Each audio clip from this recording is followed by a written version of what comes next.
All right. What's going on? Welcome. Hey, hold on. I got to get the starting soon off there. There we go. Welcome to KSP Career Mode Part 34, where we have to fix our botched Minmus lander launch that we had last night. I didn't do anything good with that thing. I had a launch that did not go very well because I was trying to rush things and it didn't work.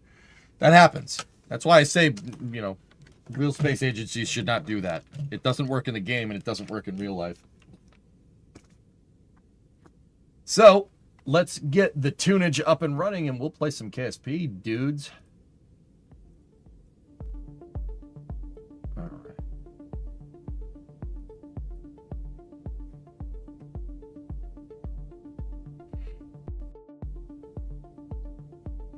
Sweet.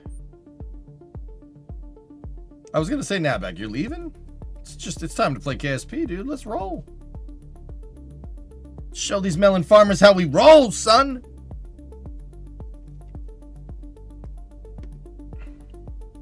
No, I'm here. All right, cool.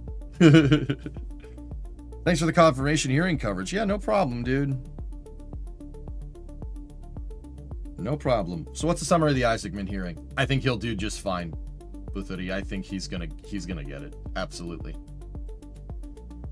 There was much more positive conversations there than there were negative.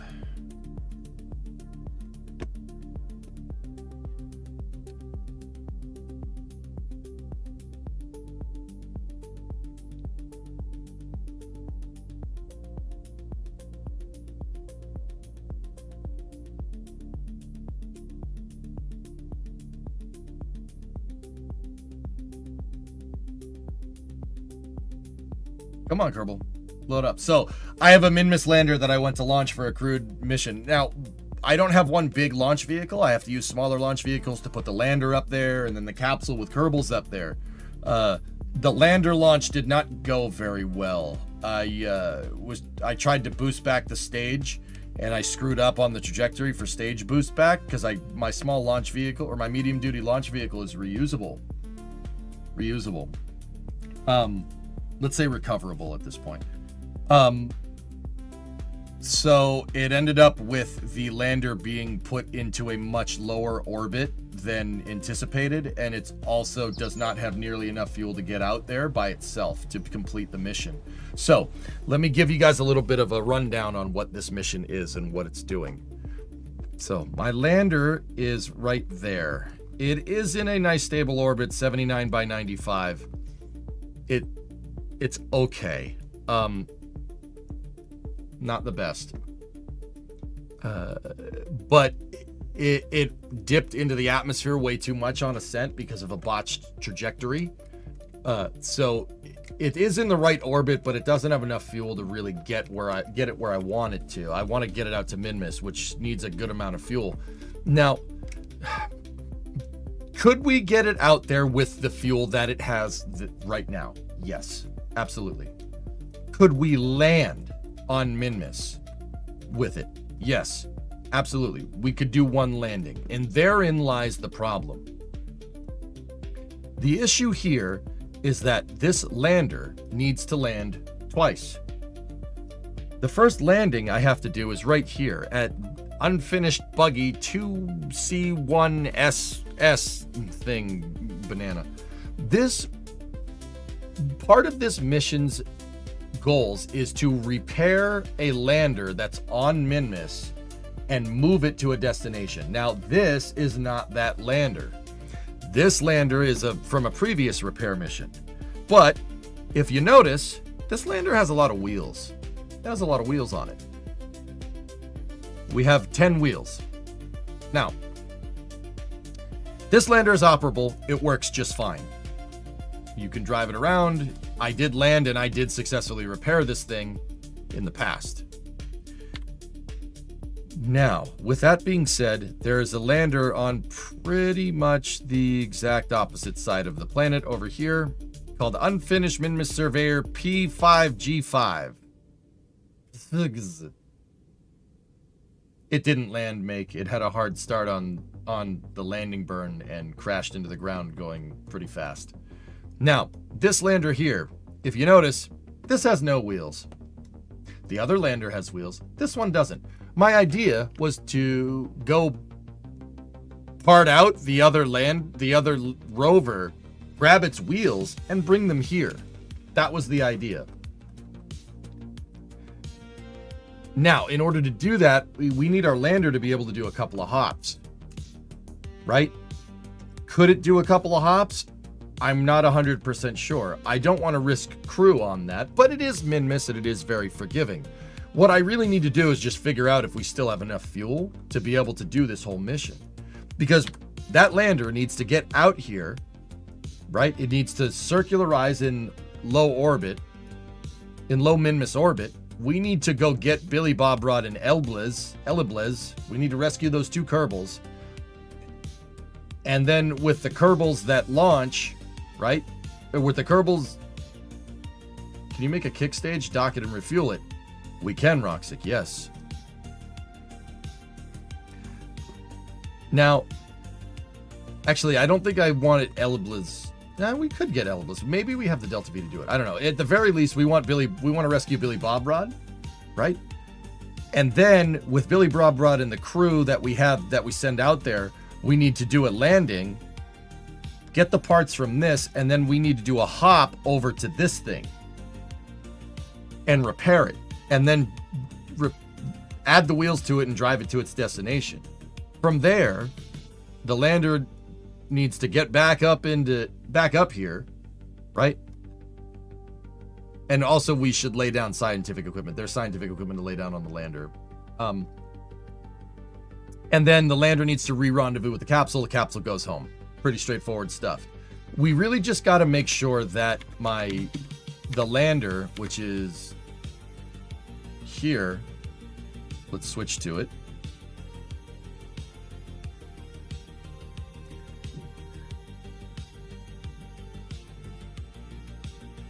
We need to make sure that the lander has enough fuel. So once again, we obviously, the stage does not have a lot of fuel left in it. The lander is, I accidentally staged this wrong, and the lander did expend some of its fuel. How much Delta V we potentially lost there, I don't know. But we need to at least be able to land this once. With the descent stage on Minmus, and then we could use, this is a 2-stage lander. There is an Ascent module up here that we can use. But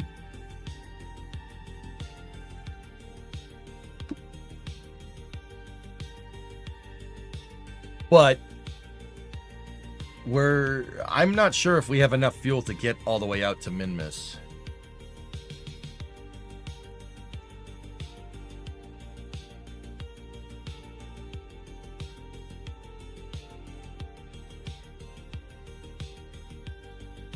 It says we have 886 Delta V with that dang thing.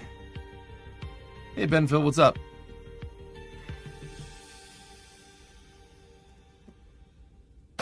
Also, I'm going to shut down the engine. I'm going to make sure that Kerbal sounds are evened out. Now, that's reading 1168.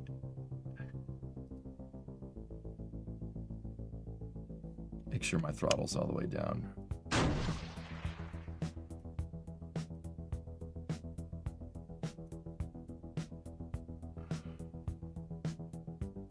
Yeah, see, that Delta V reading is wrong.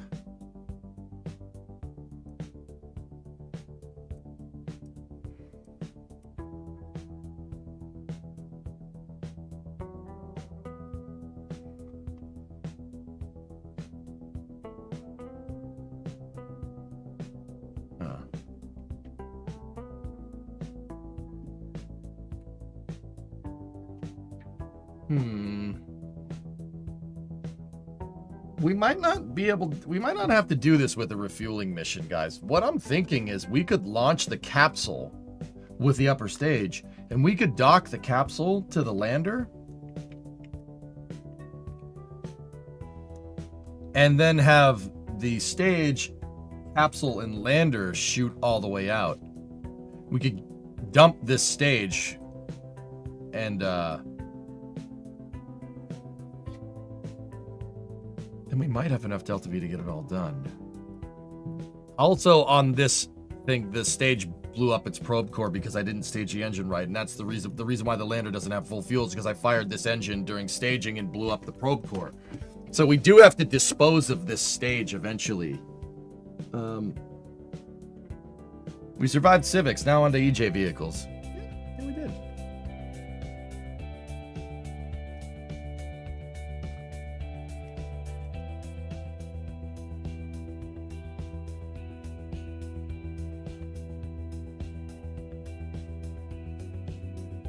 You know what, dudes? I got an idea.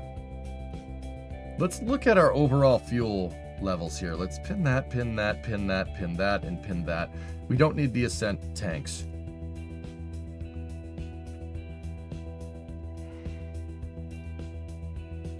If we enabled cross-feed here, could we transfer some of the stage fuel to the lander? Yeah. Very good. All right, close out those tanks.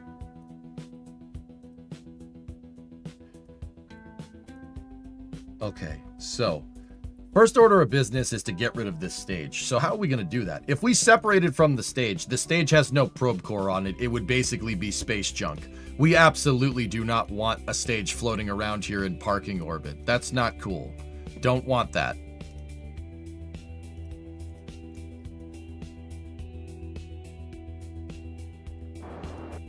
So what we need to do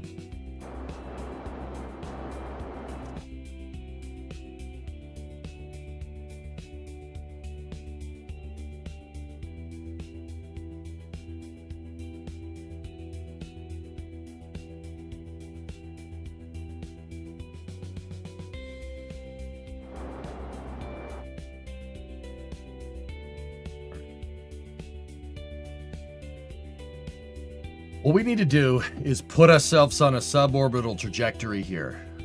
We have to deorbit, but only for a second. If we slow down enough using what's left over, the leftover fuel on the stage, right? Let's shut down that engine, reactivate, or don't activate the stage engine. Have no engines alive right now. If we use what's the fuel left here to put the stage on a suborbital trajectory, transfer any remaining fuel into the lander. Oh, we already transferred the fuel.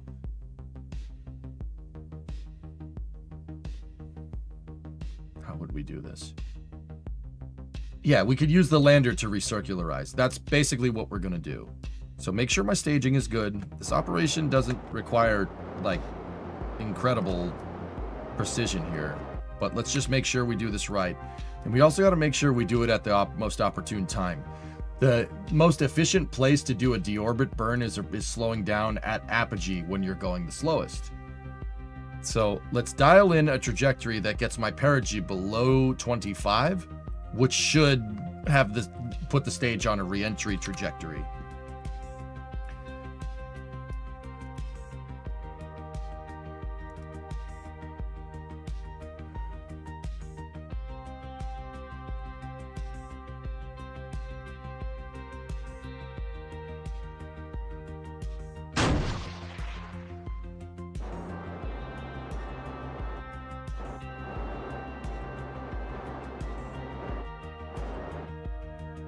Okay, so we're dialed in. How much slowing could you do with the stage monopropellant? We could do a good amount, dude. But what I would like is, I would like to scavenge this dang fuel. There's no way we can get back up into space without the lander burning some of its fuel, which is okay. That's fine. It's not the most efficient way to do things, but it'll work. But actually, that's a good point. Are we sapping monopropellant out of... Okay, we're only using monoprop from the stage, which is good. So we could go over here, right? Actually, before we do that, there's another thing that we could get ironed out. We are 0.4 degrees inclined, which means our orbital tilt isn't necessarily matching Minmus's. So what we could do is dial in an on-orbit plane change to get our trajectory, or to get our inclination just right.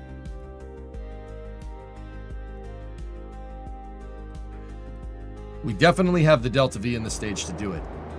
So we'll do that to shore up our orbit, and then we'll deorbit the stage. We have enough fuel to do both of these things. Nice, Arnaud. I think the Ascent module is redundant. You should use the fuel from that. We could always transfer. Fuel transferability is not something that I generally do. But Blackness, I'm thinking we don't even need that. Like, because we have overclocked engines here, my delta V read is not exactly correct. But, I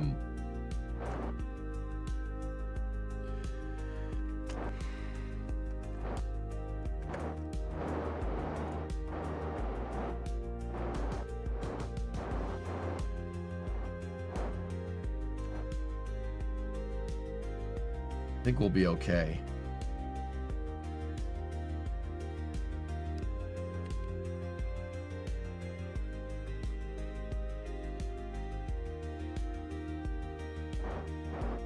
All right, here we go.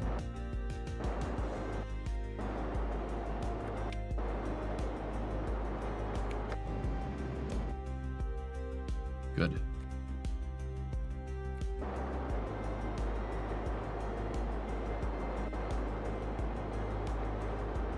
We can use monoprop to finish the rest of this.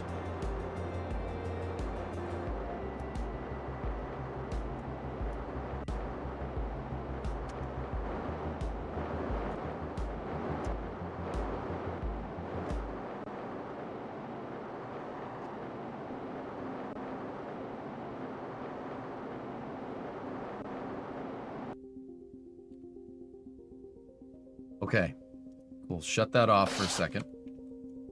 Now, we are see how our orbit, for the people that don't know. All right, so I have Minmus set as target. See the yellow line? See how the blue line is basically coplanar with Minmus's? It'll make it a lot easier to get to. So we have the fuel to do it. We might as well do that here. Now, we need to adjust for the disposal burn here.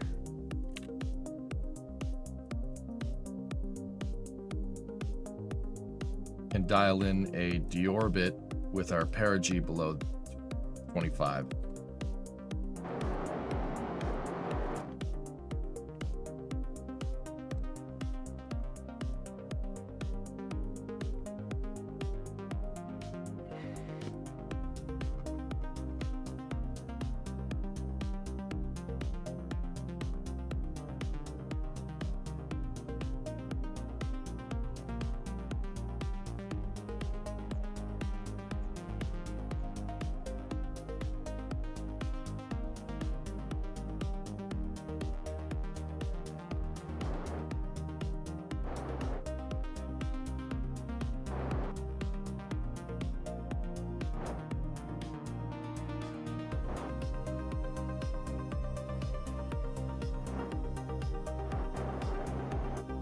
Another idea, since this can't boost to Minmus with the second stage, you could launch Mooncrane with the second stage, sending both out to Minmus.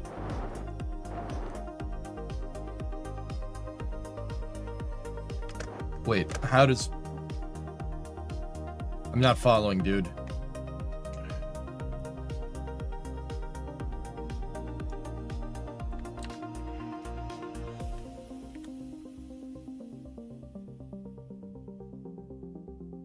How is Mooncrane going to repair the rover? I also have a mission to plant a flag on Minmus, and we got to rescue the Kerbals. So Kerbals are... We got to rescue Billy Bob Rod, so I got to get a Taurus capsule out there.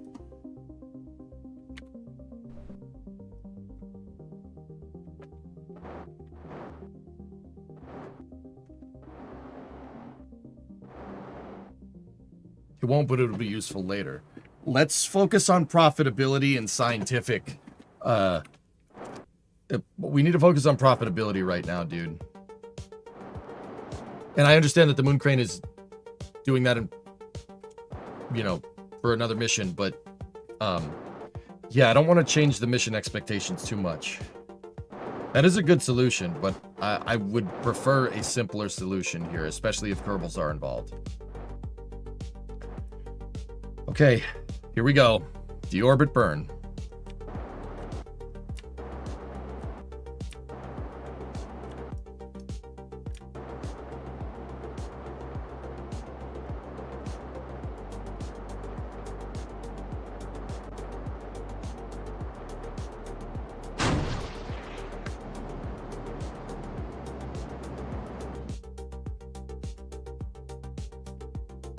Okay, so now we're gonna have to jettison the stage.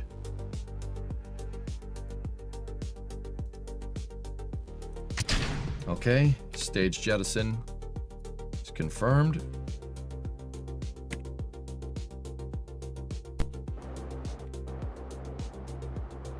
Activate the engine.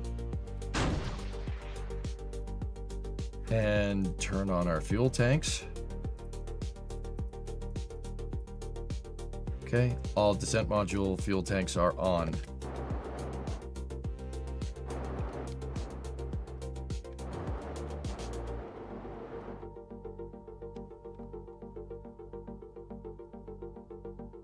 It needs to go below 25, Rav Shark.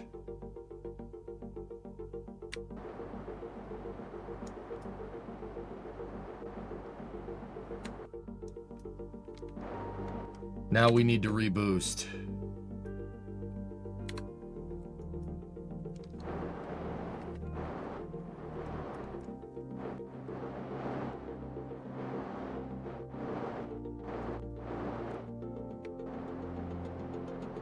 Okay, firing the engine.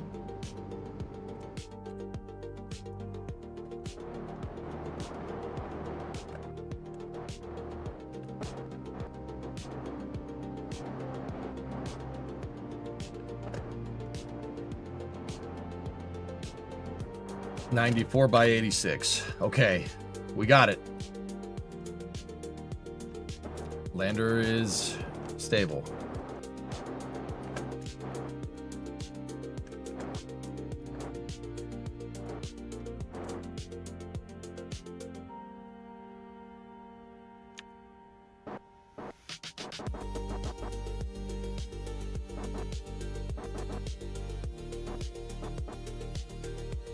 Okay.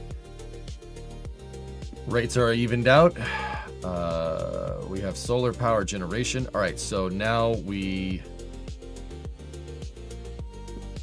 unlock the leg. Lock that. Demotorize that. Demotorize that. Demotorize that. And we... Oh, yeah, this still has the weird struts. I used an older lander craft file, which is annoying, but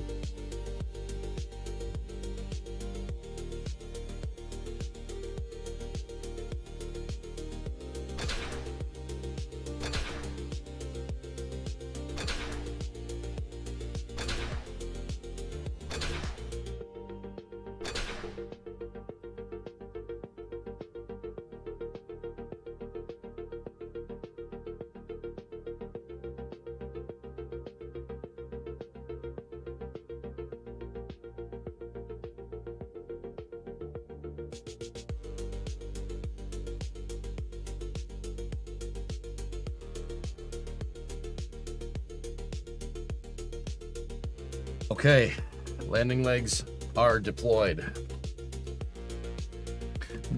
Will the new BE4 upgrades be present in Vulcan? I don't know, Aitor. Yeah, that's a good question.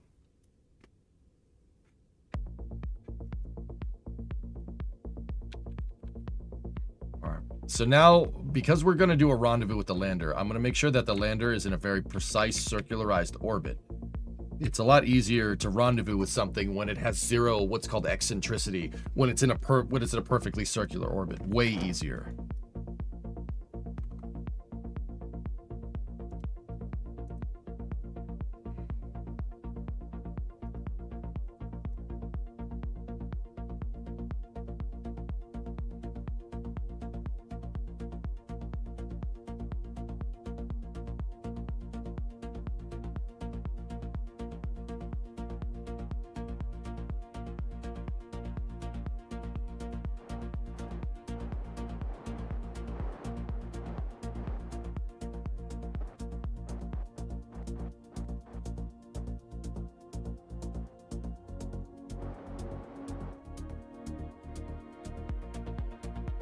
Come on.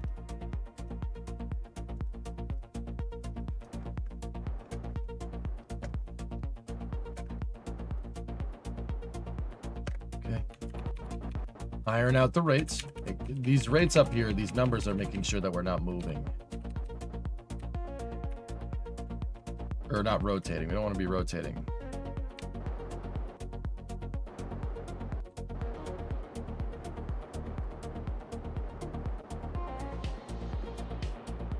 Theory, New Glenn 9x4 is the replacement for New Armstrong, and it will be used for a moon mission without fuel transfers. I don't think it's a replacement for New Armstrong. I think it's a stopgap.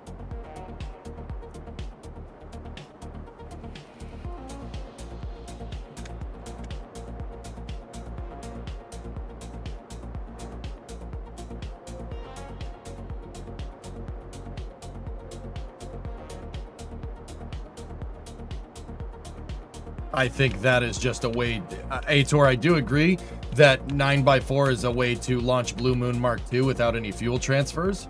I absolutely agree with you there. Yeah, absolutely agree in that regard. But yeah, I think New Armstrong is going to still going to happen. I think it's a stopgap, not a replacement.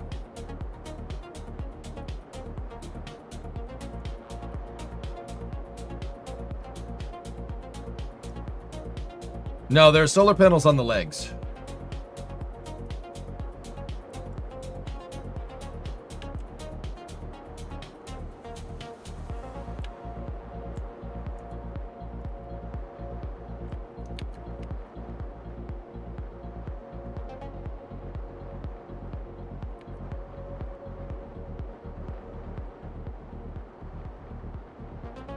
I'm using the monopropellant for this burn, so we can save fuel. Using the monoprop here, which we have tons of, will help us conserve fuel for getting out there. Trying to not use as much liquid fuel as possible.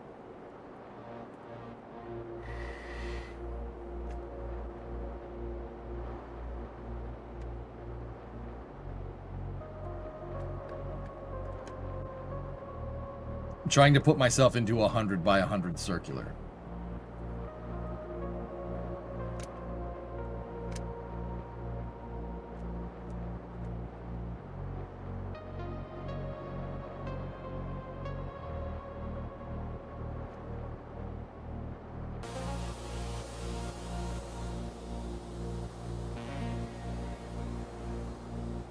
Turn on the lights so we can see what we're doing. That's what my dad always tells me.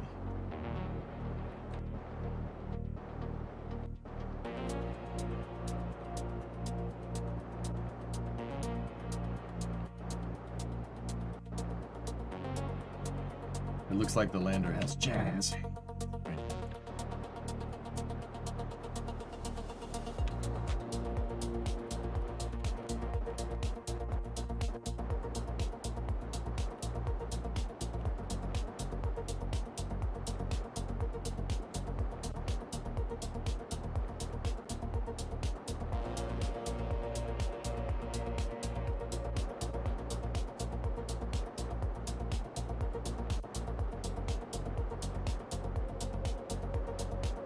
Come on, baby.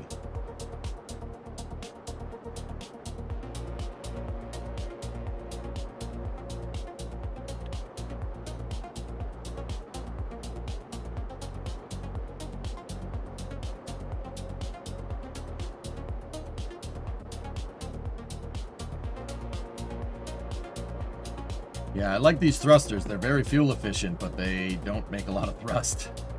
But such is the case with spaceflight usually. There is time constraints on burns, but low energy transfers like this usually not really.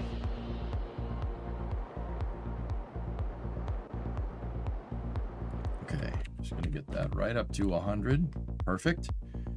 And then we will move over to there. We'll warp that way.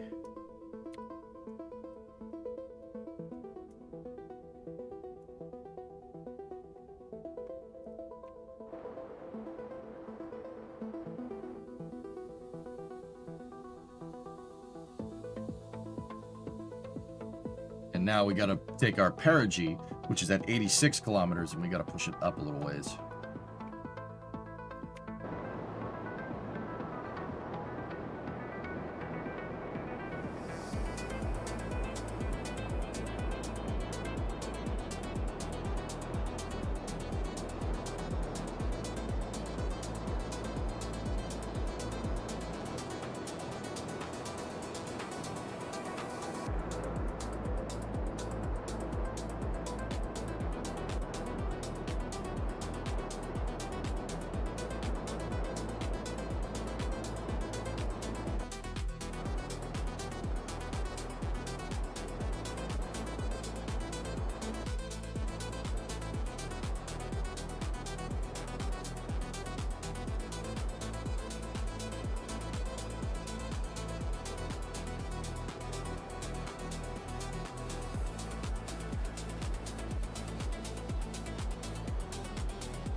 You always have to use the planner for this? Oh. You know, you always forget that the mission planner is in this game. I should probably go figure out how that thing works, Terminator Pig. I never bothered, dude, because I just... the mission planner wasn't in Kerbal when I learned Kerbal in my formative years. Yeah.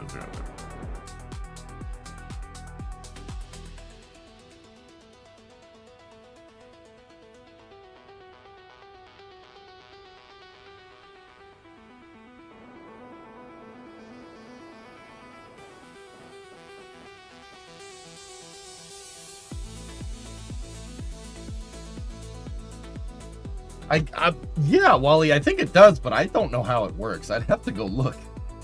Never used it. I always fly by the seat of my pants. Part of the reason why I never learned the mission planner is, one, like I said, it wasn't in the game when I learned how to fly. Two, I think it makes for better content flying by the seat of your pants, because I can screw things up. It's kind of the other reason why I don't do mech jeb or like, anything like that, like, because that's boring.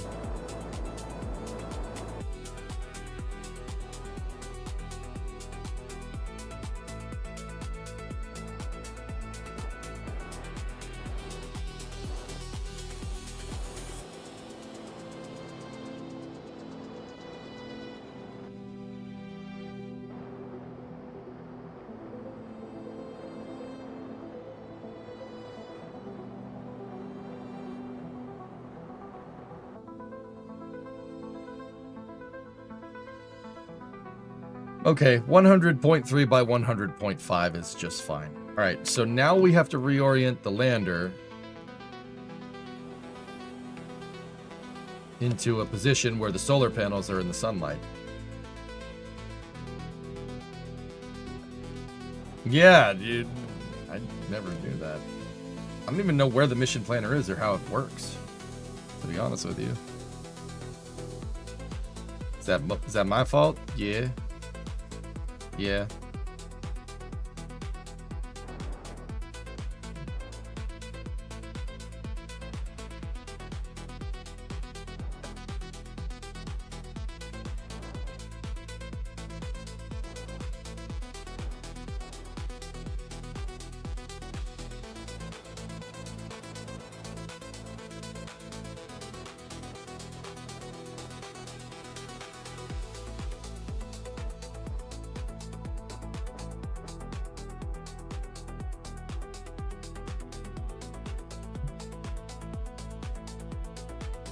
Okay. So this is Minmus Expedition 2 Lander. Boom. Let's shut the engines off. And then the other thing that I noticed is that there's some old action groups that are still operable because I copied the thrusters from the capsule. Just make sure all the action groups are clear on this. Think of it like clearing the memory off of a calculator. Same idea. When the capsule attaches to it and it has the same thruster toggles on it, I don't want them conflicting with each other. All right, so where did our final Delta V stand? Now this engine is not overclocked, so this Delta V reading is pretty accurate. We have 1.47 kilometers a second. We need 960 of that to get to Minmus if we sent the lander there right now. Another 150 after that to circularize. And then a little bit, another 150 after that to land. And remember, we got to do 2 landings. So we're going to need 300 meters a second delta V for surface operations. It's cutting it awfully close. That's what I'm talking about. We might be able to use the Ascent module to help us out here. And go from there.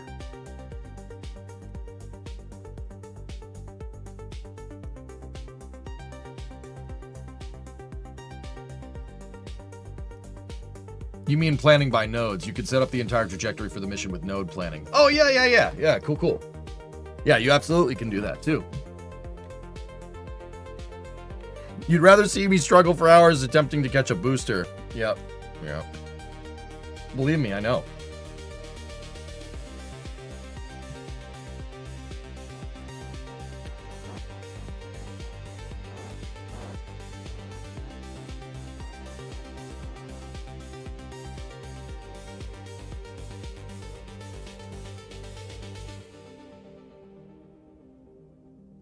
I think if we could potentially do the second hop on the Ascent module, which I'm not sure how I feel about that, but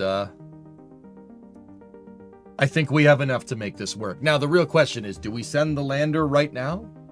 Or do we try to get the capsule up here, rendezvous the capsule with the stage attached to the lander and go?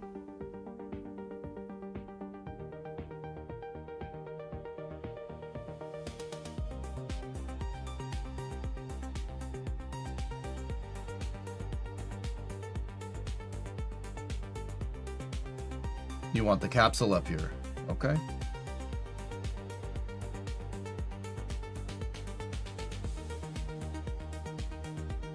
Okay. Hey, Joji, 93 monthly sub. Stage plus lander would be better. Okay.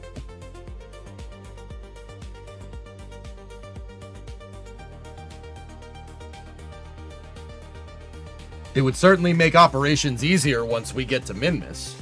That's for sure.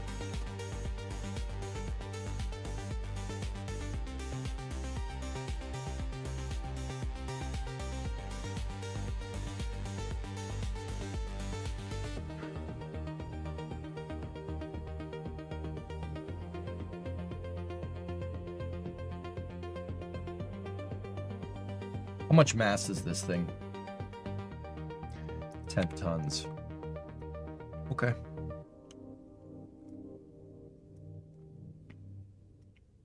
All right. Let's go down to the surface and let's get this figured out.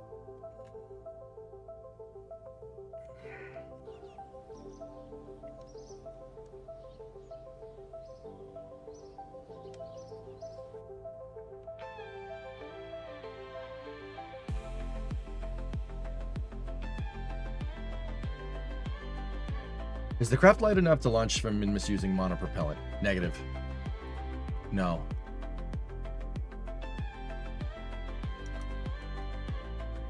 All right, so for this particular mission, actually, you know what? It would be good for me to see what Billy Bobkiss is, what type of Kerbal he is. Is he a pilot, scientist, or engineer?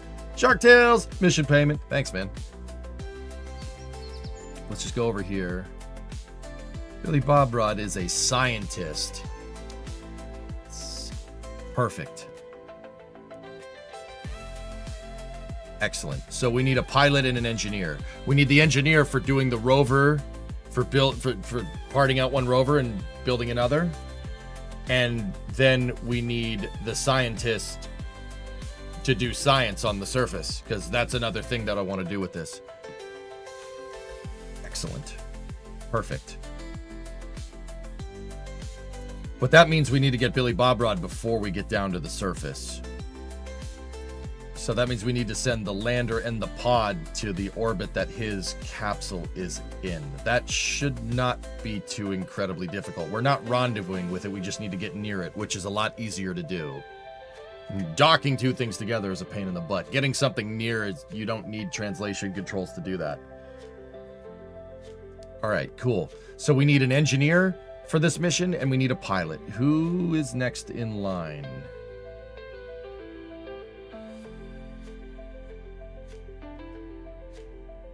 So Hertree would be the next pilot, and then Kelbro would be the next engineer. Cool. Let's just go over our mission objectives here real quick. They are going to plant a flag. They need to rescue Billy Bob Rod and finish construction of the rover. So that pays out 417,000, 100,000 for Billy Bob Rod, and 91,000 for planting the flag. This is good, man. We should be up over 1 million, all said and done here. You have to move through that space towards the surface anyway. Correct. Yep. So, Aitor, what I'm going to do is I'm going to launch the capsule, and I'm going to keep the stage. I'm going to have the stage with the capsule.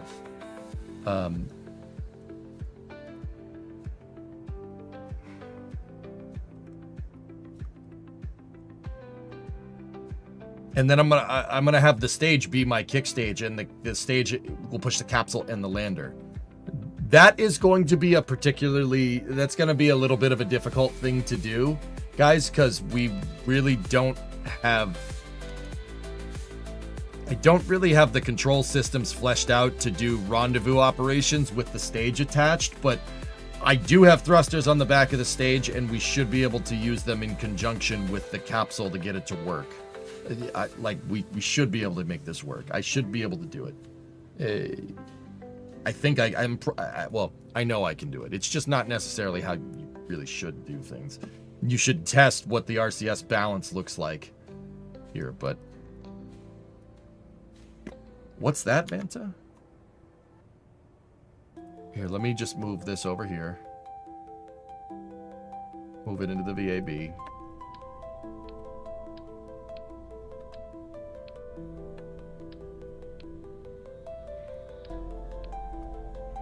And we need to make sure we have the right crew assigned. We need Hertree, and we need Kelbro.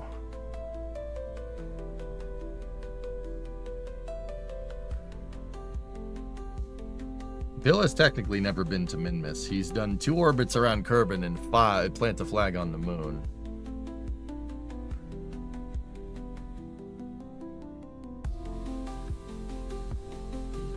Well, not 2 orbits. He's gone to orbit around Kerbin.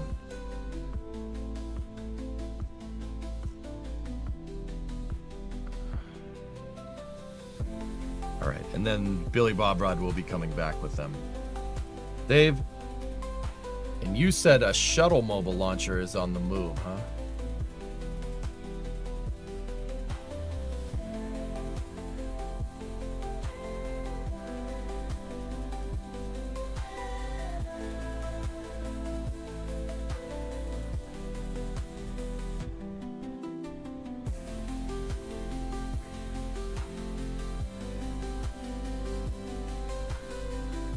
Beating a little bit of here and there, but for the most part, dude, yeah. The confirmation meeting was fine, dude. Yeah, I'm not worried. Brooke will get confirmed. Just the only thing I'm even and remotely annoyed about is that this should have happened 8 months ago, but whatever.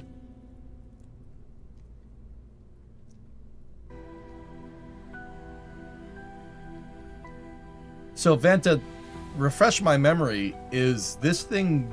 Yeah, it's going away from us right now. The water's out in front of it.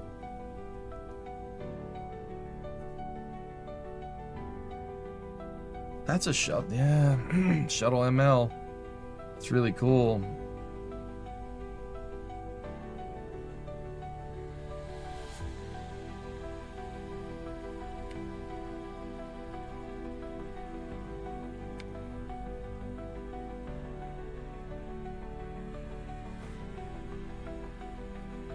Is SpaceX going to use it? No. So if you guys notice, that mobile launcher has a bunch of concrete blocks on it. They're using it for load testing on the crawlerway. They're using it to test CT2. If I had to guess, they're using it to basically make sure that CT2 can move SLS and the mobile launcher around again. They did beef up the mobile launcher from Artemis 1 to Artemis 2 because Artemis 2 damaged the ML. What they're most likely doing there is they have that shuttle mobile launcher used as a control with the updated mass of the mobile launcher and rocket to make sure that the crawler transporter can move it. Well, to confirm. Maybe it's on its way to Houston. Wrong shuttle part, but yeah. That's, yeah, that's a shuttle launch pad, dude. I wish.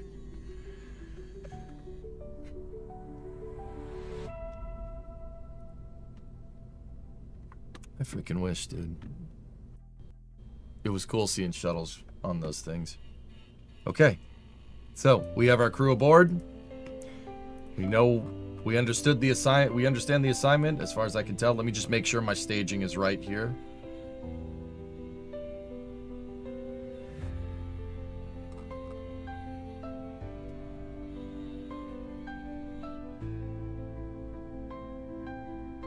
Would SpaceX have an interest in using the crawler? I don't think so. I want to believe, but no. Probably not. Alright. Let's go. Minmus Expedition 2.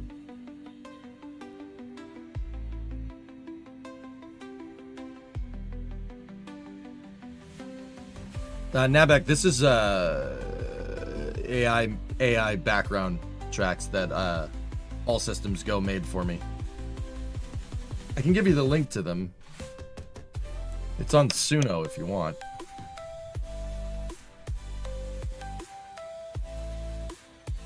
Alright, so now, the best way to rendezvous with this lander is to launch into the orbit. You notice KSC is here, the orbit's up there. But we do have an ascending and descending node. There's a point at which KSC crosses this lander's path. We're gonna move all the way over to that point of intersection right here. And we're gonna launch south-southeast, or east-southeast with a flight azimuth of 96. This should make it very easy to, because if we launch into the same tilt as it, it should make it easier to rendezvous with. So, we're aiming for 100 by 100. Well, no, what is the lander in? The lander's in 100 by 100. Let's aim for 95 by 95. Like, we want to be just below it. That would probably be good. Yeah, that's where we need to go. So, when we fly after liftoff, once we've cleared the pad and we've done the pitch kick, we're going to enter an abort contingency called Mode 1. Mode 1 is an abort. If I see something that I don't like, I'm going to hit the abort key and the launch escape system will jettison the capsule from the vehicle. If that abort contingency goes all the way to max Q, we're past max Q, we start to pitch a vehicle over, we go into 1 Bravo abort contingency, which is a seaborne landing for the capsule. We jettison the capsule and go from there. After stage separation, we have 2 Alpha, and then we jettison the launch escape system right after that. 2 Alpha is the abort contingency, where it'll basically do a seaborne recovery of the capsule if something went wrong during staging. And then if second stage is good to go, we can jettison our launch escape system. The capsule will be high enough to not need the launch escape system to perform a landing correctly. When we get to main engine cutoff and stage separation, I'm going to ghost ride the second stage, get it to launch escape system jettison. So after LES jettison, we'll switch back to the first stage after separation, turn the first stage around. We want to boost back, and our boost back burn should end with an apogee of 71.5 kilometers. With our trajectory basically, our horizontal velocity for our trajectory basically nullified. That will get this stage back, but we are launching into an inclined orbit, so it's not just a straight boost back. The heading on the compass would probably be 280. 280 heading on the compass. Because it's not just about going backwards the direction that you came. You have to take into account that you're launching into a crooked orbit. So our boost back trajectory needs to be slightly more north. That will get us back to KSC correctly, I think. Yeah, all right, cool. We're good to go. Flight azimuth at 96. Good to fly. T-minus 10, 9, 8, 7, 6, 5, 4, 3, 2, 1. Ignition.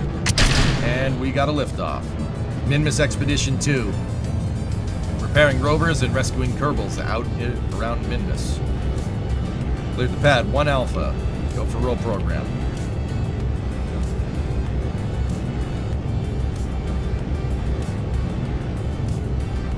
She's a little wiggly.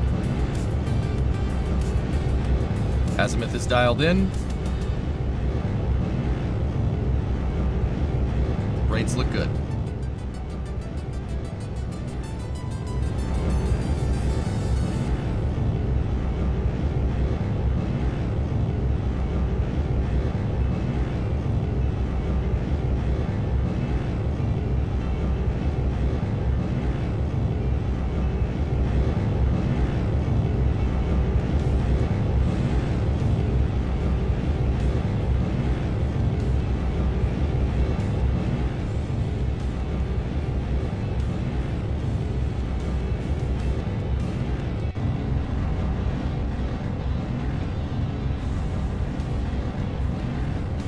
Vehicle supersonic.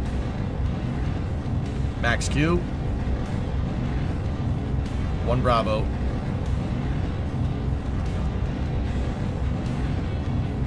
Vehicle's pitching over.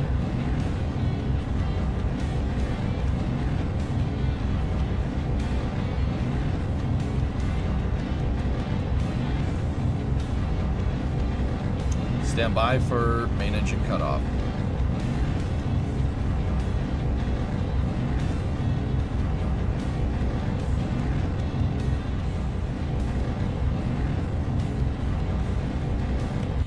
We have Miko. Stage separation confirmed. Upper stage ignition. Upper stage ignition confirmed. 2 Alpha. LES jettison confirmed. All right, switching back over to the first stage. Starting to boost back burn.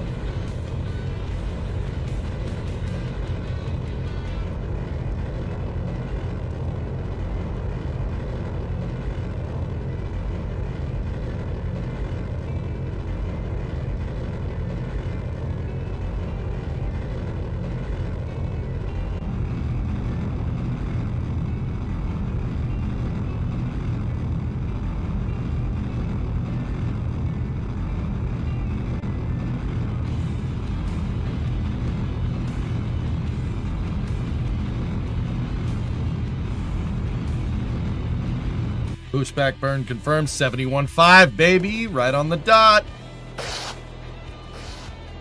Reorienting the stage. Are you from NASA? Are you engineer? I've worked with NASA on projects with Twitch. Person? No, but I'm not an engineer. I just play one on Twitch. Nope. I've worked with NASA hosting panels at TwitchCon and stuff. Let's just say I'm semi-fluent in engineering, but I'm no engineer.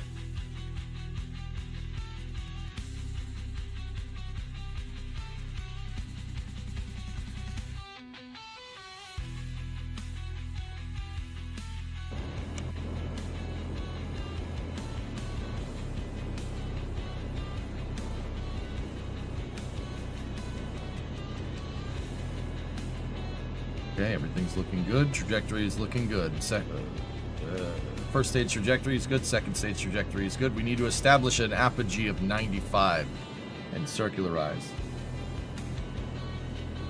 Watching this stream is worth 3 credit hours at Burbank College of Aeronautics and Hair Care Saloon. What? You said my hair looks good?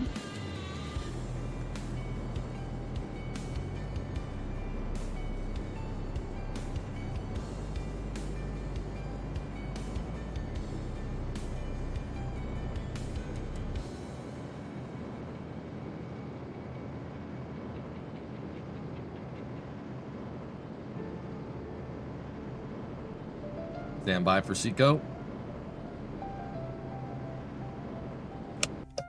95 or 98 by 81. That is easily correctable. Go to orbit insertion, shut down the stage. Now we switch back over to the first stage, and this is where the fun starts. Light. Light, light.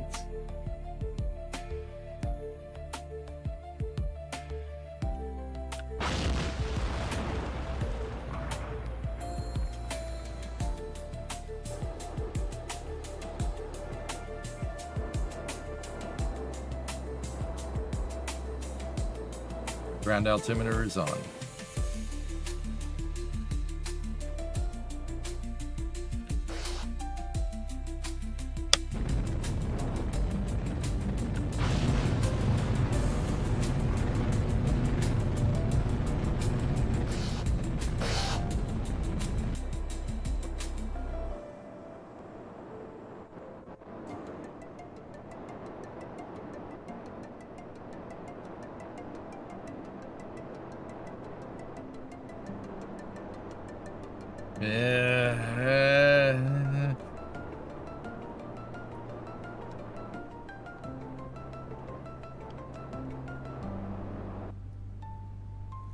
Oh crap, we're out of monopropellant. That didn't work last time we tried to have this. Whatever, it'll be fine. It won't, but it's okay. All right, let the vehicle ballistically stabilized.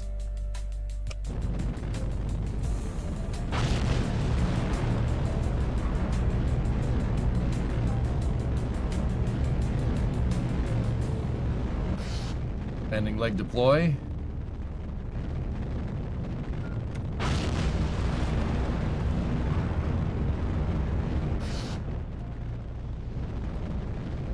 Yeah, this is fine. Not.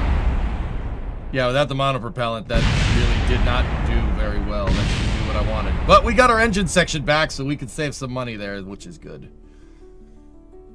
Okay.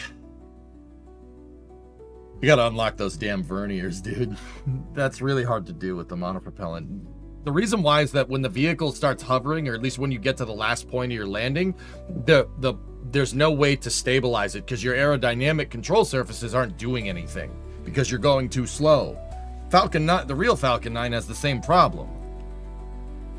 That's why the RCS is going bananas when they go into land. We did make some good money back though. Yes, it's just smart reuse, right? It's just smart reuse. Miss the jelly water? Nah. Hey, Chief. What's up, man?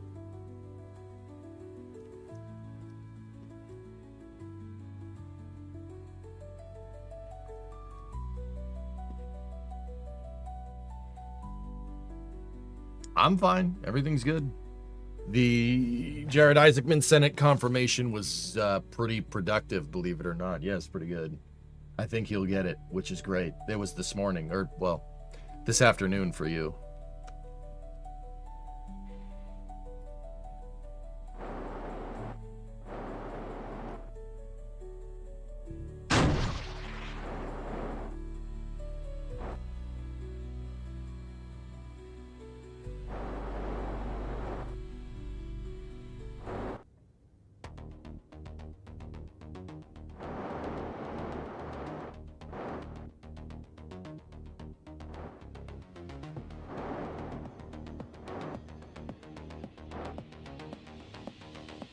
You know what? We might be able to make this work. Let me go here, go to our AP, and let's see if we can just raise our orbit a little bit.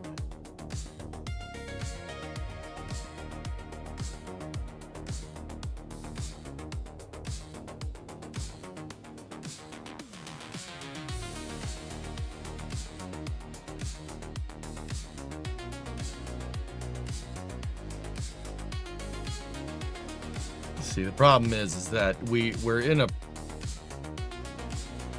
Oh no, we're inclined. Okay. So we're in a slightly higher orbit than intended, and the lander's also behind us. So what we're gonna do is I'm gonna make a little bit of a modification here. I'm going to put my orbit a little bit higher than the lander, just so the lander can catch us. So let's move up to AP here.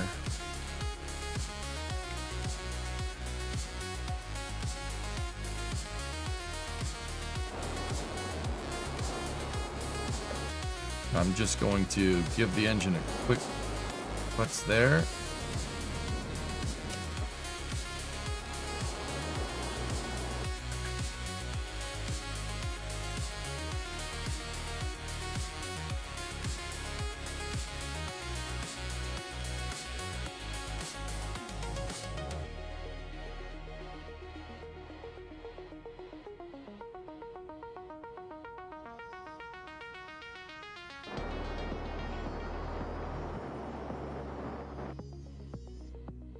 Now we're just gonna correct up any of the potential inclination matching here that we need to do.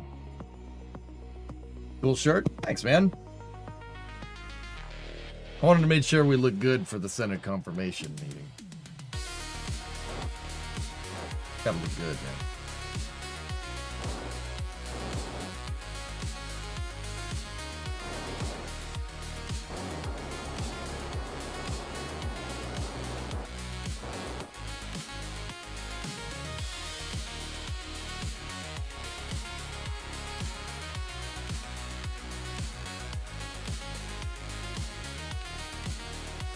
Okay.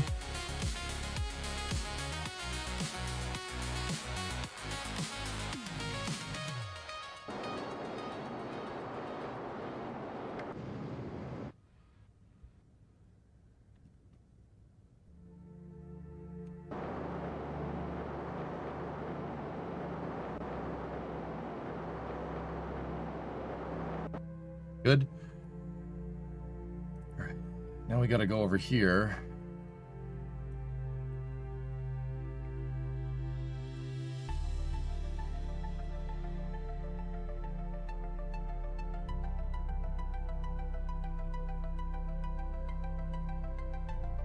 And what I'm probably going to end up doing is having the lander come to us instead of vice versa.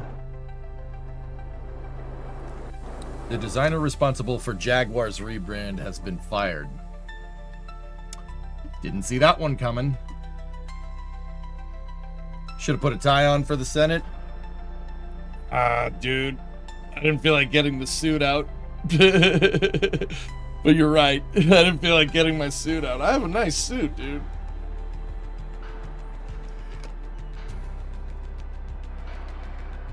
I've often thought about doing that, dude. If we're gonna have a... I experimented with doing this back in the day. If we're gonna have a stream about spaceflight, and we're gonna do a lot of flight operations, wearing a suit and tie to work might not be the stupidest thing, but that's kind of increasingly difficult for me to do nowadays because I usually work in the shop before I stream.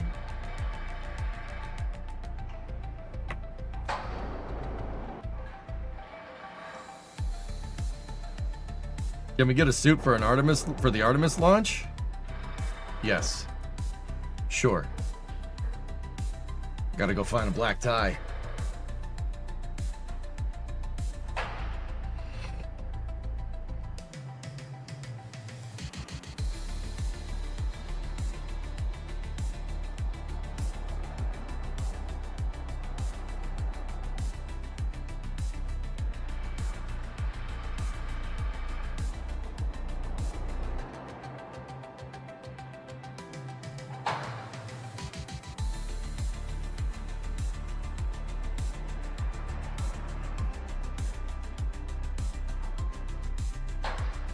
Someone's doing something at Starbase.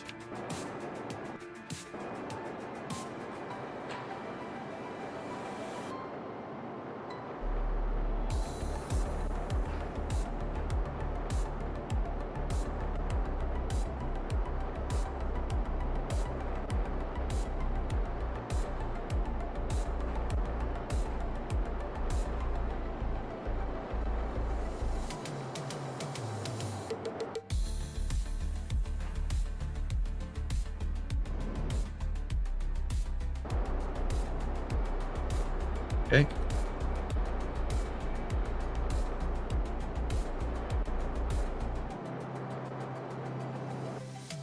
Okay, shut that all off. Next thing we're going to do is jettison the shroud. Sometimes this imparts a roll on the vehicle like that. It does get a little hung up, but that's okay. Discovery, go at throttle up.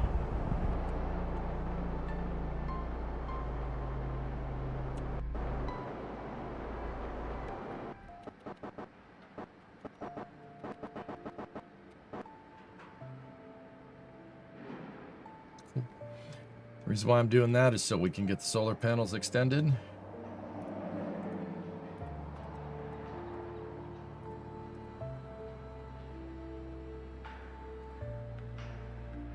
Trojan, what's up?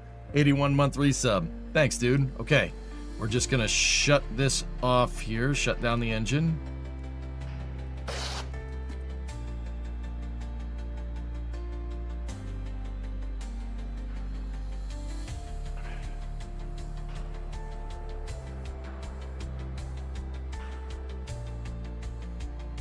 Okay. Switch back over to the lander. Hey, Ox, what's going on, man? Confirmation vote should be next week. Should be. I don't know for sure. Thanks for the coverage of Jared's confirmation hearing. It was actually because of your stream I remembered about it. And man, he was good. Way better than the first hearing. Agreed. Yeah, Yuri, he did just fine. He'll be all right.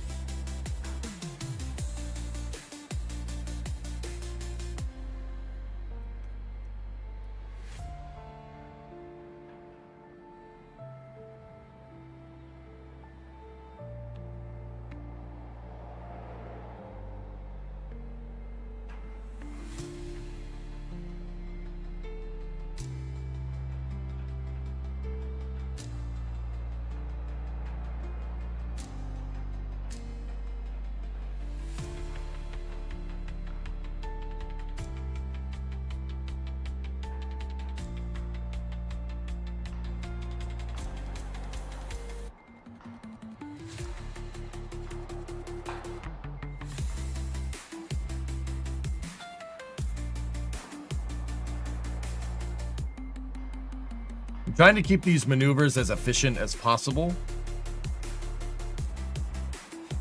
The reason why is because I don't want to use a lot of fuel right now. Fuel's already at a premium, especially with this lander. We should be able to do all this with RCS. I'm trying to keep the transfers as low energy as possible.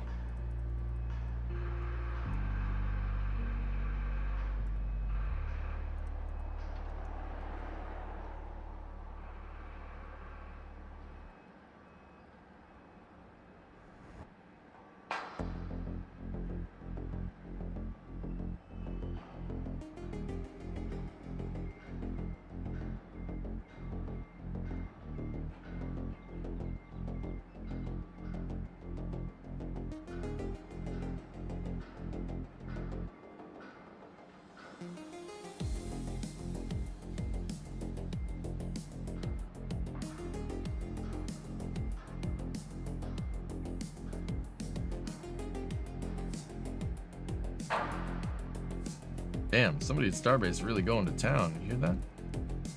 200 should be good for the intercept. Okay, let's time warp the lander. Got to do a couple of orbits to catch up here. Now we're in position. Reorient the lander.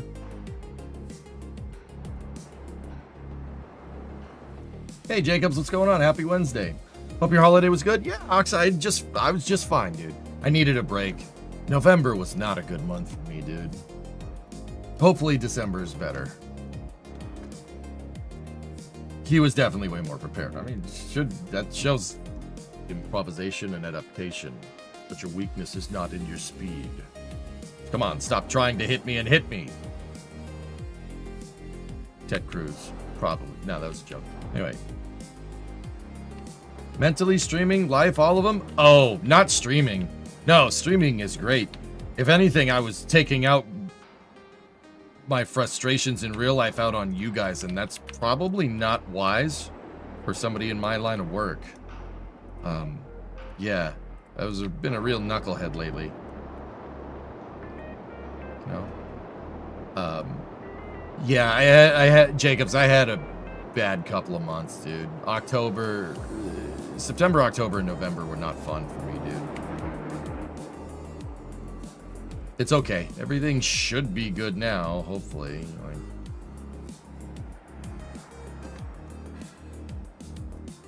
Thunderbird's Tail 5 has crashed. Pilot is okay. She's been recovered. That's good.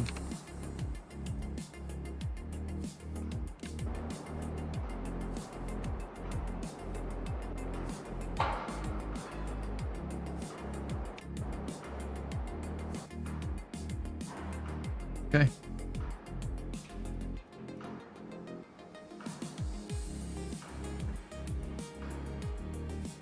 All right. Here we go.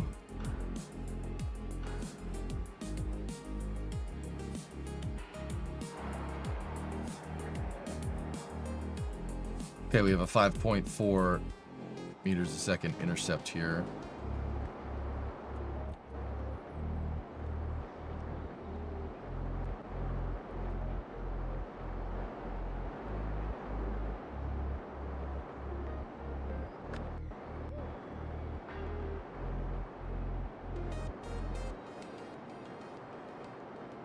All right, I gotta flip the lander around.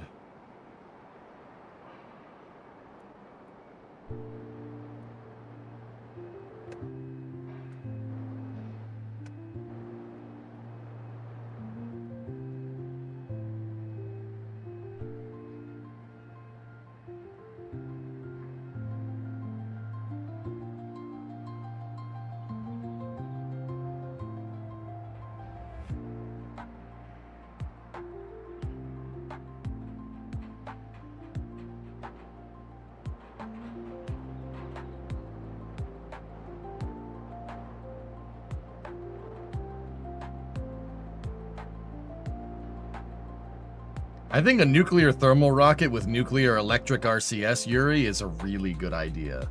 That's like some sci-fi stuff in real life. Just personal opinion. Why are we going to draw the line at putting one nuclear reactor on it? Have a nuclear reactor for auxiliary power in your nuclear thermal, and then have a main nuclear reactor for your nuclear electric propulsion, providing power and RCS to the ship. Heck, man.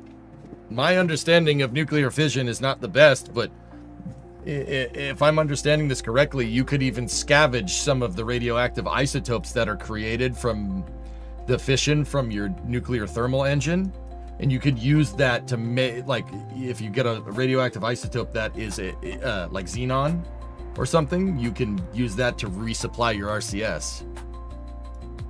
Like a scavenging system that scavenges byproducts of radioactive nuclear fission.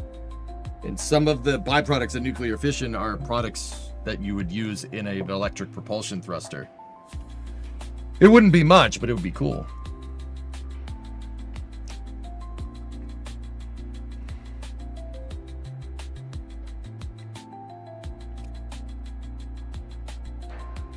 Why not just run hot gas through a turbine? You can do that with nuclear thermal. You could scavenge it that way. Yo, dog, I heard you like nuclear, so we nuclearized your nuclear ship so you can nuclear while you nuclear.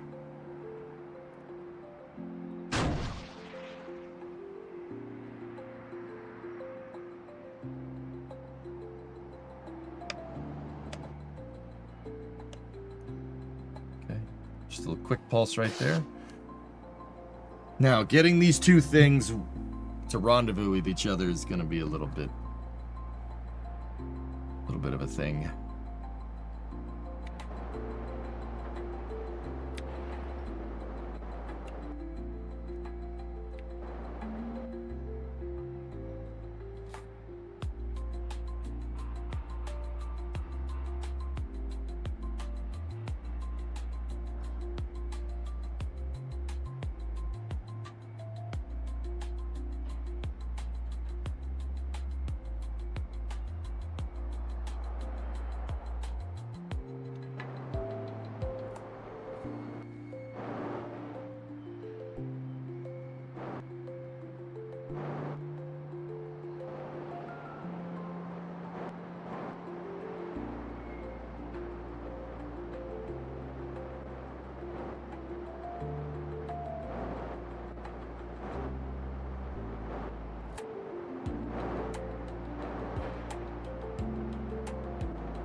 Okay. Neutralizing velocity to target.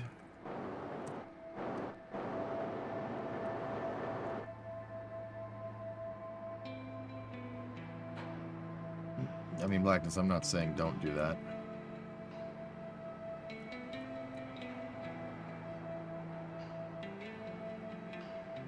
Yeah, Jacobs, it's, yeah, I didn't see everything that you said. It very closely relate the same months are brutal for you. Differences not in front of care and trying to keep it together. Thanks for what you do in your streams. As you already know from community, take breaks as needed. We understand. Yeah, I don't like taking breaks, but it is what it is. I needed this one. Yeah, November was pretty much the worst week, the worst month of my life. Yeah, I would say that pretty much tops it. I was trying to, you know, put on a brave face for you guys. But yeah, it's pretty much the worst. Yeah, that one sucked.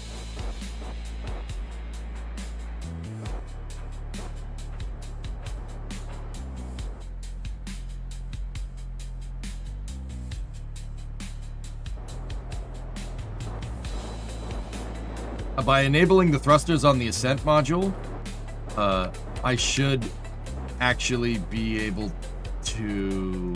I should be able to rendezvous this thing.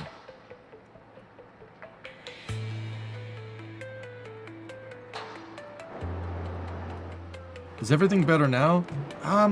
Yeah. It's not... We're not fully good.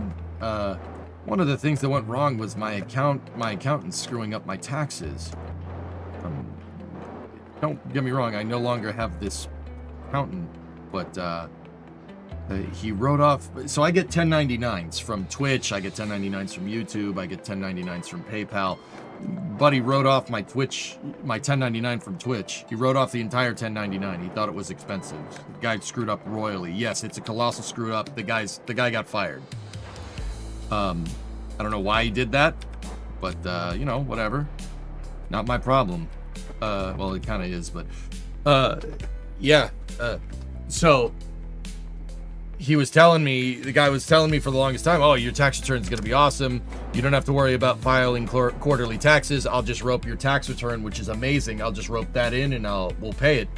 And then, you know, come September, or, well, actually, come basically August, I'm like, all right, so this tax return, can I use, the tax return was more than what I filed quarterly, you know, last year. Can I cash out on some of this money? And then when we asked that, basically, that's when there was a problem. That's when they figured out, the guy that owns the accounting firm figured out something is very wrong here. And, yeah. It turns out that I should have been filing quarterly taxes, something I was told not to do by that accountant.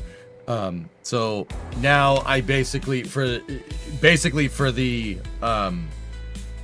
latter 6 months of this year, for quarter 3 and quarter 4, I have to pay double what I usually would file because I was not getting a tax return. I actually had to pay instead, because that guy screwed up.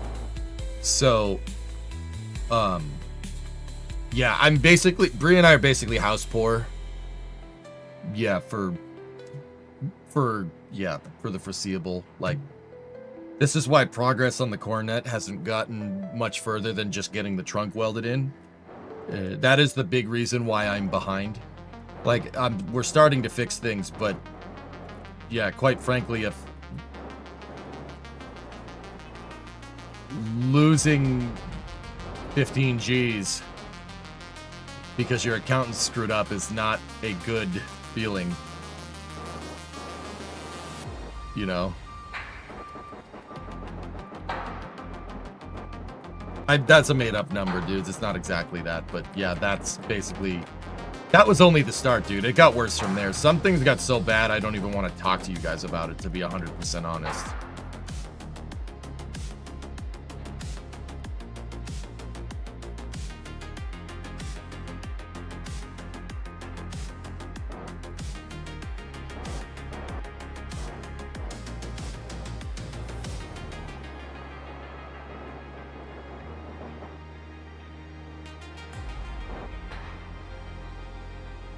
Yeah, so, like, don't get me wrong.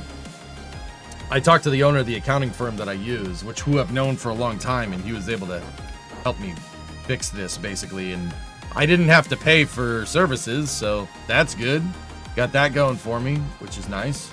Because they basically figured out that they made me pretty damn house poor. They were like, "Ooh, well." He fired the guy for what it's worth. Yeah, that's what happened, dude. That was just the start, dude. Believe it or not, it got worse from there. So, I mean, another thing is that Titan, my dog, he has heartworms. Now, he had heartworms. He got a heartworm diagnosis. Heartworm's a parasite that infects the dog's heart, and the parasite is like worm shaped, and the worms can break off inside of your heart, and if they break off, it can clot something, and then that's the end of that. Obviously, I do not want that happening to my dog, so we had to pay for that on top of being house poor. We did manage to do it, thankfully, because of insurance. We were able to get that done, which is sweet.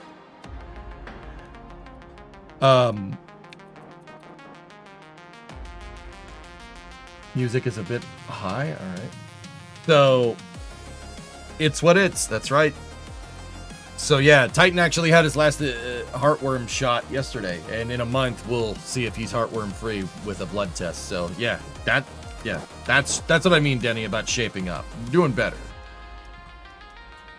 Highly recommend pet insurance. Insurance saved us, Lig. We would have been absolutely screwed without pet insurance. We would have been screwed. Like, I wouldn't have been able to save him. Like, absolutely screwed.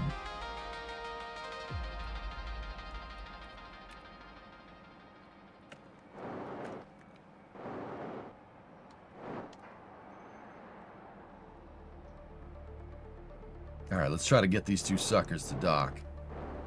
No, I get it. Yeah, dude. I know you know. Yeah, we would have been boned, man. Like, that would have been the end of that. Put him down. You can't. Dog can't live with heartworms. Like, you can, but if the dog does any type of strenuous activity, physical activity, he'll freaking have a heart attack.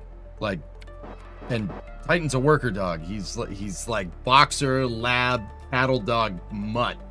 Like, he can't sit still. That's not what that dog does.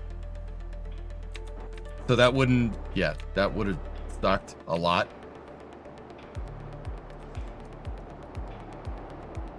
Okay, almost got this thing aligned.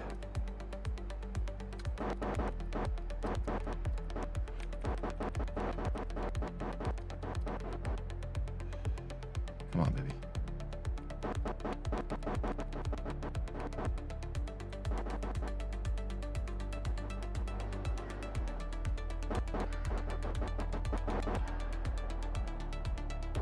Chop.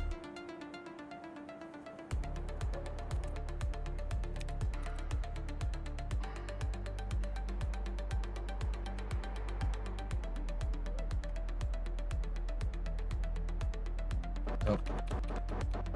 We need to impart slight rotation here. Get the pedals to line up.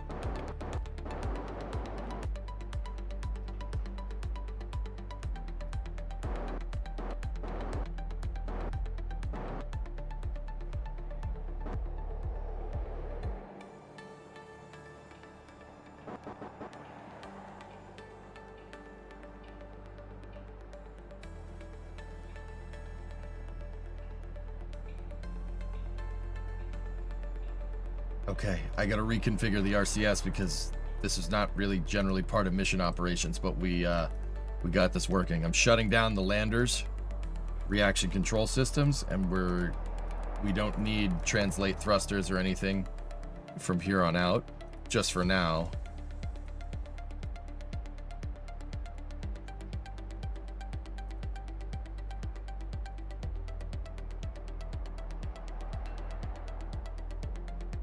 Discovery, go at throttle up. Yeah, once again, I have action groups that usually do this for me. But yeah, we're kind of a little bit off the beaten path here. Oh.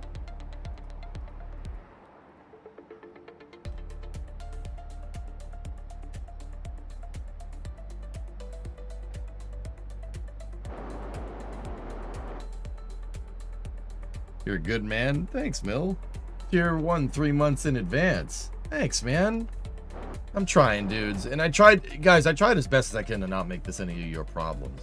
I mean, like, I don't want, I'm not, I mean, no sob story here or anything. You know what I mean? I just, yeah, just had really, I'm only telling you just because I think you guys should know why I wasn't here during November a lot and why I was so pissy all the time. Life, dude. Life got to me, but that doesn't, you know, just because my life's going bad doesn't mean I should be pissy with you guys or not be here and stuff. You know what I mean? So,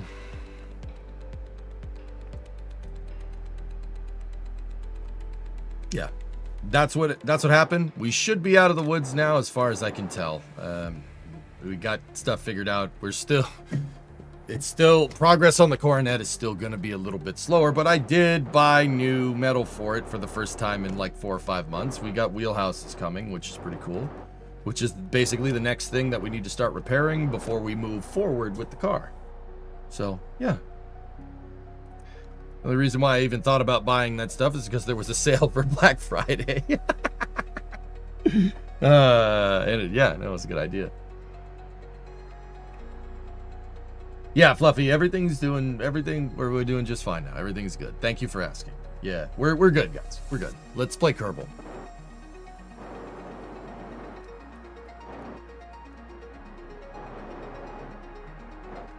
I haven't even, no, all systems, I haven't even gotten to looking at the press brake. I really want to get that thing up and running. We're gonna need it.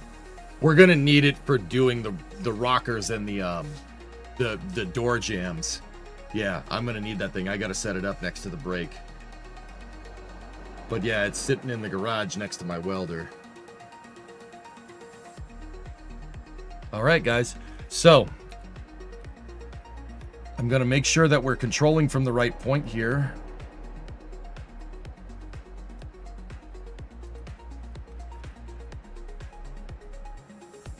Sophia with Titan sending good vibes. Thanks, man. Spasiba. Okay, we got to make sure, you know what, we don't need to control from the docking board, we can control from here. So, fire up this engine here. It says we have 243 meters a second delta V.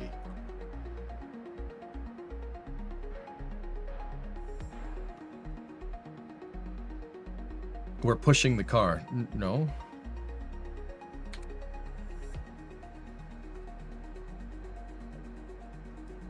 But yeah, what I'm trying to say is that we're pretty much out of the woods here, you know, and we should be returning to your regularly scheduled programming.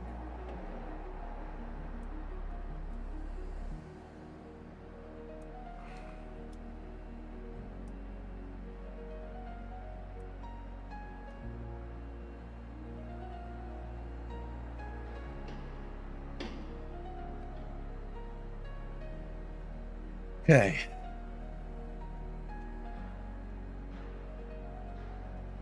We're going to dial in a Trans-Minmus injection here. And I think this would be a good time to make sure that we have auto struts figured out.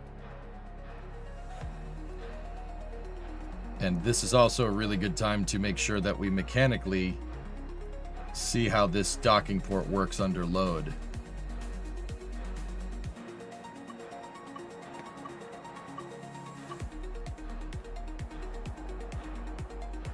Has the computer's been able to keep the office warm? Yes, Brun. I do have a small space heater right here that's helping me out. But yeah, when I came in for the Senate confirmation meeting this morning, it was like 58 degrees in here. Now it's 75.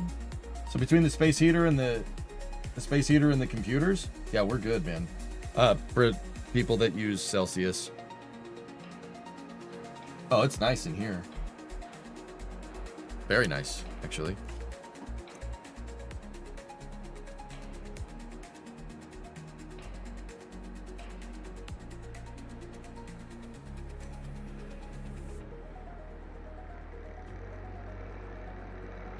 All right. Go for Trans-Minmus injection. We'll use the service module to finish the Minmus insertion burn, and then we should be able to use the lander for circularization.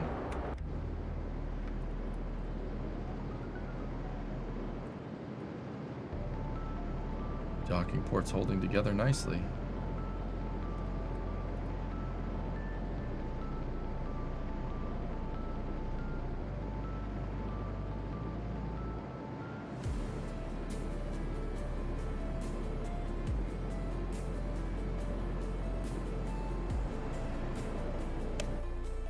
Okay, now we separate.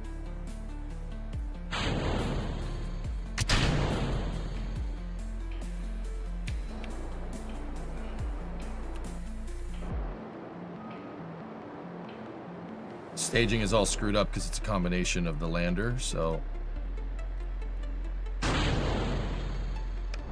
Discovery, go at throttle up.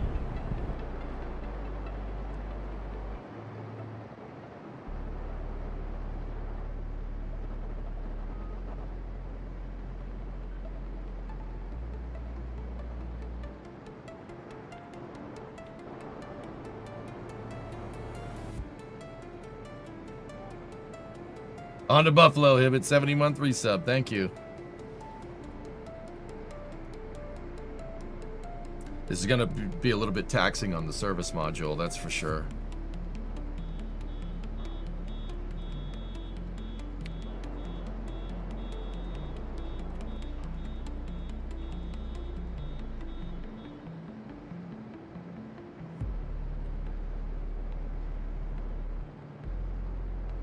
I left some fuel in the stage too, so we can do a deorbit with it. We can dispose of it correctly. What's with the beeping? Starbase Live is on. You're hearing people building the Gigabay. Can I ask you, what was that about the cosmonaut taking pictures of engines or documents for Falcon 9? Was it Roscosmos doing shady stuff, or was he just not that smart? I can't say if there's a conspiracy there or not, Yuri. It's just that he violated our export laws by taking pictures. He didn't take pictures of Falcon 9. He took pictures of documents that are SpaceX proprietary and U.S. export controlled.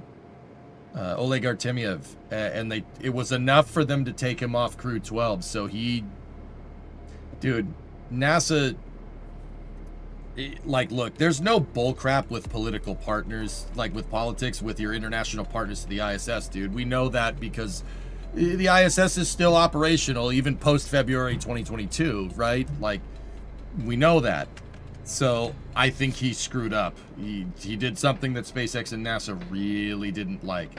You know, NASA is not going to try and rock the boat with a political partnership right here with international partners unless they, because just of the situation, right? They're not going to do it unless he absolutely screwed up, and I'm thinking he really did a boo-boo. Are you saying a cosmonaut broke ITAR? Yes.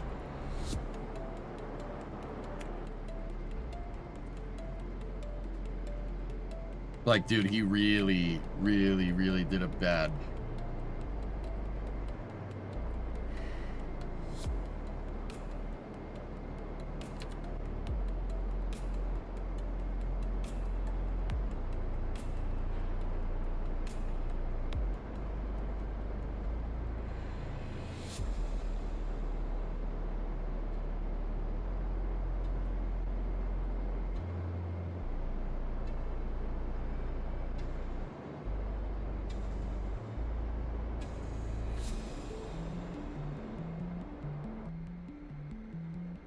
Okay, we have the start of a Minmus intercept.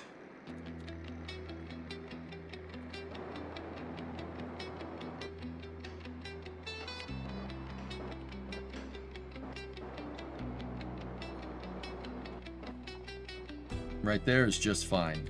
I'm a little worried we did use a little too much fuel, but we have plenty of monopropellant left on the service module as well. So shut that engine down, and then what we're going to do is make sure I swap control points here.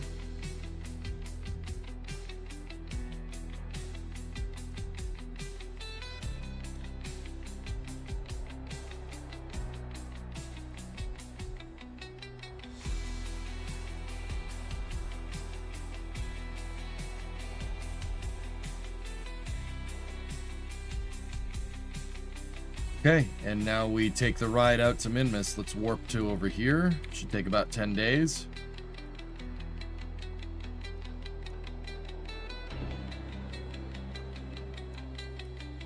Yeah, we'd go straight to jail, exactly. So Yuri, I think if it was enough for NASA to be like, no, get the hell out of here, not good, dude.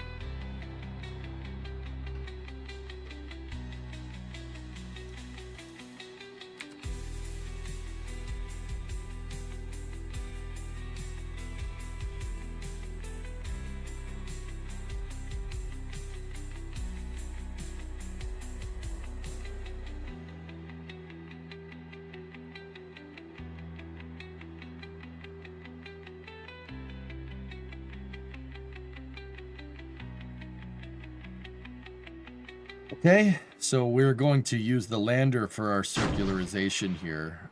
Let's just flip that around so we get better readings for Delta V. Make sure we have the right control point. We don't want to fire in the wrong direction and accelerate past Minmus.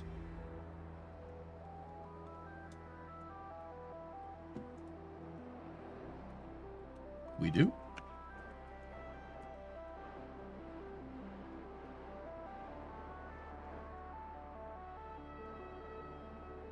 Okay. Here we go.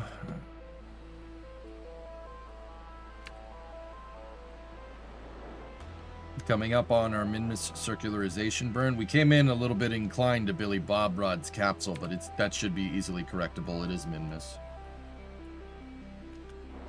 How did he gain access to those documents? I don't know, Seaman. Probably because he's flying on Dragon. That probably had something to do with it.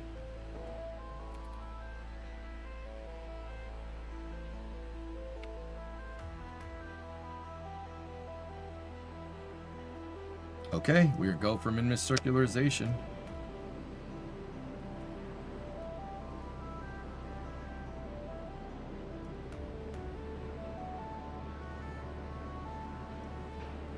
Dude, I gotta refactor the lander a little bit. This lander was originally designed for going to the moon, but we're ending up using it going more to Minmus than anything. But this whole system that we got going here is pretty good, man.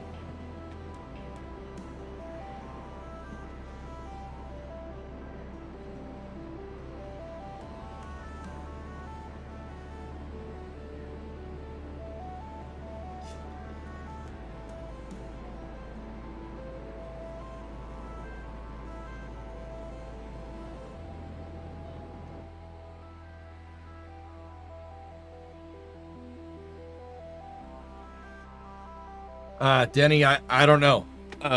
What I do know is that, you know, if you're an astronaut, you are the face of your country. You know what I mean? And it should be what your country has to offer at its best. And if that includes overt political statements, then I don't know what to tell you. Personally, I think that should stay out of operations. You know, if governments want to say whatever, that's fine. But astronauts, dude, if you're up on the space station actually living, you don't have time for bull crap, dude. Flight operations are no joke. It should be taken seriously, and there should be no distractions. That is cosmonaut, taikonaut, astronaut, whatever. Dude, you don't want distractions like that up there. Like, just from a pure safety standpoint, that I think that's very dangerous. But, I don't know, what do I know? Alright, so now we need to do an inclination match burn to get to Billy Bob Kiss's capsule. Can we call him Billy Butt Kiss or something? That's funny. That's funnier. Yeah, I don't think it's a good look. I don't want astronauts doing that crap. I don't want cosmonauts doing that crap. Leave that. Check that stuff at the door. Distractions are how people get killed in space. And generally with any type of aerospace. What's up today? Nothing, Bill.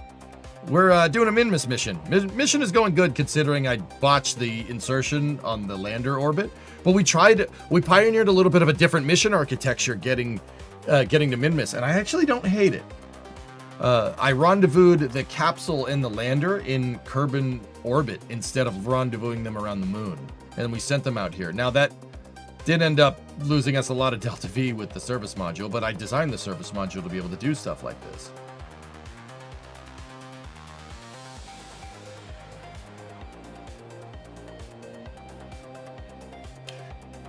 Like I said, Yuri, this isn't a benefit of the doubt thing, dude. Like, oh, he didn't mean, there was nothing afoot. If they really found out that he did that not to just remember later, like, dude, they wouldn't have taken him off the flight unless it was serious, dude. That's a good way to look at it, dude.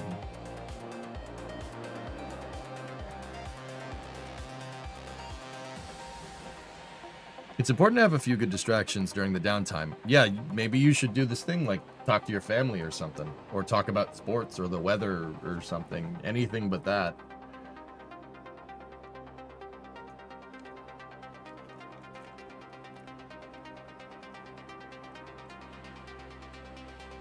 Yeah, Yuri, I mean, that's just my personal opinion. Like, NASA has been willing to let this kind of stuff slide. If it was something enough for NASA to be like, no, that means it was a big deal.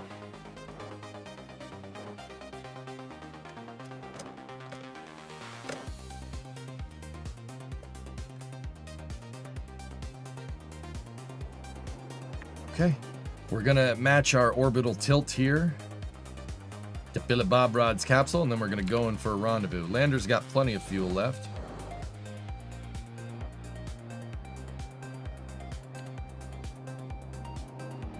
All right.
Nice. So what's Billy Bob Rod's capsule in? 7,000 by 6,800. All right, let's dial in a rendezvous maneuver. That's awfully low.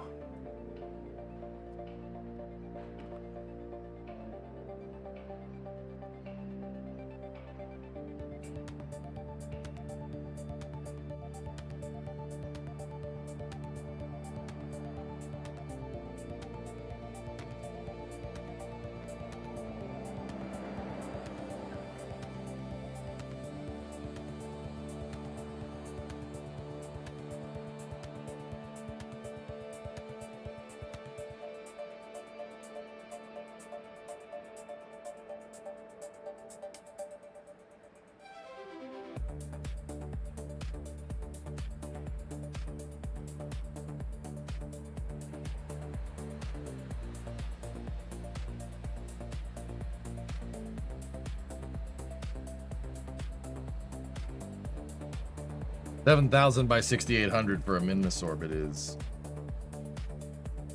not a lot, but we got a good intercept because we have a good inclination match, so should be about a 10 meter a second burn. Shouldn't be too much. Okay, sleepy time for Hibbit. All right, Hibbit.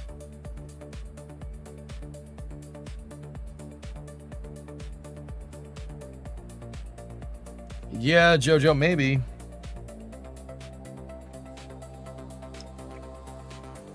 Yeah, there you go, Dan.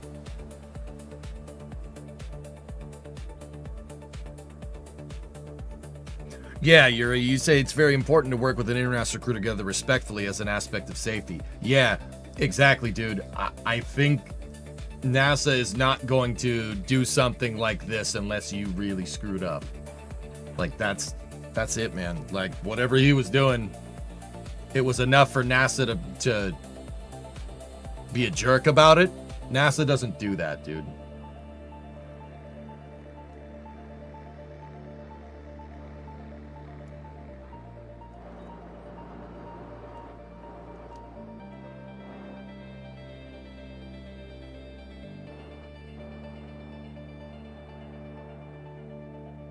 Actually, pretty damn good, Panta. Yeah.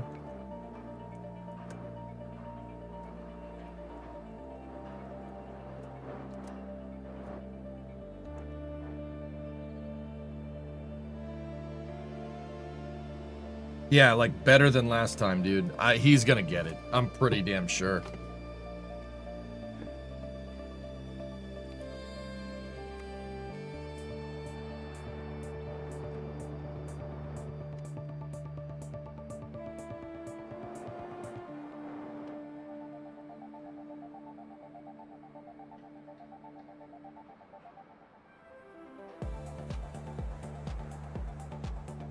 Sorry, Jay, I got a runaway daughter is playing her grandmother up because they found her with a vape, so I got to sort this one out. Oh, ho, ho, ho. Have fun, man.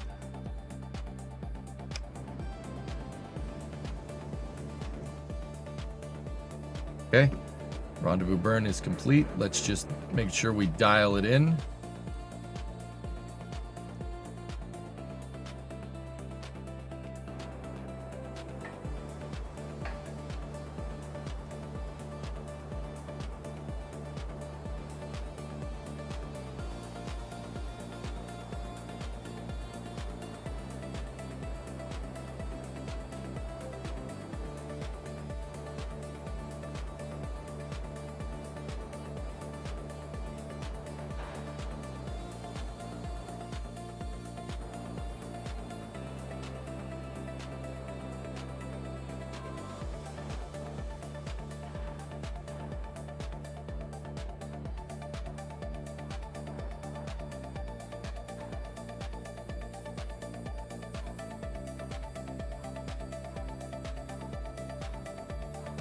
You guys ever seen The Martian?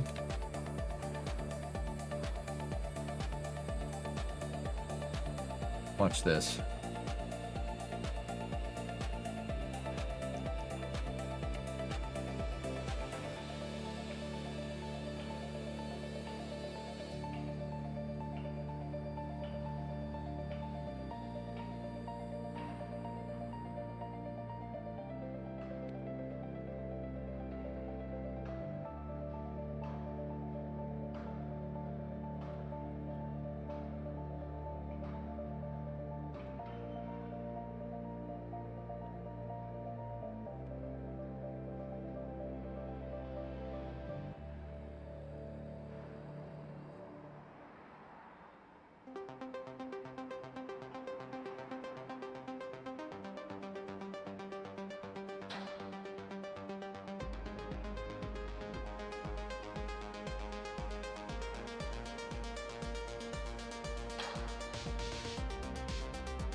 And since he's going down to the surface, you can go there. Boom! United crew.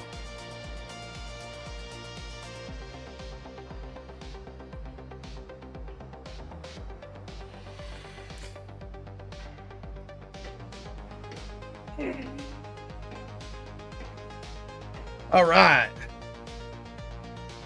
You about to launch someone under the surface under a tarp? No.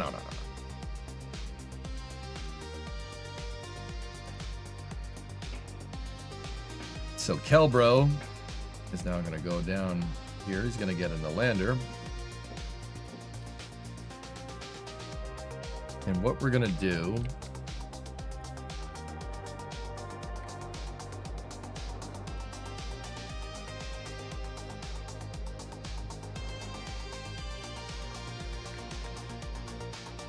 MCorp. Fun fact, Twitch tells me I've watched you for 830 hours this year. Time flies when you're having fun. Thanks for all the great streams. No problem, man. Thank you for watching. I appreciate you.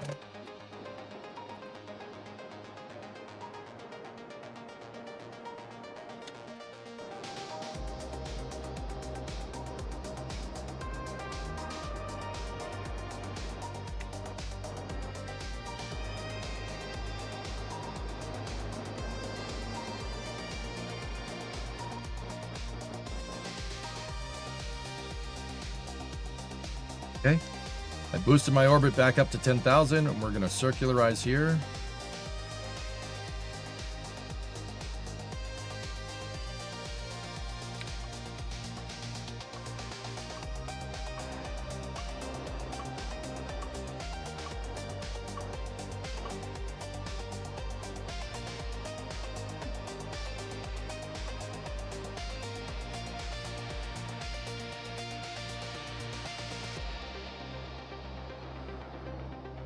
Maddie, what's going on, man? Just doing some Kerbal operations around Minmus. This mission did not start out very good when I started it yesterday, but now we're making some pretty good progress here.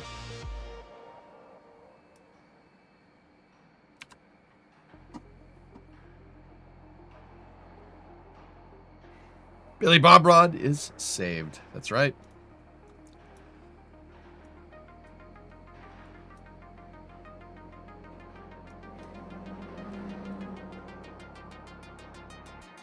Anyway, Maddie, what's up with you, dude?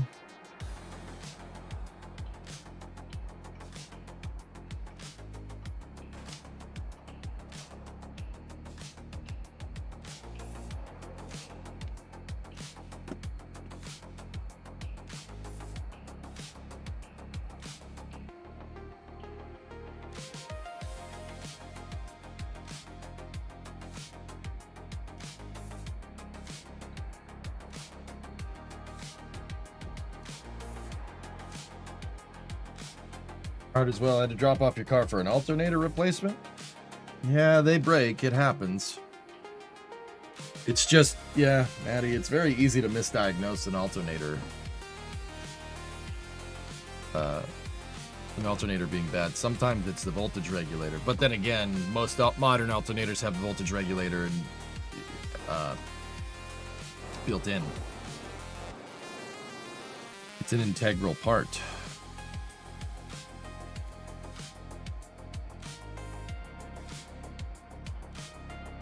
Thunderbirds had an incident, pilot ejected and stable being reported. Yeah.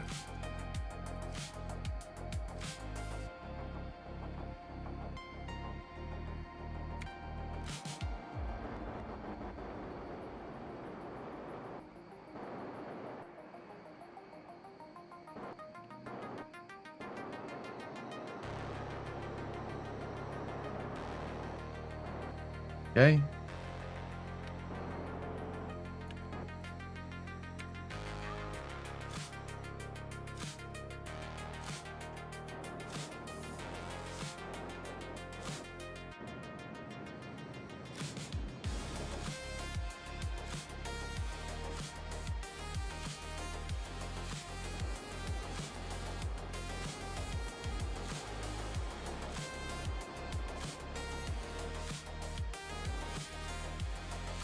Okay. Pretty much circular. 10.9 by 9.9 is just fine.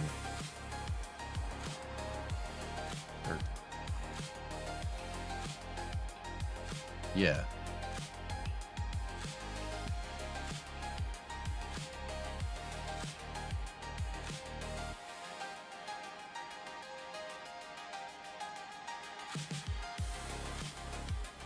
Spitting bars. Yeah. I guess so.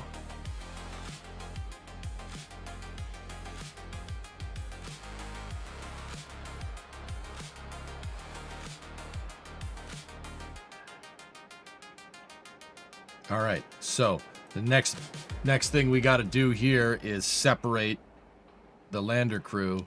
First thing we got to do is we got to land at the 2C1SS buggy here. So let's separate and let's dial in a landing burn here. All right, here we go. 986 Delta V in the descent module. That is more than enough. What about this? This has 312. That's enough. That's enough to get it home. Dang, dude. Oh, I'm so happy that when we engineered this capsule, I over-engineered it with more than I thought I needed. The safety factor here saved this mission. Like, big time saved this mission.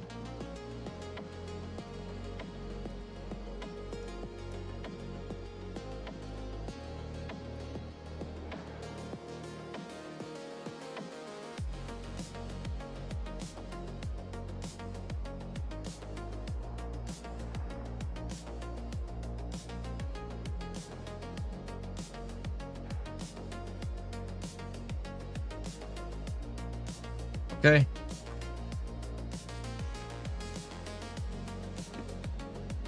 I'm going to reactivate my rotation control thrusters here.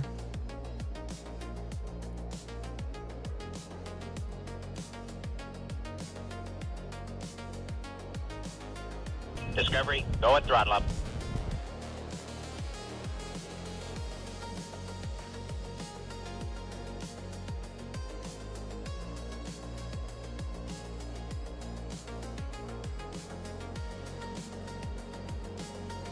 Hey, Ando.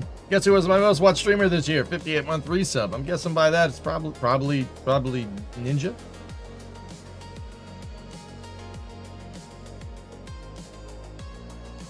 What's your hot take on Temu Falcon 9? Oh, this UK3 mission. Yeah, they didn't get their landing bird right.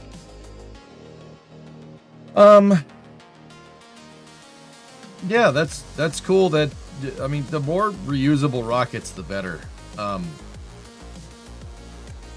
Yeah, it seemed to have performed pretty well for the first try. Yeah, good attempt. Sucks that they didn't stick the landing.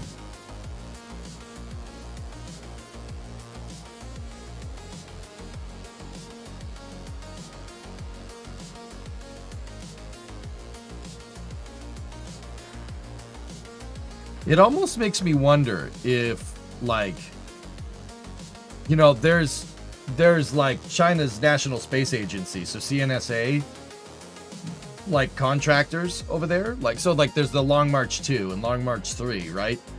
Like, it almost makes me wonder if, you know how like NASA's in-house programs are very threatened by like commercial industry, right? I wonder if that's like gonna start being a thing over there, you know what I mean? Like, this Zuke-3 rocket is pretty good. It could, you know, like, is it going to get to the point where the commercial industry in China is going to eclipse their national industry? Well, commercial industry as far as it can go over there, but it's just something to ponder.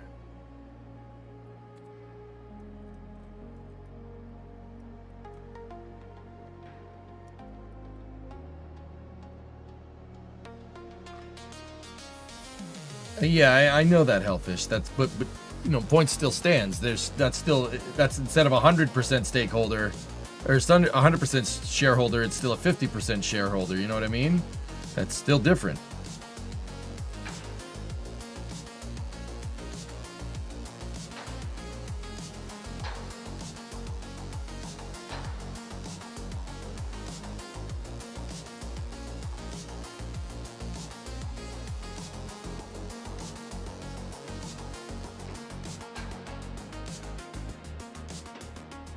Blackness, what's not to understand about why people don't like the Chinese space program? Do you think it's from some unfounded nationalism?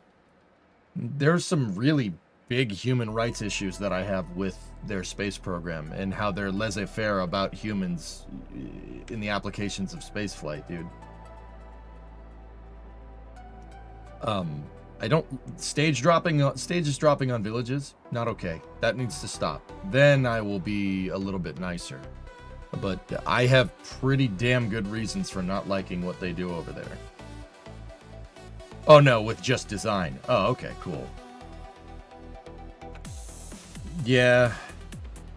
To an extent, there's a convergent design though, Blackness, with rockets. Like, there's only so many ways you're gonna make a boostable, like vertically landable first stage. There's a reason why, like even New Glenn and New Glenn 9x4, Falcon 9, Stoke with their Nova first stage. There's even, to an extent, there's a reason why all these rockets kind of look similar.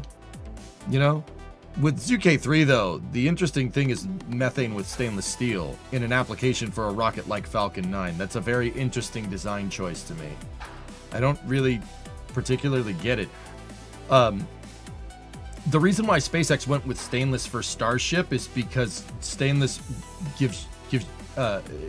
stainless is required for the stakeholder expectations for Starship. Starship needs to be mass producible, and the stainless steel affords you to carry a much lighter thermal protection system because stainless steel can tank heat in the application of re-entry vehicles. Now, making a Falcon 9 rocket out of stainless really doesn't make any sense in my mind, but I'm sure the mass production thing would probably be a benefit for ZK, you know what I mean? But it once again illustrates that no matter what the nation is, that reusable rockets are a market trend. That's really, that's a really good thing. I said that right after New Glenn landed, man. That's really good, regardless of, design, etc., etc.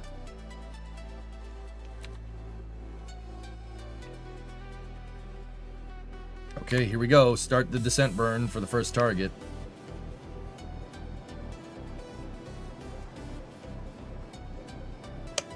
Okay. Burn was good and on time.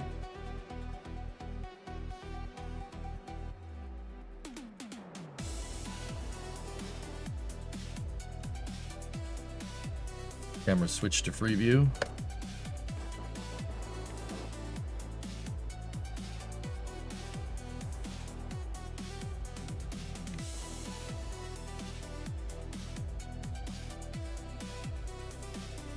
Why does it matter, Grab Shark? It matters because disregarding intellectual property is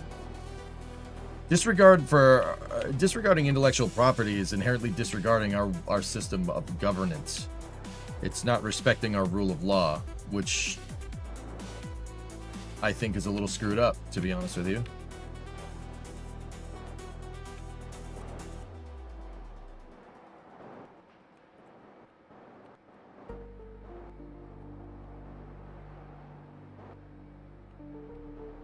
That is a disregard for our entire law of the land, and I'm not really cool with that.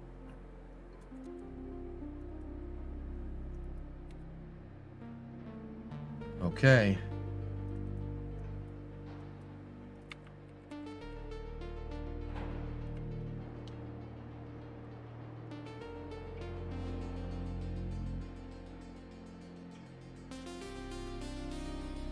You fellas, I don't really necessarily mind this particular topic of discussion, but I think it could easily devolve into something where people get into name calling and whatnot. So the best thing we could say is that, I hope they do well. I hope that rocket does well. Dude, getting to the landing burn on your first try is pretty good. That's really not easy to do.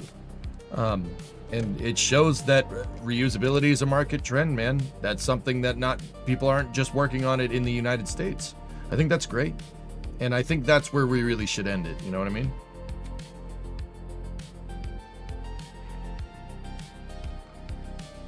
This is my first time watching EJ. What's up, Mike? How you doing?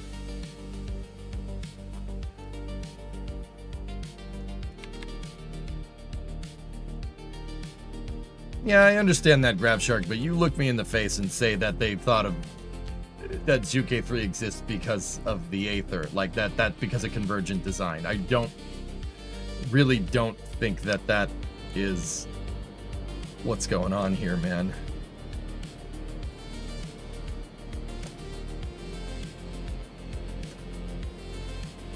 We're over the landing site. 900.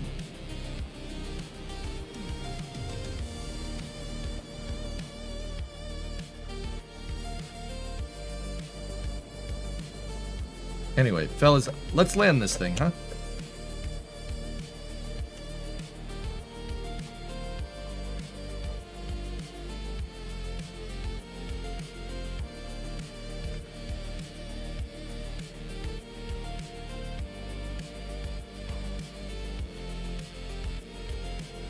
Yeah, I understand what you're saying. I got you.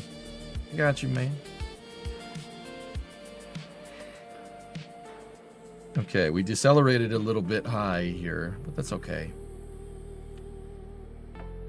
Yeah, we're going to turn our lights on. We're landing in the dark here. Let's flip this vehicle around. 620 at 10 meters a second.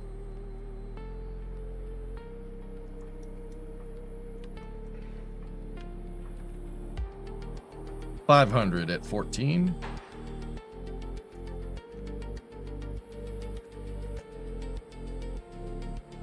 Okay, gonna start our remaining deceleration here. We're 300 at 19 and accelerating 250 at 20, starting the descent burn.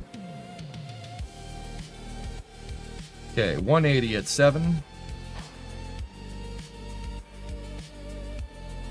130 at 8.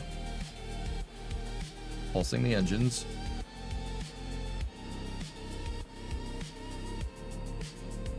Okay. 45, we're going to enter a hover here.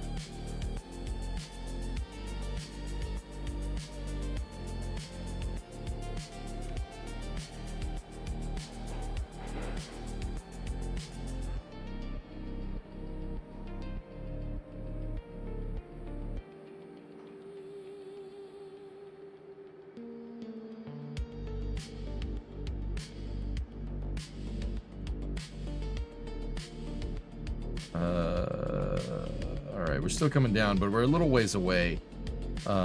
Let me touch the thing down, and then we'll just hop over to the thing.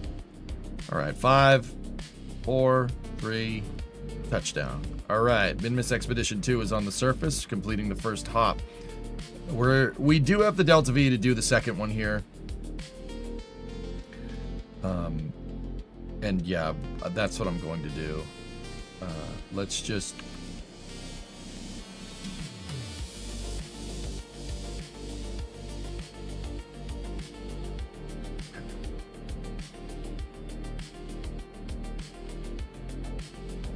We're just gonna bounce up. Here, we've entered a hover.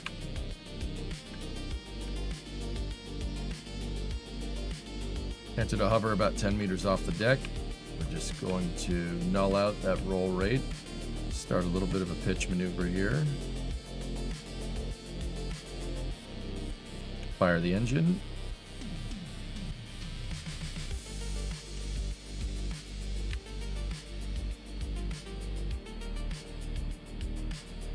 Okay, we are 27 off the deck here. 200 meters to target and closing.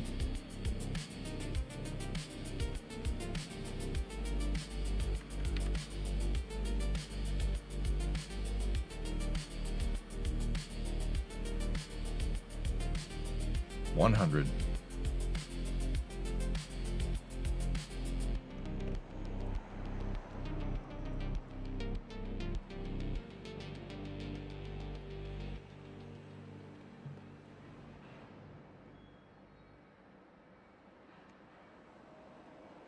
Over the target. Nulling out remaining velocity. Okay, 20 meters off the deck, coming down at 2. 10 at 2, decelerating. We have touchdown. A little bit of a bumpy landing, but we're all right. Shutting off RCS, shutting down the engine. Ooh. Man, I like these landing legs. They're pretty good.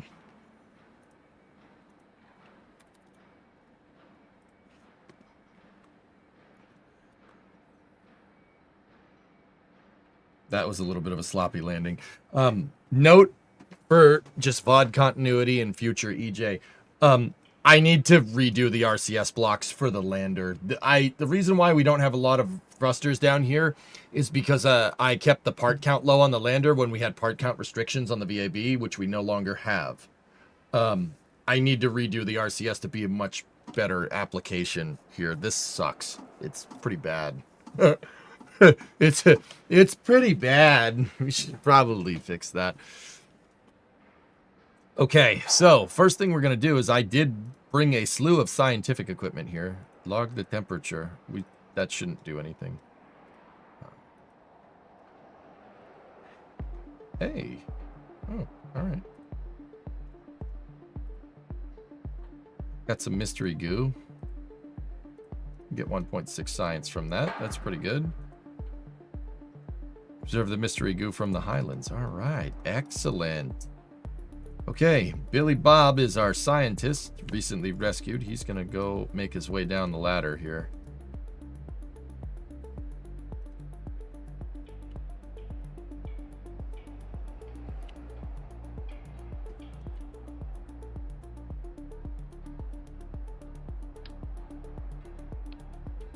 It's weird. And he will turn his lights on. Take a surface sample. EVA report. That's not going to give us much. And plant that flag, baby. Rescue Billy Bob Rod. Now part of the crew. Complete rewards. ME2 landing 1. Landing site 1. Second Minmus crewed landing site. Cool. Money, money, money.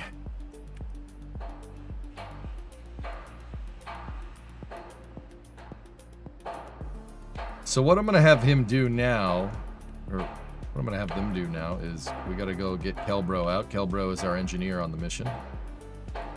Somebody's building the Gigabay. That's what that noise is. And I'm going to have these two start setting up some surface experiments packages.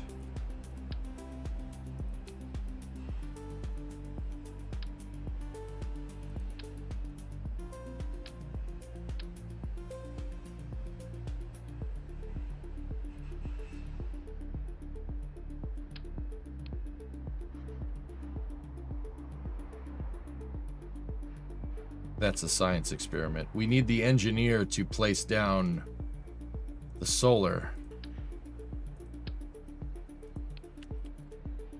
which of course is not going to work right now, but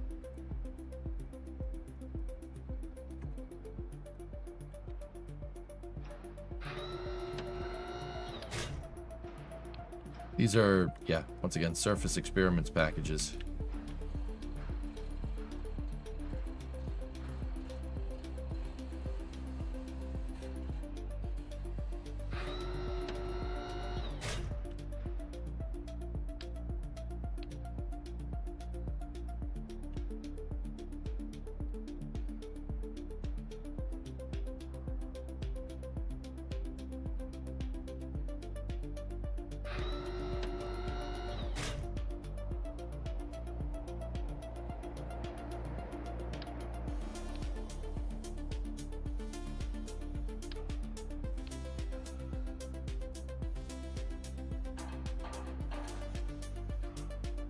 It looks like I didn't pack an experiment control station.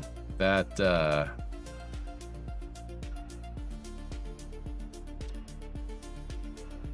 might be bad. New Raptor video just dropped. All right, we'll check it out, dude.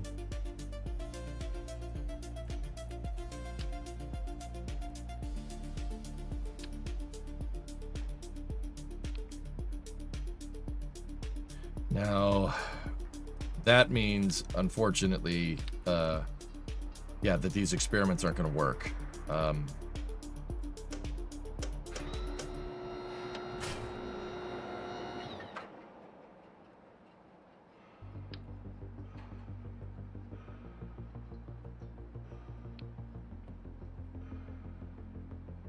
Now, what we could do is we have enough Delta V to do multiple landings here. We have enough Delta V to do the second landing and the third landing. So I'm going to pack the experiments up, and, you know, if we get to that point,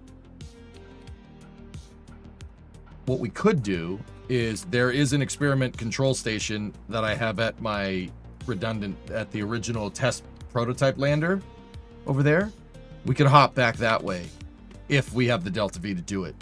If we do have the Delta V to hop back that way, we'll just set up the surface experiments there, which was the point of Minmus Expedition 1. But it's okay.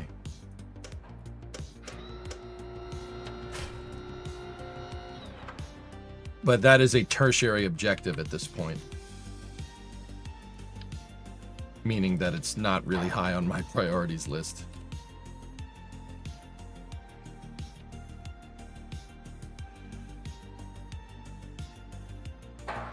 So the next thing that I need, and we need to start ripping parts off of this thing.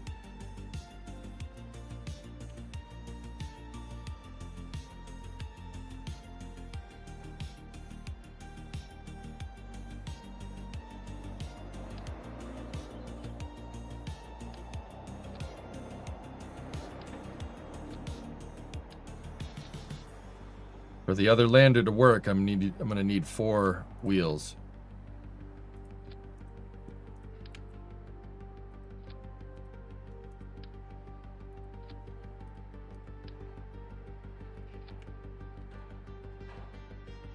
So we're gonna take 4 wheels off of this thing, and we're gonna attach them to the lander here.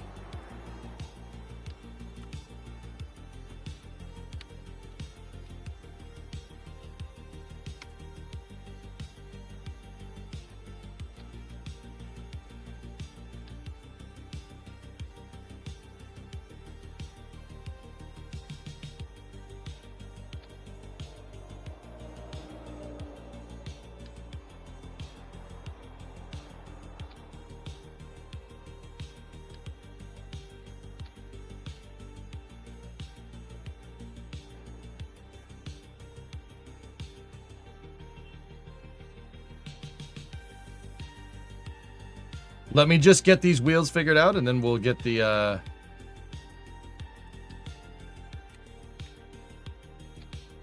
just gonna bolt them onto the side of the lander here. Okay. We have the package. Package is secure. All right, now I need him to go, Billy Bravo to go into inventory here, and I'm gonna have him get a surface experiments, EVA experiment kit, and do an EVA, or not an EVA report.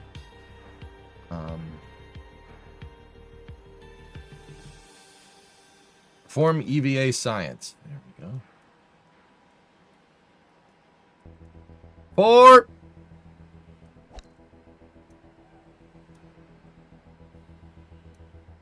Nice.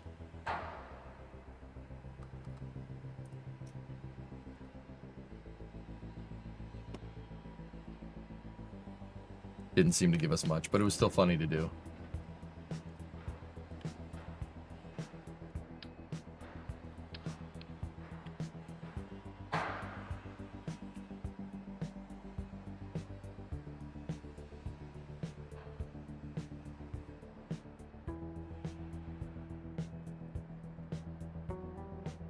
Okay, let's get the crew back aboard.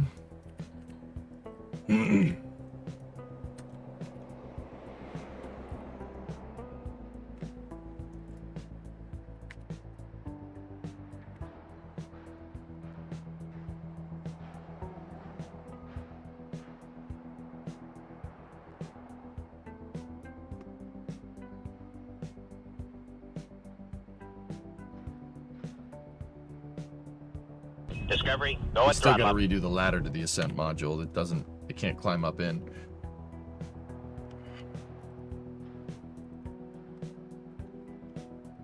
I bet you could shoot a golf ball into orbit around Minmus. You'd need the golf ball's exit velocity to be 150 meters a second. It's maybe. Hey Bargon, little over a year now. Thanks for teaching me lots of new things. No problem, man. My pleasure.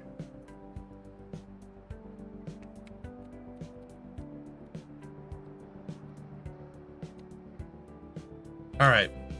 Where's this Raptor video at?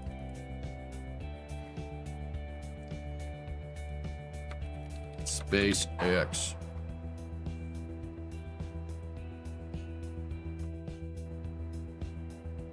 All right, what do we got here? Validation testing on a Raptor 3 performing a Starship V3 Ascent burn.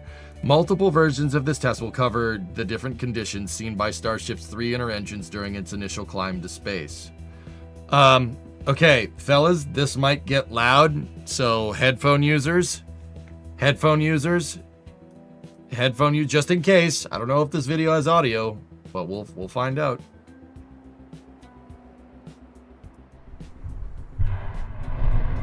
Nah, the audio ain't too bad.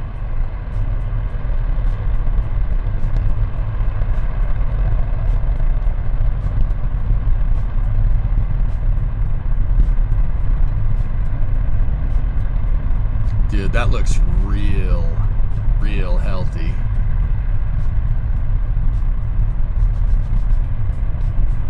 I wonder if they're going to do any thrust vector control tests.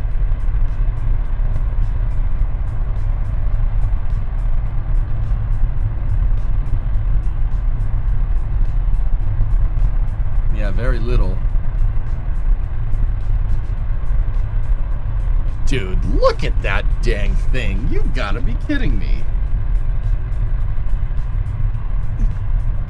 Yeah, it's just very... Oh, excuse me. Very small corrections. Yeah, dude. Look at that. No weird stuff coming out of the nozzle. Very crisp, very consistent jet here. That's really nice, man. Real nice.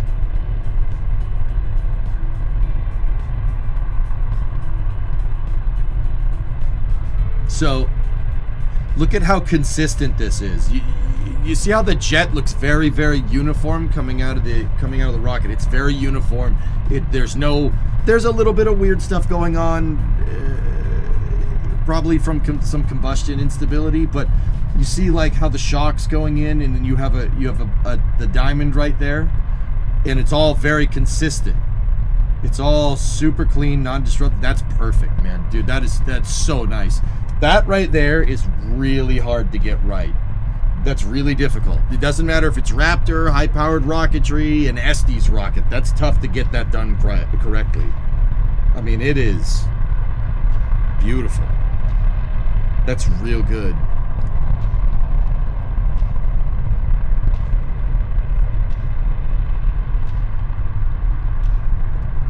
Do you think the blue is from the cooling? The blue is from the high temperatures of the exhaust gases, Yannick. That's AI for sure. This is definitely hardware in the loop testing based off of their post-victory, yeah. They have this engine plugged, like, the Starship guidance system is plugged into the test stand. If I'm going to speak like that. It's plugged into the test stand.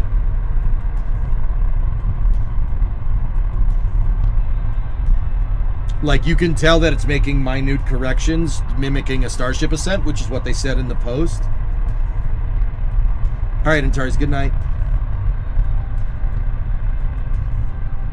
What are the occasional yellow sparks? Just a slight bit of,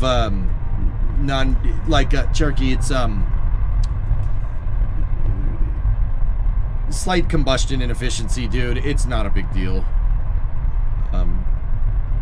It's also probably just sucking in dust and rocks. Well, not rocks, but it's just making a vacuum here, so stuff is getting pulled in.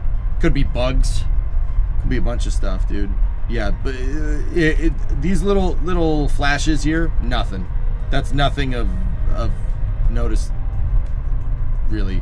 You really want to look for stuff coming out of here, like right at the rim of the nozzle.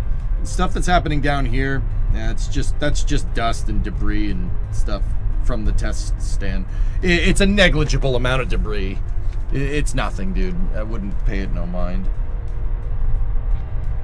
Also, a 6-minute burn is impressive for any rocket engine.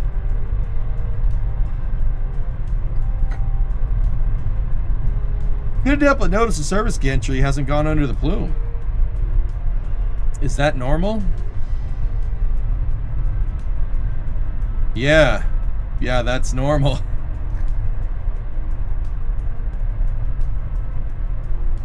The plume is remarkably wide for it being a sea level nozzle. You're getting very big under expansion here, which means that they could... You really... Yeah. See how the flames kind of go up sideways first, and then they go down like it's a parabolic curve? That's called under expansion, meaning that the nozzle is under expanded for task here. But rocket engines are designed like this on purpose because you do not want this flow coming off the end. You don't want that separating inside of the nozzle. If you get flow separation in the nozzle, explosions happen, like big explosions. So this is over expansion, or under expansion right here. This under expansion is fantastic. Over expansion is what you don't want with a sea level engine. This is great, yeah. I'd be willing to bet, but because of the under expansion that's happening here, you could probably squeeze more out of this. You could get slightly more efficiency, slightly more efficiency with Raptor 4, but if you redesign the expansion ratio on the nozzle. There's a lot left on the table there, but that might be on purpose. That might be on purpose because of safety factor. You know, you could squeeze more out of the engine, but this is good enough right now to be perfectly reliable. Yeah, Rockets, exactly. The RS-25 with its little weeble wobble at startup. That's exactly what I mean. Yeah, that's really bad for it. If that happens for more than a couple of seconds during start, it'll explode. You'll crack the nozzle. Cracking the nozzle is bad. Tori Bruno is seething right now. Actually, he'd probably be hyped to see this thing, man.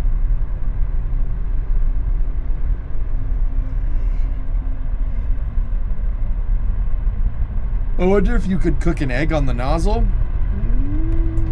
No, it'd probably... There's flame out, purge. You got some residual methane coming out of the plumbing right there. But yeah, everything looks good, man.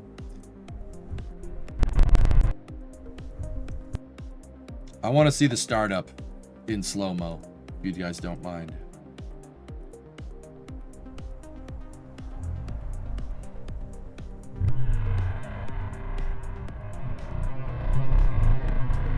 Damn, dude. That's so good. My goodness. So, another tough thing to do is start the engine when it goes... Because starting the engine and making the engine start quickly. Making the engine start quickly is difficult. You ideally want it to be faster. But it's tough to get everything to ignite all at once. I mean, this is... If you guys look, like even when we're in slow-mo, you see they start flowing propellants. You can see it right there. Right? And then, boom! Right to full power. That's awesome, dude. That's so tough to get that right. It is beautiful.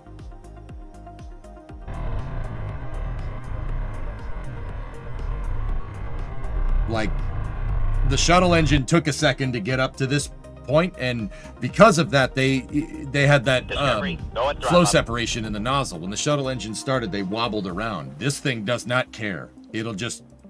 I mean, I don't see any nozzle wobbling here at all. Granted, this is a sea level engine, but I'd be curious to see what a Raptor engine does here. But dude, there's no nozzle oscillations there. There's nothing. I mean, a minute amount. It's beautiful. Hey, Viper, 17-month resub. Even shutdown. Shutdown's the same way. The faster you can get this thing off, the better. The faster you can shut it off, the better.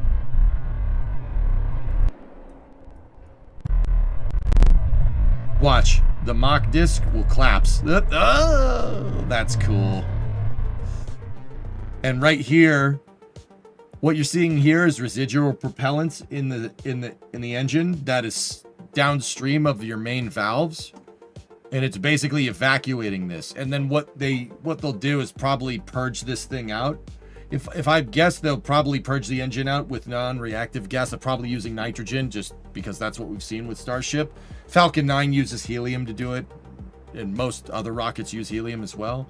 This is residual propellants, and then you can see the helium is evacuating all the flames. And it'll eventually, or not helium, the nitrogen eventually will snuff it all out. See, what happens here is there's residual propellants in the lines that's downstream from your main valves.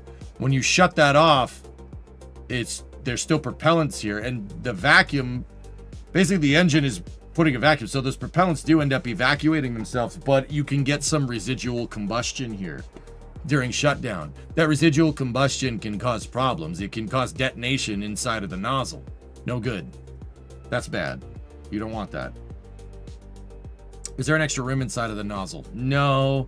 I'm not sure what that is, dude. Probably something left over from the cooling channel fabrication process. Either that or we're looking at the start of the liner on the jacket liner on the inside of the nozzle. But see, you get some residual propellants, and if these propellants linger around, dudes, yeah, it can detonate inside of it and basically cause the rocket engine equivalent of like rod knock. That's detonations for a non-detonating engine is bad. Yeah, that usually breaks stuff. And that's why they purge it out, to get all these flames basically away from the vehicle. You can see that they're pushing the propellants through because the flames still going down and away. And then it eventually snuffs out. Cool. Amazing video. That's really cool. I love it when they post stuff like this, dude. It's fantastic. Anyway, we're on Minimus. We have the wheels for our mission, and we need to go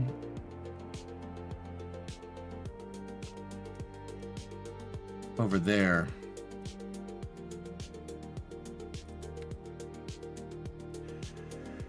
Okay, this is going to be a pretty big hop. That is the second landing site here, setting that as target.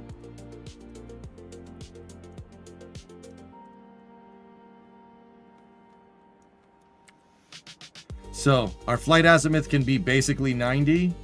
If Billy Bob Rod's capsule was in 0 degrees inclined, if we go 90 from here, our path should cross that lander almost exactly. Okay. 674 meters a second delta V. We're going to need about 300 for the hop and landing here.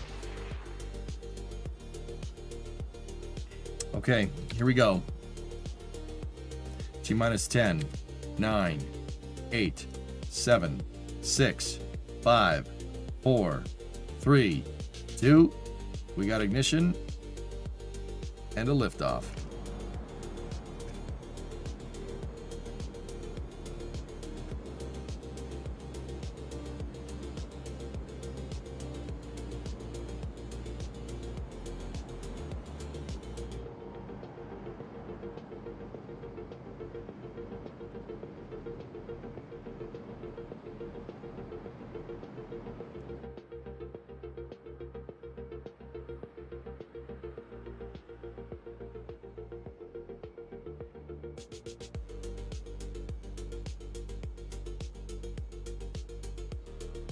We can make the adjustment. It's not a big deal.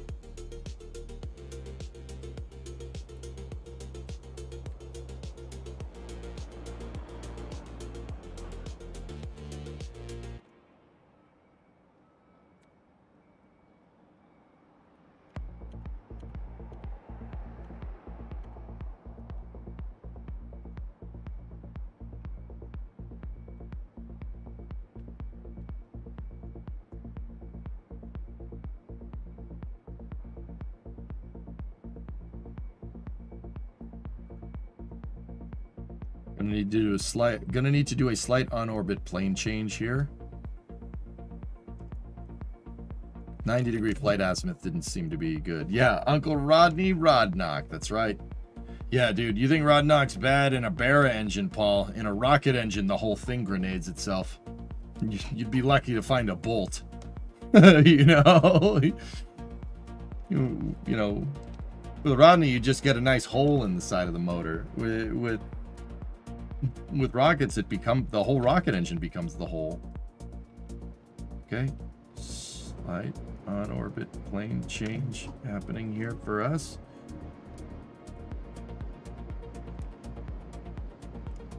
Perfect.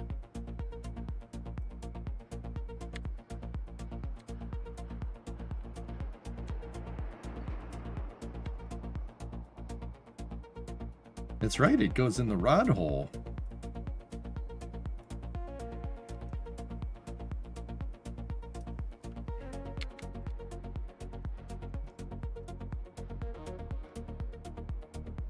Okay, we're a little bit short. Hold on.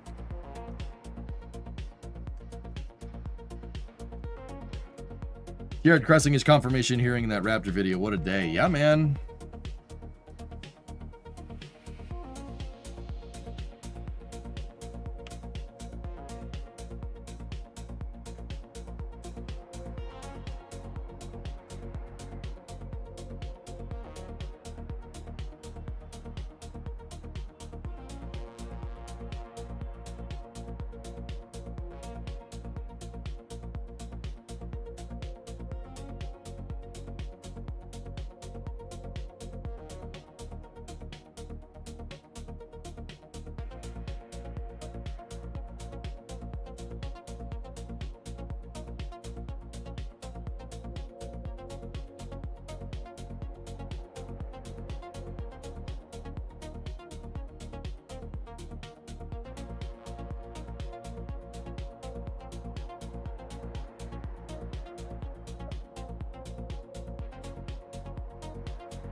Oh, this is a little bit of a sussy landing.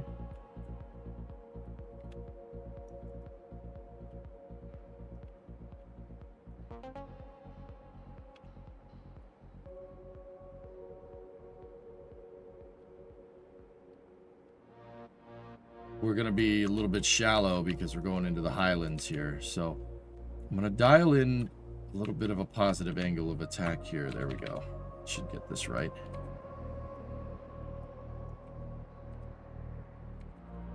Oh, no, no, no, no, no. Come on, baby.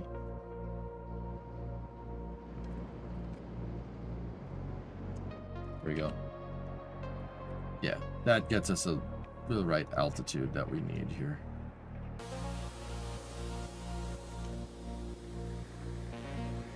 You gotta fix your truck, be back later. All right, man, good luck.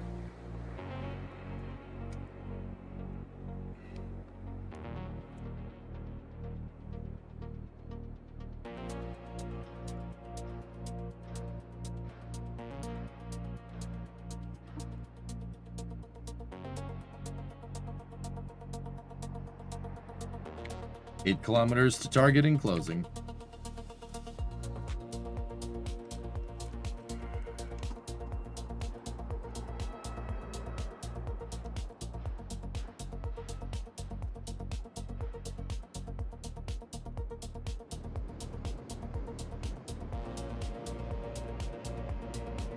Starting first deceleration burn.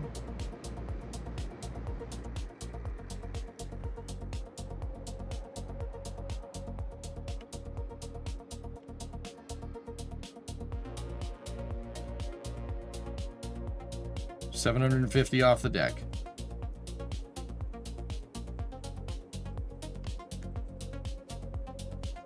This is a little bit sketch, dudes. I'm not really into it too much, but we can get it.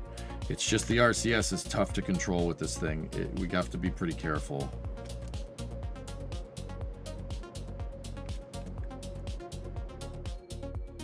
$1,800 in closing. Oh crap, I ran out of monopropellant. Oh shh. Ah, come on!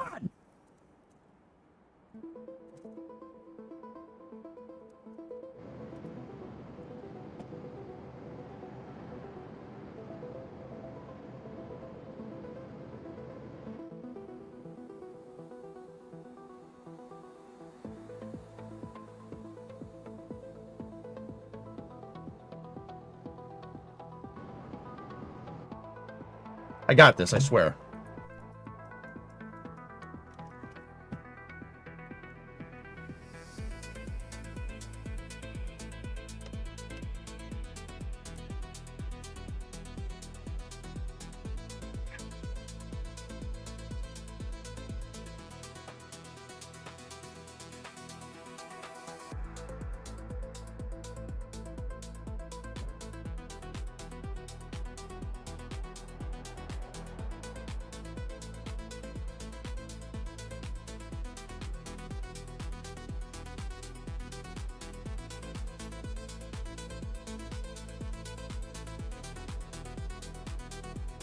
Okay. All right. I let it do that.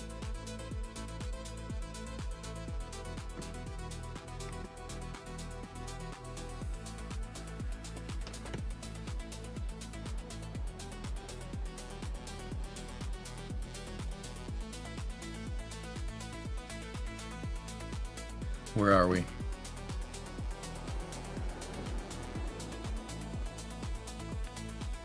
That was almost bad.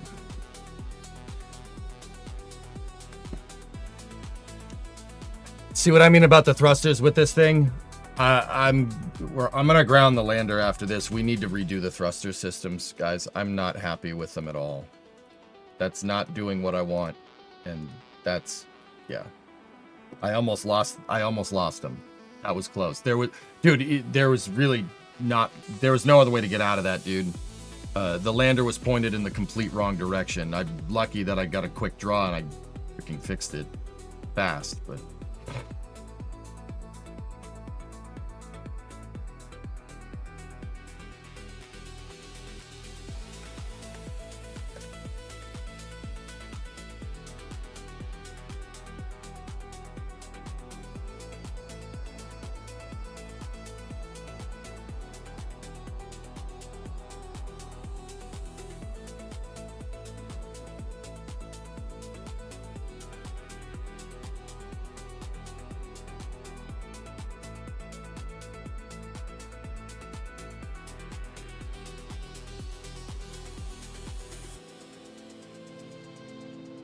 Alright, where's the frickin' thing? It's over there. It's 200 meters away. Let me increase the traverse rate here. We will do...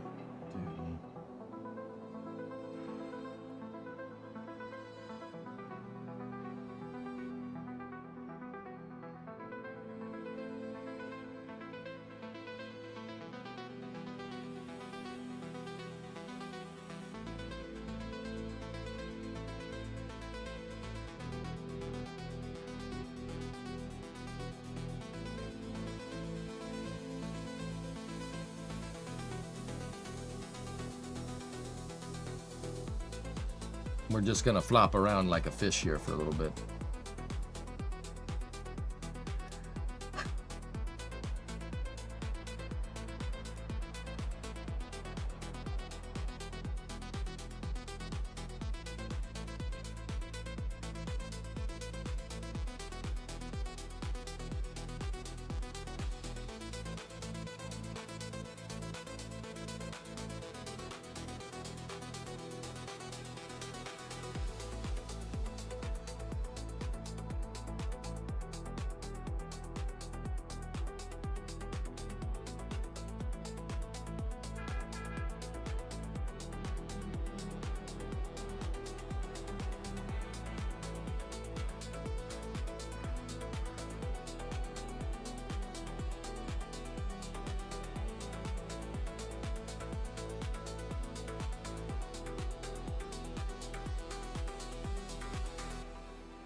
All right, I just gotta think how we're gonna do this.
All right.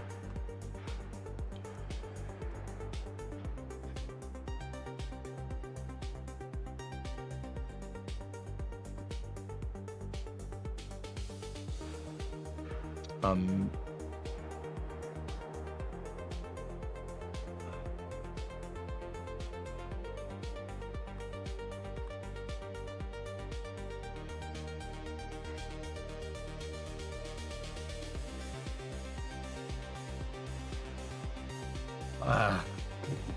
So I ran out of, I had a monopropellant tank locked, and of course we went dry right in terminal descent because the RCS on this thing, I gotta redo it.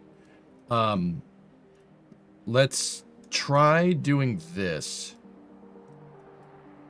First solution here that I'm gonna do is seeing if we can.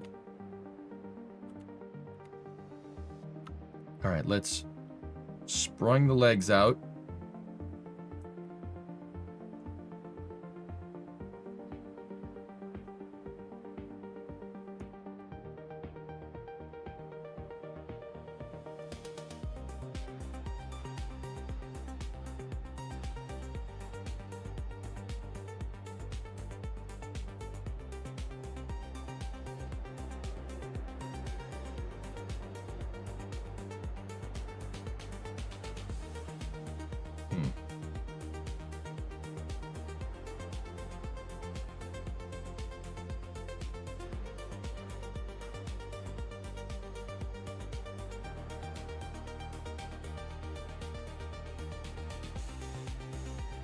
Yeah, it's in one piece. Guys, for what it's worth, I let the lander fall. Because it's easier to solve this problem than it is to solve the lander being in pieces and Kerbal's dead. That was it. I did it on purpose. That was the best of a bad scenario, to be honest with you.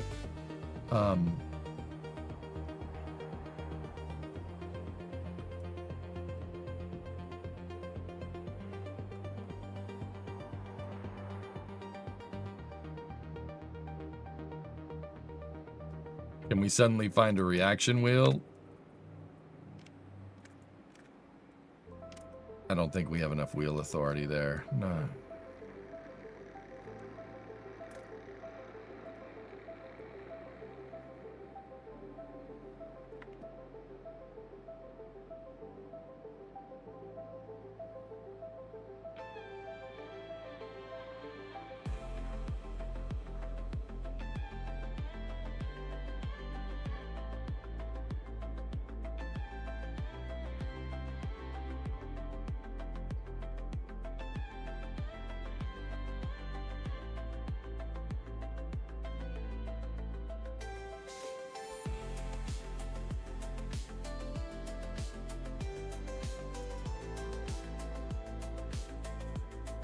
We're just gonna flop around for a little bit.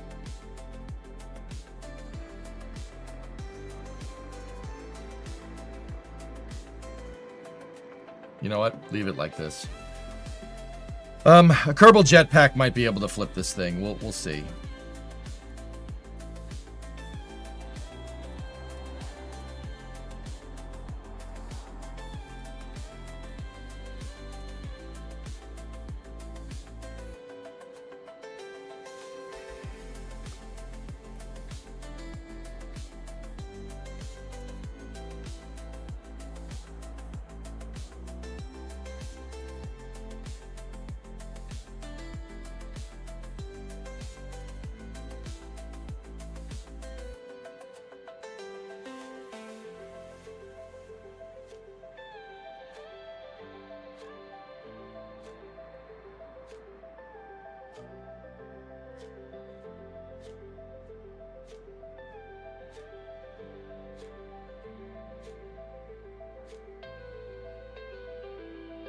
Kerbals are actually pretty damn robust, believe it or not. We just got to be careful here because we're playing a dance with rover wheels involved now.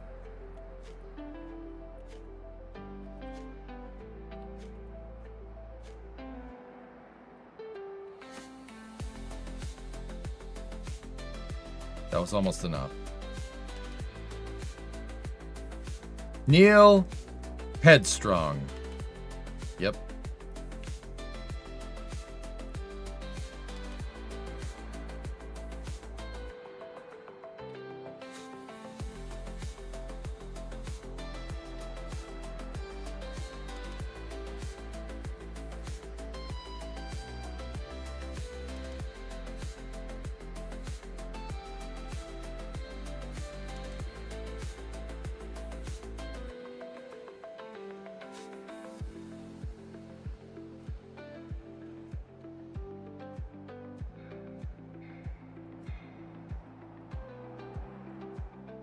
Billy's like, this is some rescue.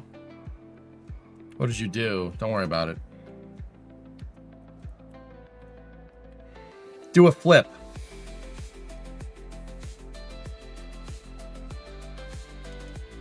Yeah.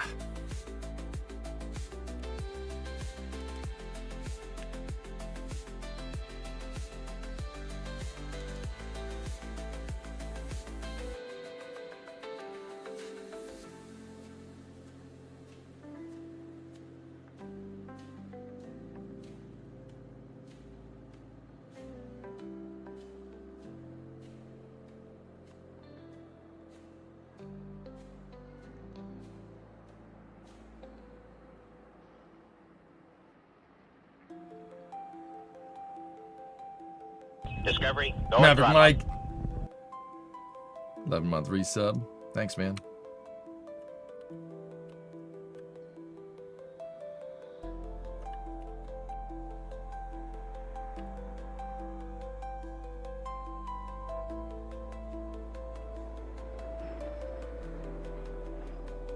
Nah, Denny, we can get it here. We're on the Highlands, dude. There's nothing around.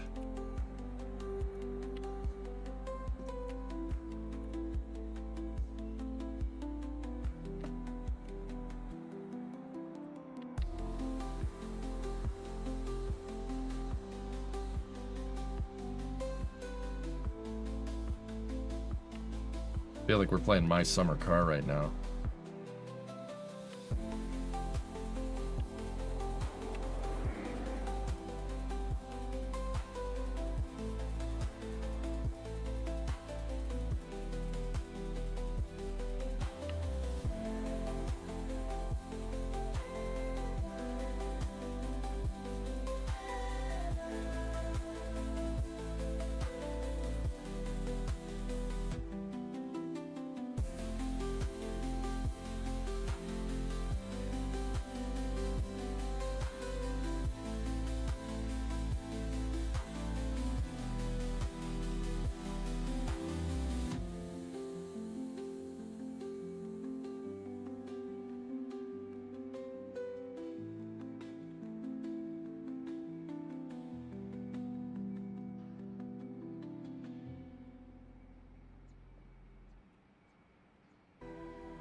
Come on.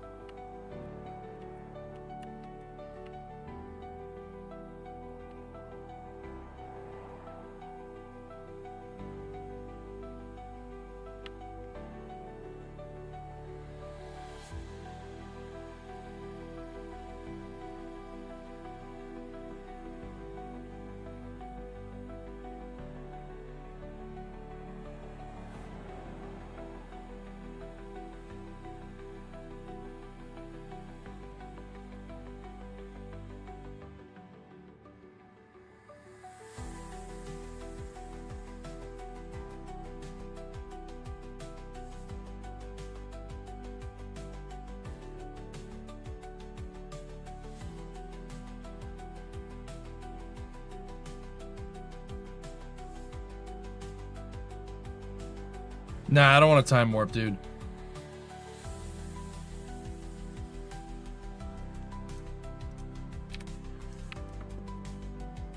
You know what? I think the wheels are screwing me up.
No, guys, we don't need rescue. Worst case scenario, we separate the Ascent component and just flip it over. I want to complete the mission. I want to get this thing over there.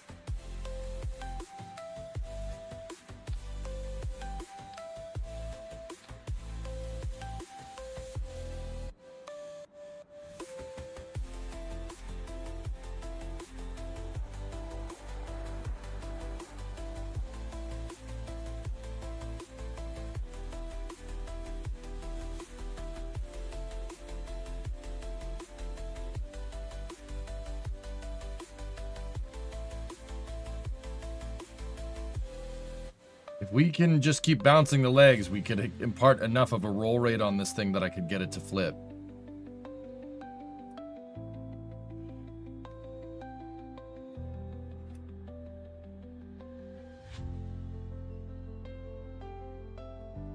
Just like I said, we're just gonna flop around here for a second.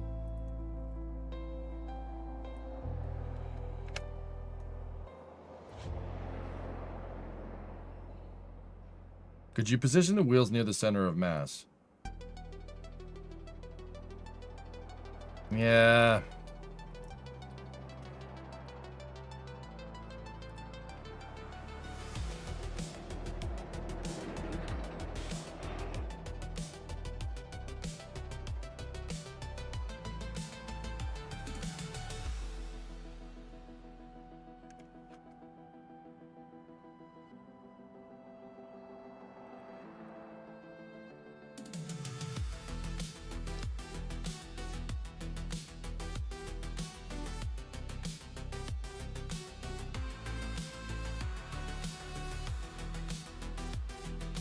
Come on.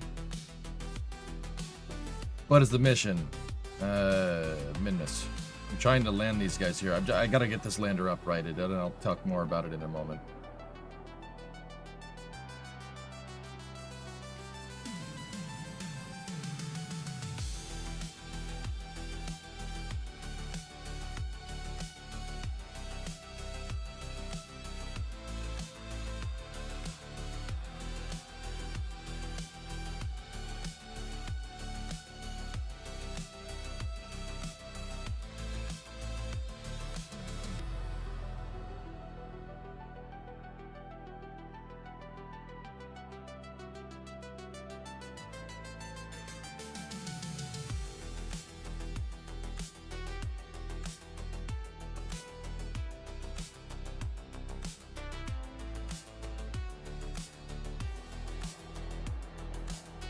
Turns out the lander with a really wide stance is really, if it tips over, it's really hard to get it to not do that.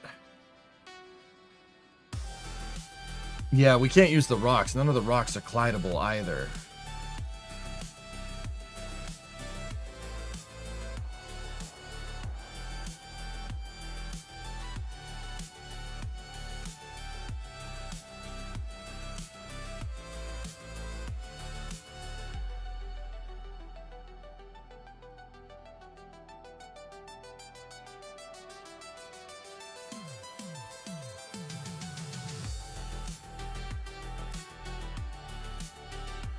Use one of the Kerbals to do what?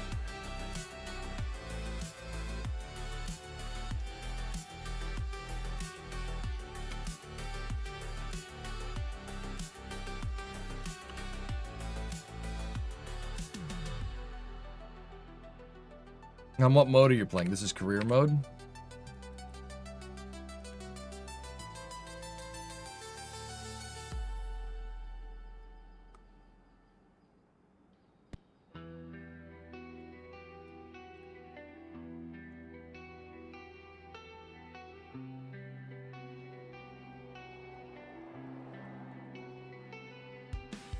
Yeah, I tried that, Eric.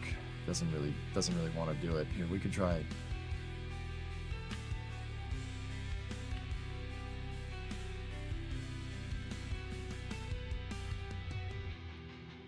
I mean, we're playing with house money here, guys. Like, the lander tipping over is an inconvenience. Like, we could jettison the Ascent module and easily get back up into space. I'm not too incredibly worried about it. What I would really like to do is complete my tertiary objective here, which is land at the flats, right?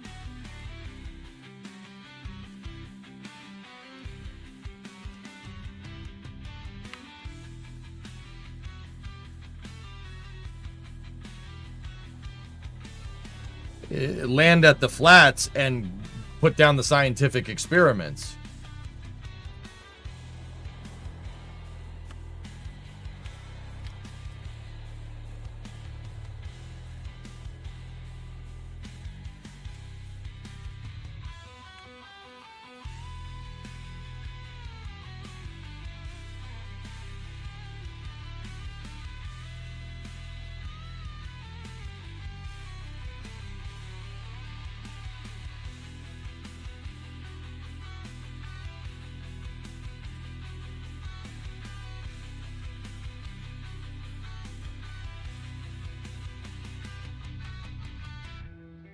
Do I have any contracts active? Yeah, of course. I have to repair this rover. Kispios, give me a second, dude. I gotta figure this out.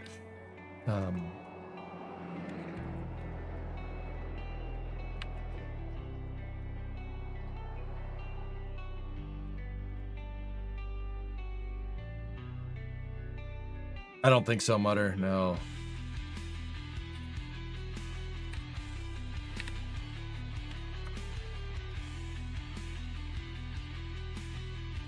The rover is collidable.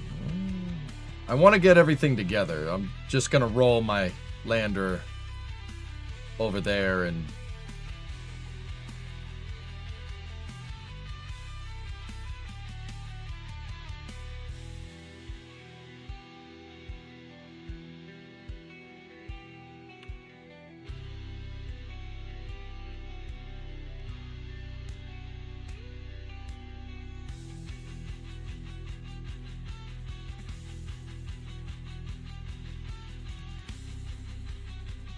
Keep rolling, rolling, rolling. Keep that lander rolling. Jeb behind. Nah, Mutter, I got an idea. I need to get this thing over there. Use the antenna to lift it is not that far off from what that idea is, though. That thing has a bunch of solar panels on it. If I take a solar panel off with the engineer, right? You attach this thing, we deploy the solar panel. When it's down, it'll tip the lander up. That should fix it. Can you mount the wheels on the side and drive it? Not really sure where we're going to do that. I don't think the ladder is collidable with the ground, Wolfie.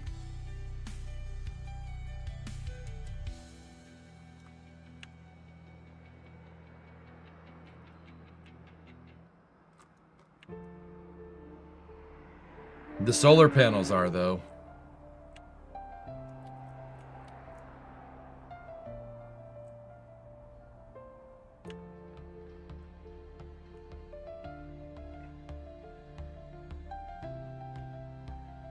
So priority 1 is to get the lander over there. Priority 2, upright the lander. Then we continue with the mission as planned.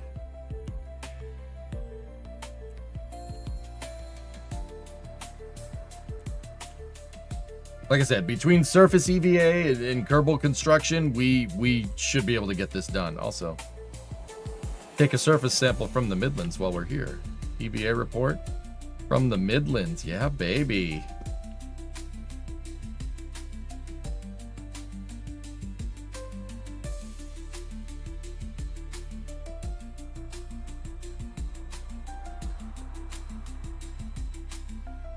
Not a boulder.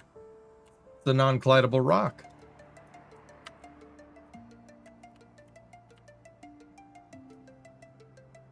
Frankly, kind of appalled that this is actually working, but nice.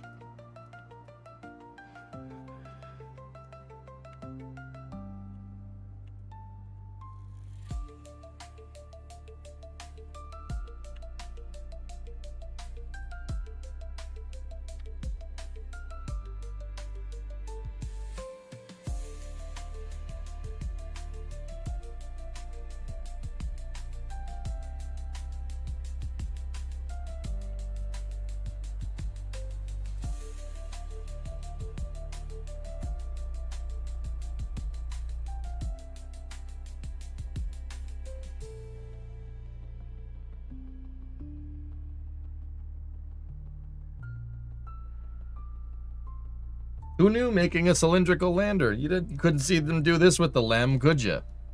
Yeah.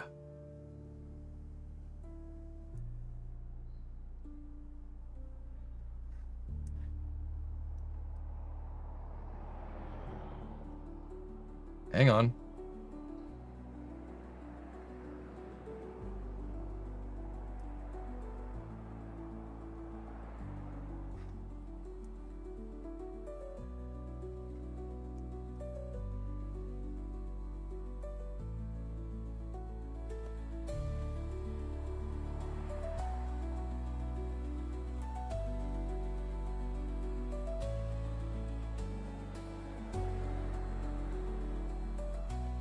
Dang it.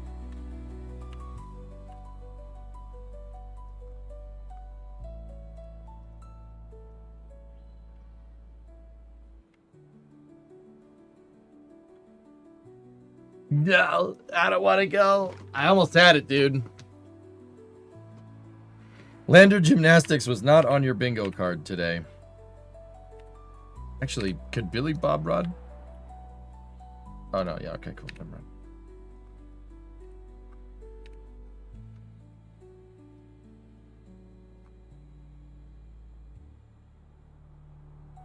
That is also an option, Psyduck, yes. Like I said, we got plenty of ways to fix this. I'm not too incredibly worried.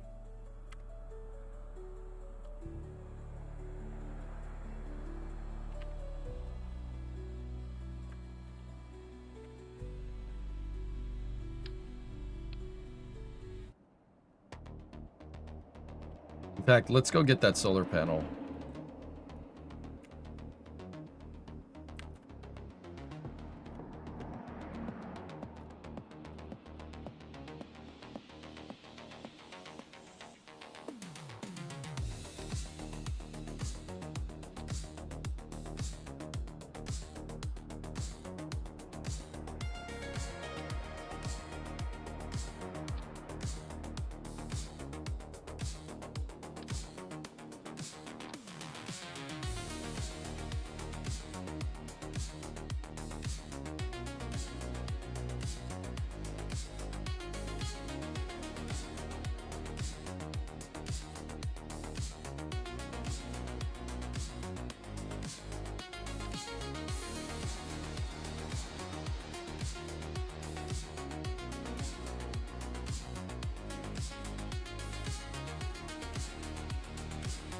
I don't know what caused that, but...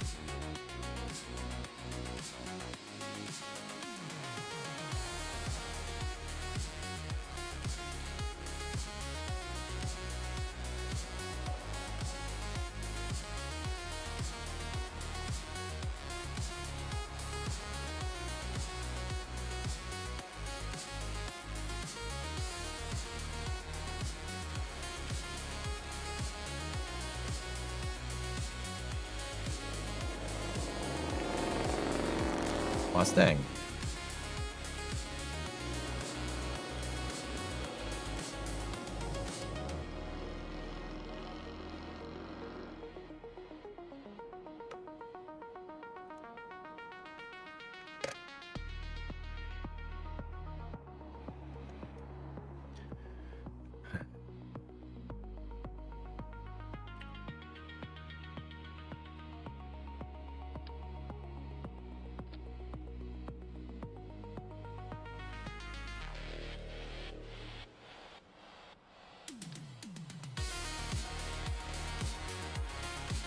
Oh!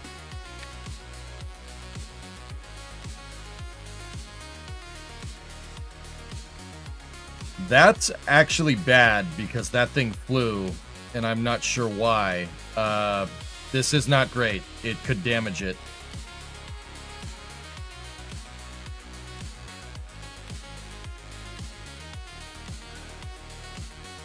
That was Kerbal EVA that did that. The EVA inventory stuff.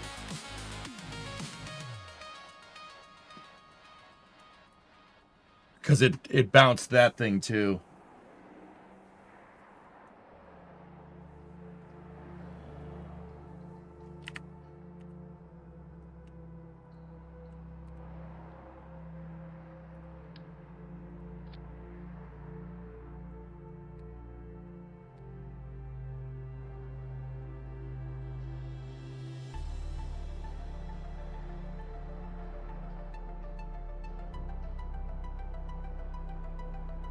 Please.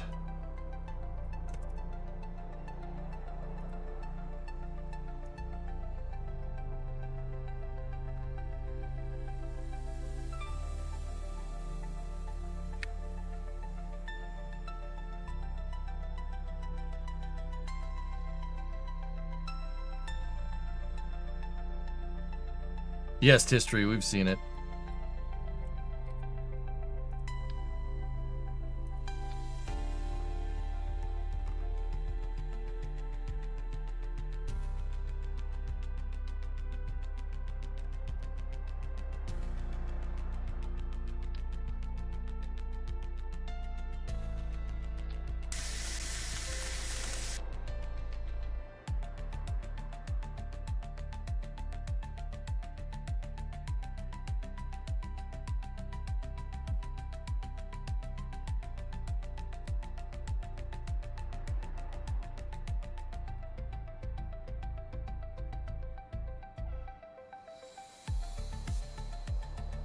Not my finest hour, but we got it. It worked.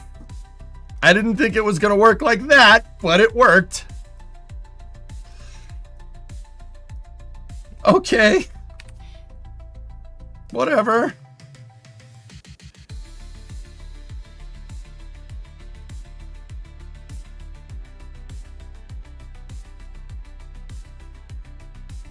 You know, hey, that's fine.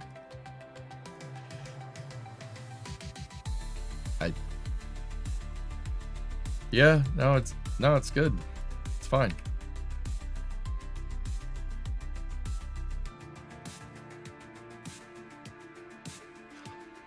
That is really not how I wanted that to go, but it's, you know, it's good.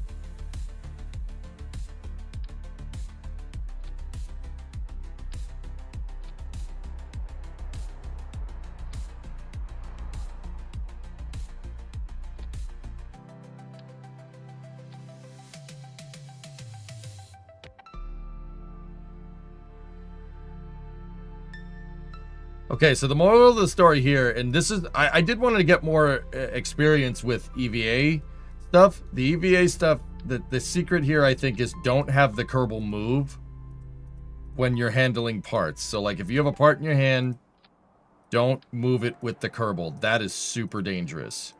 It will just make everything shoot up in the air like that. Well, that put my theory to bed.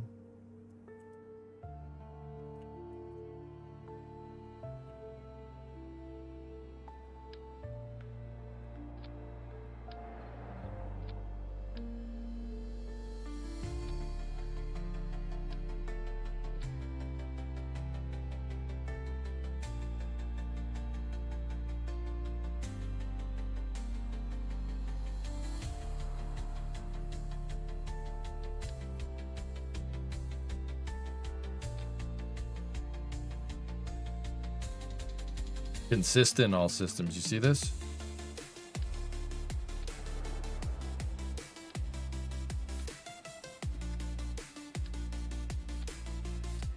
The lander is not bouncing anymore, dude. Interestingly enough.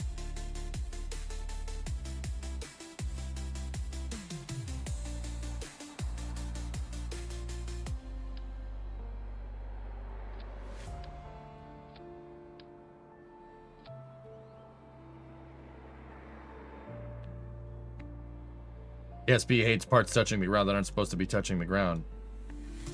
Yeah, I guess so.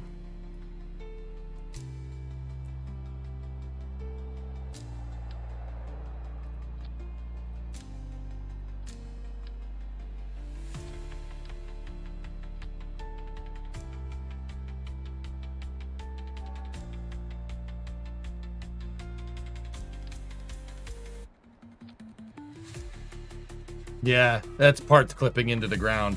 It's no parts are being clipped into the ground except for a physics-less part, I think.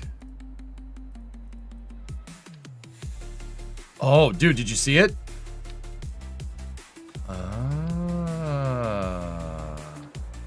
I saw it.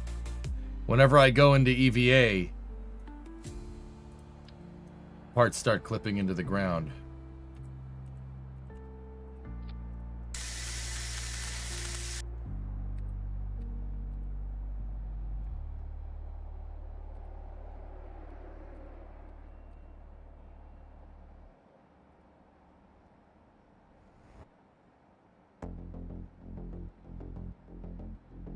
Okay, don't break that solar panel. Perfect.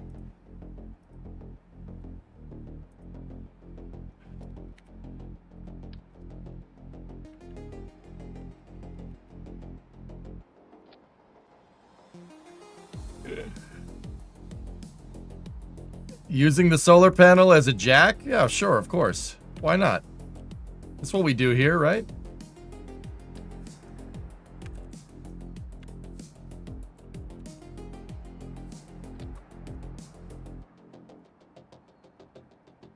Hey, dude, it's working, all right? Let's not question it, okay?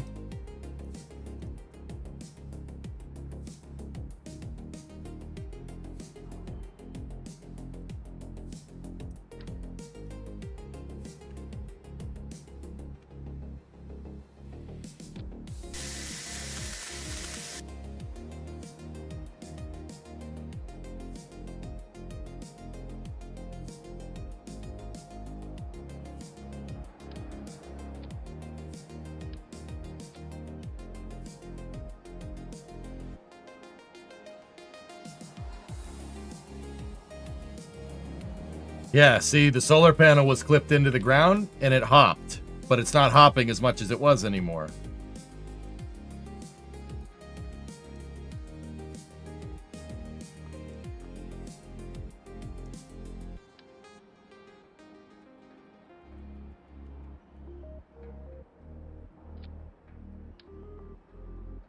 And now because it has no parts clipping into the ground, this should work just fine.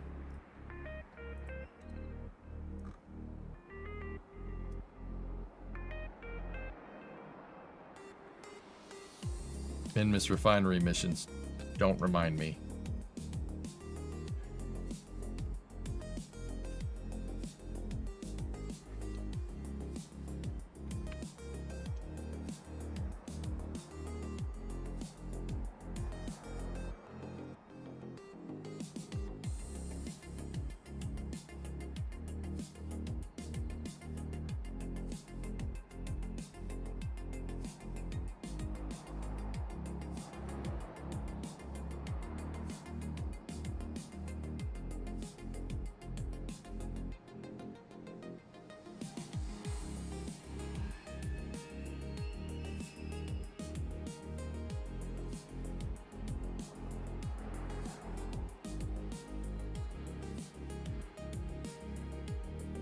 Hello?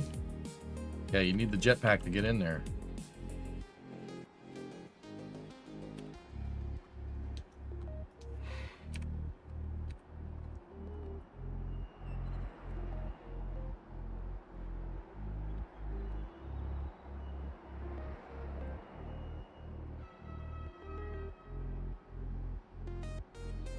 Eh?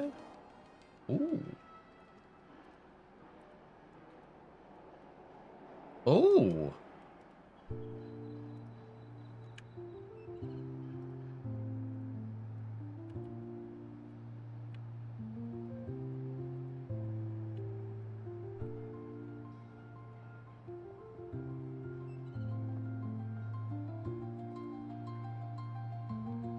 We're going to be bringing back a good amount of science, and then we got to go remember, we have the space station that we launched yesterday.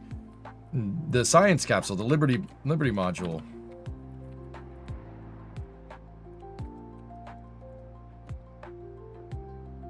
And that's a lot of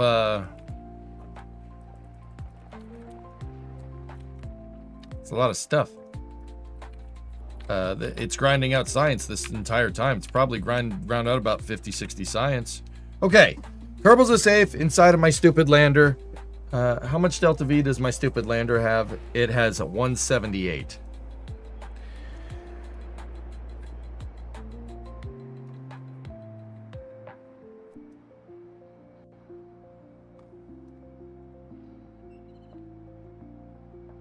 All right. The next objective here is to get this hunk of junk to its target area, which activate navigation. It would be southwest from here.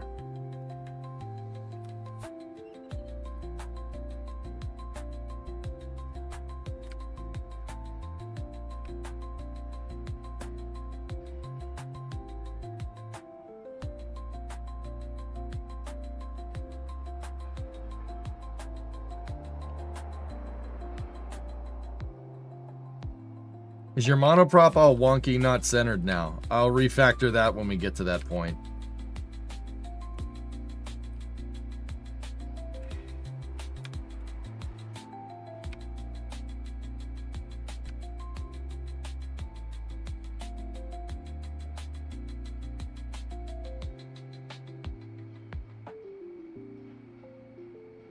I want to point out, this mission has parts from another rover. We landed somewhere else on Minmus, ripped off parts off of another rover, and then put them on the lander, brought them over here, and attached them to this lander.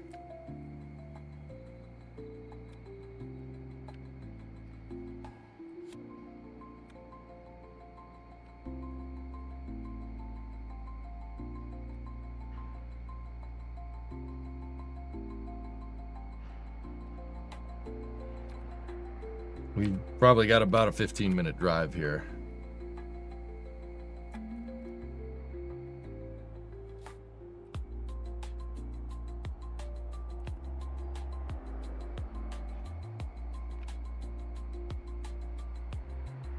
How much money do we have right now? We have 400 grand on the dot. We're gonna double our money if we get this thing over, or when we get this thing over there.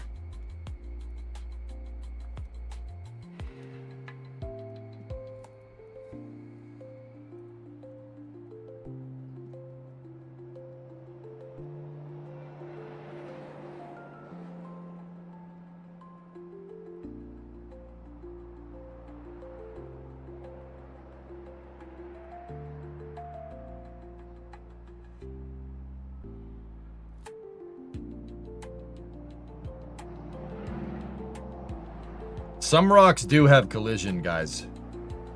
Not these ones, though. Not the scatterer rocks.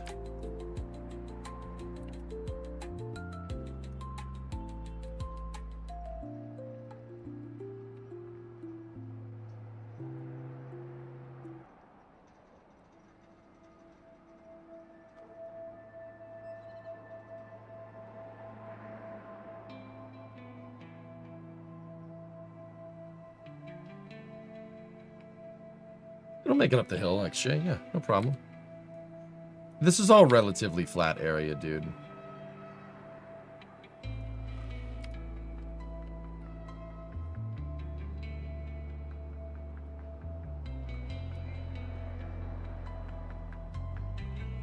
Yeah, we're going... realistically, we're going...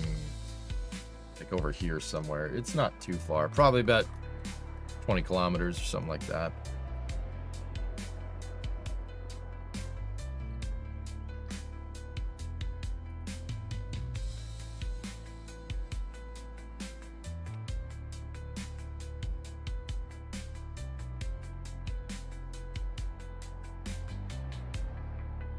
Yeah. We're already on top, dude. We're good. We're not going too far. Hey, Galax. Welcome back. Oh, my goodness. This mission. This mission became a thing, huh?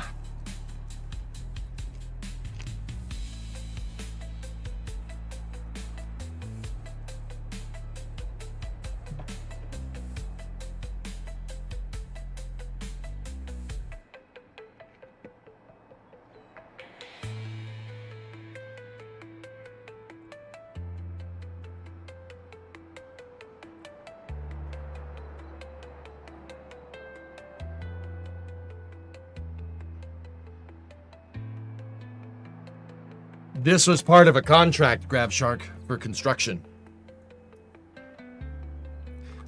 I did not bring any part that you see on the screen here. In fact, there was a contract for finishing a partially completed rover on the moon. And I completed it a little while back, and then with this mission, I went and took its wheels and on the other side of Minmus, and then took them off the other rover, jumped over here, and then attached them to this one. It wasn't without a little bit of turbulent landings.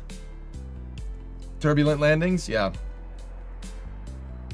Hey, Caspios, good luck on your mission. Thanks, man. Yeah.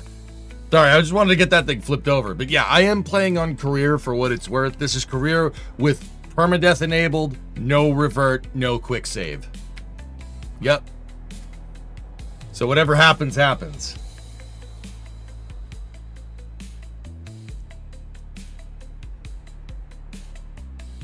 This has been a very eventful mission. Not the good kind of eventful, though. Yeah, you could say that things went sideways for a second. We're halfway there.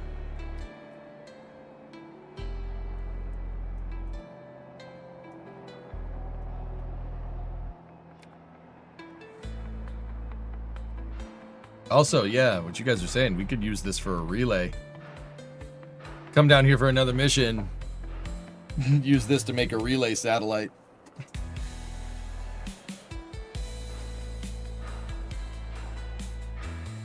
We're halfway there. What? Oh, we're going to that blue square. Take my rover. We'll make it a swim. All right. We did a bit of Slim. That's right.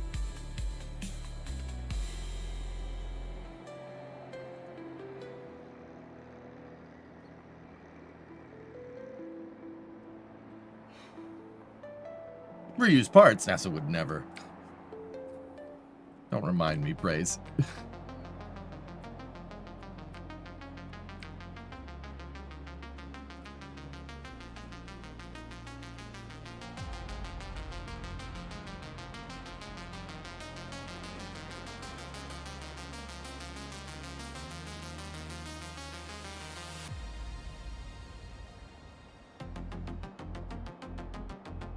It goes in the square hole. That's right.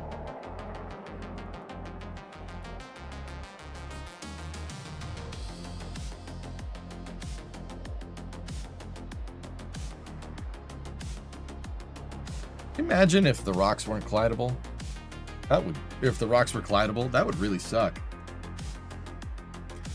Hey, how are you? And the USAF Thunderbird number 5 crashed today. No pilot. Yeah, we heard, Bandit. No, blue square. You're a blue square.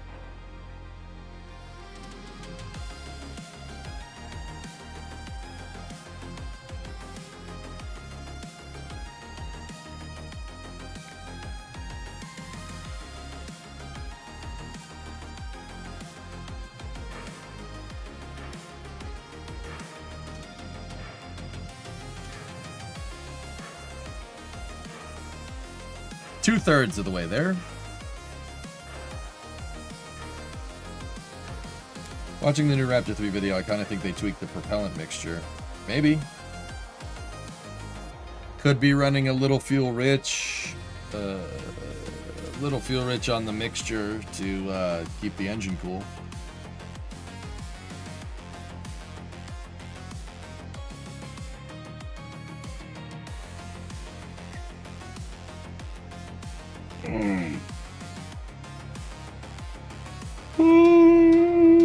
Bananas.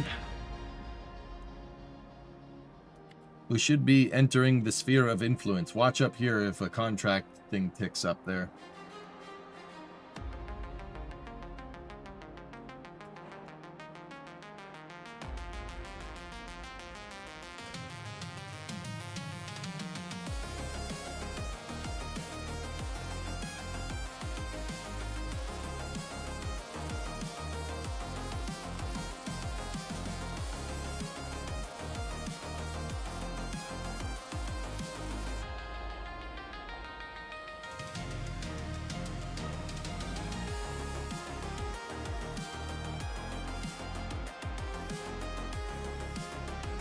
How could Raptor 3 possibly be updated to Raptor 4? Just more power? Yeah, I don't know. SpaceX will find out through iteration.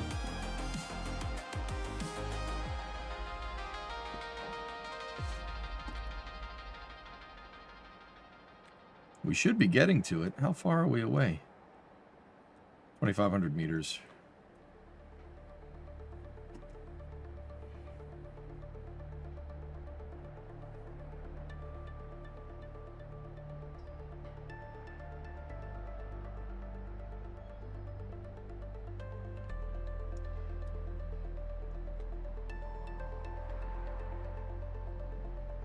Out of render range of the lander.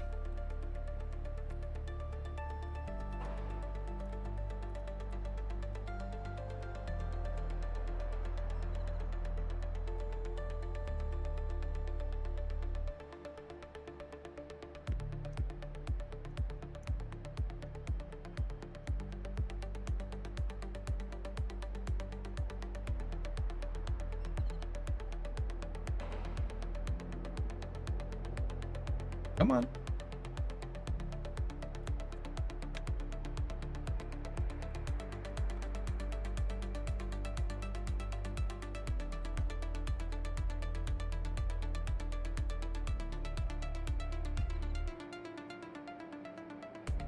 Come on.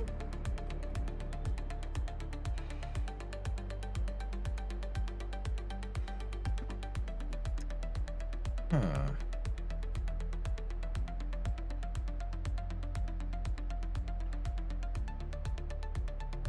Bingo. There it is.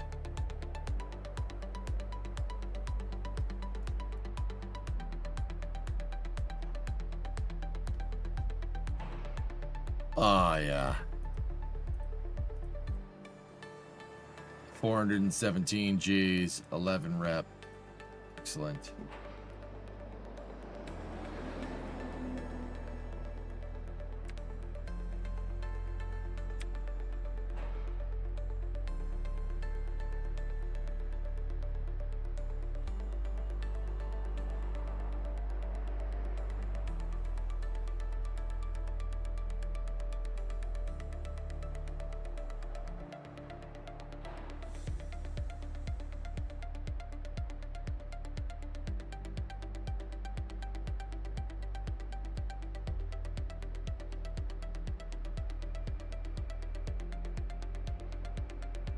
Cool.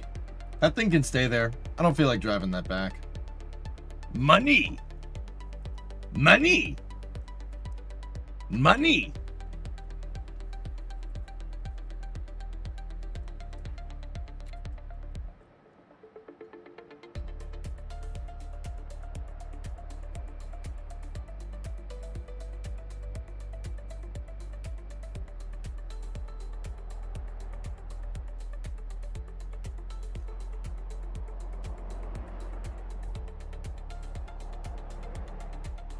I only have 178 meters a second Delta V left because I botched that landing so hard.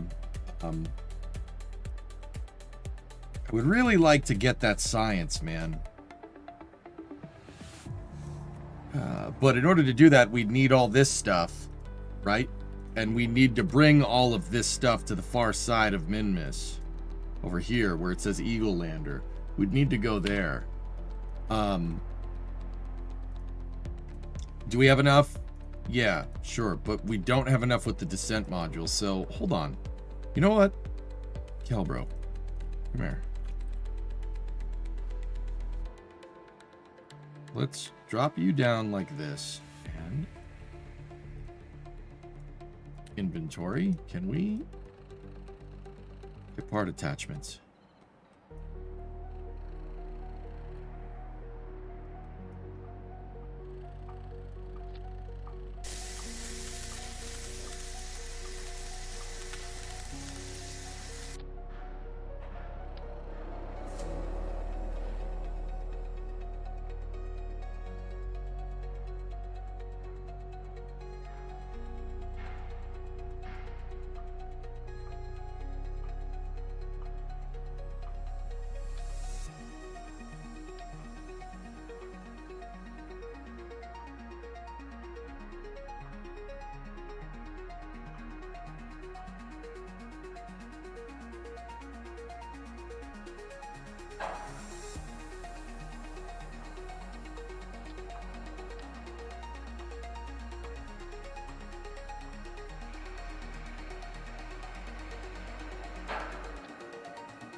Just do some quick reconfiguration of the vehicle here.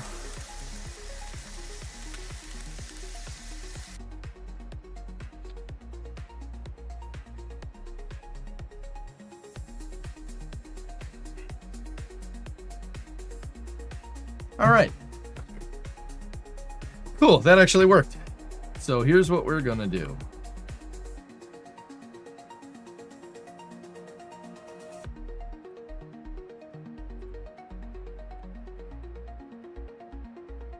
We have our scientific experiments aboard. We have the lander here. Let's check our monopropellant. What's the status of all of our monoprop tanks? Okay, we need to rebalance here. So let's go in here, transfer from one to the other. Not great. Monoprop balance is not great. Yeah, okay.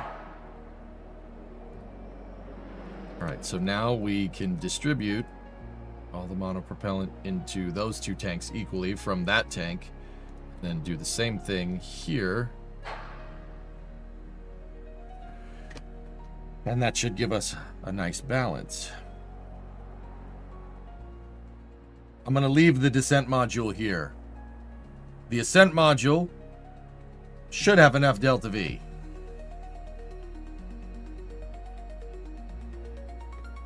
Okay. Now the next thing we got to do is make sure that all the RCS here is on and working.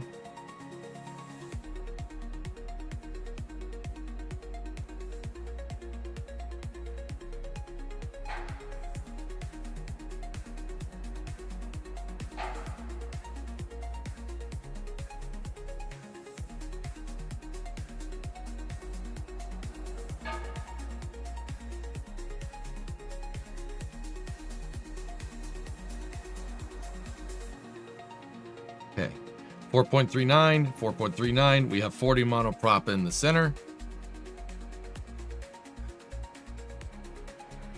The descent module, we're going to leave it here.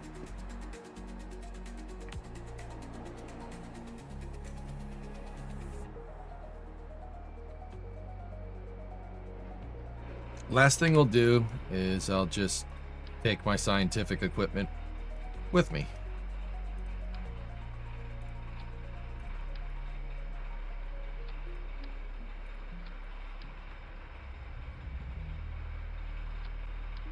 Dude, I love being able to reconfigure this stuff. This is super cool. I want to utilize this game mechanic more. I actually really dig this. This is awesome. We'll leave the goo here. We don't need that. The solar panel, I don't know. We only have one. So I don't want this thing to be any more off balance. It's going to be difficult to land as it is.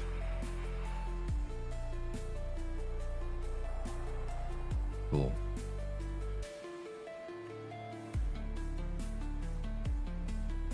Yeah, slow. Oh, sorry. That's what I misspoke. I'm going to use the remaining fuel that this thing has and then get rid of it. You know what? It's a shame. I'll take the stupid solar panel with me. If we have to dump it, we have to dump it.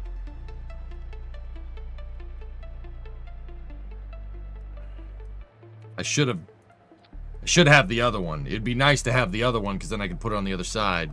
I should have taken both solar panels off of that crappy Rover. Where the heck did that thing go? It's over there. Yeah, I don't care about that.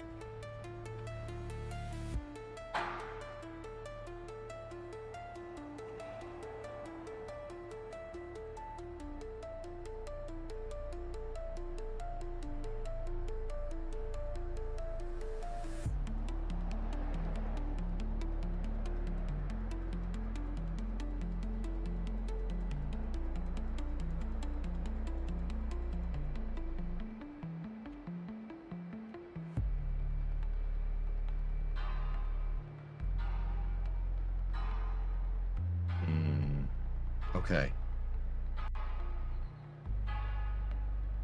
I'm thinking now.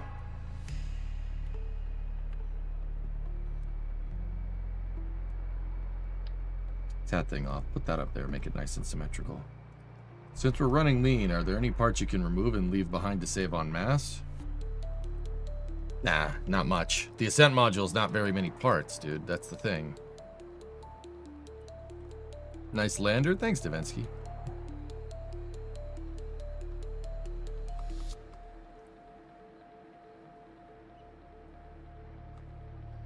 Okay. Let's do this.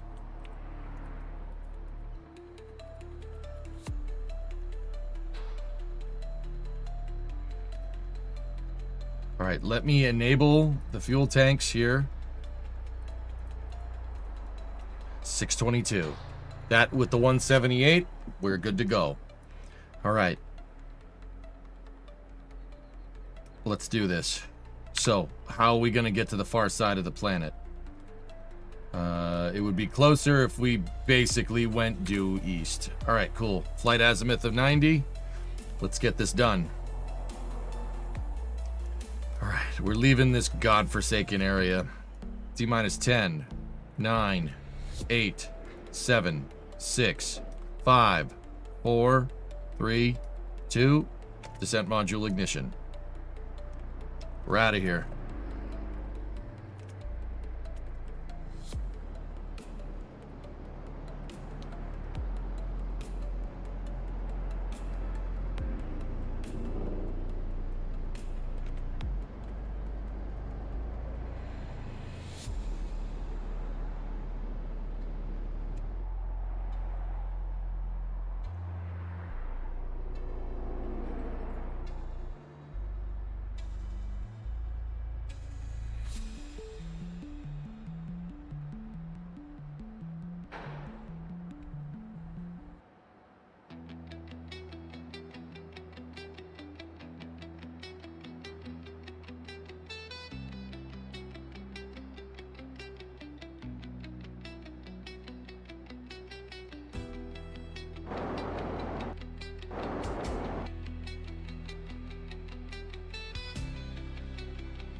All the Delta V we have. All right, so long, descent module. We knew you well. Bye-bye.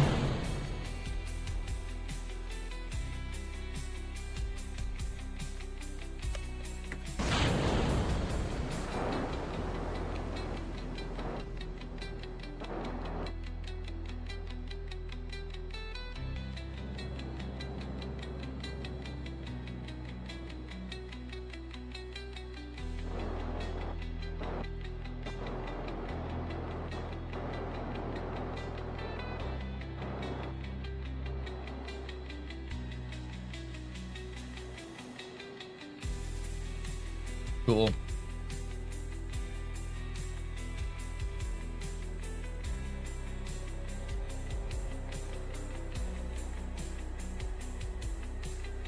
Okay, how much flight time do we have here? We got 10 minutes to apogee. Or Appomattox, excuse me. So, reorient the vehicle, bring this up, monopropellant. Behold my wobbly claw machine. How do you get home now? We have a way. We're gonna land this thing, then we're gonna deploy all the ALSEP experiments as a third objective, and then this thing will go back up, re-rendezvous with the pod, and go from there. I have a pod floating around in low Minmus orbit. It's over there. Worst case scenario, Sussy, Kerbals can EVA into orbit with their jetpacks on Minmus. So pretty safe.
Gotta have landing gear, dudes.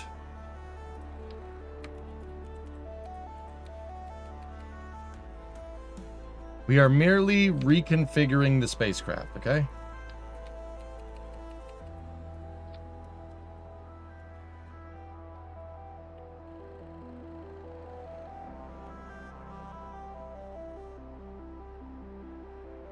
Please, please, for the love of God, stop doing that game. It's the camera. We're going between orbit and not orbit.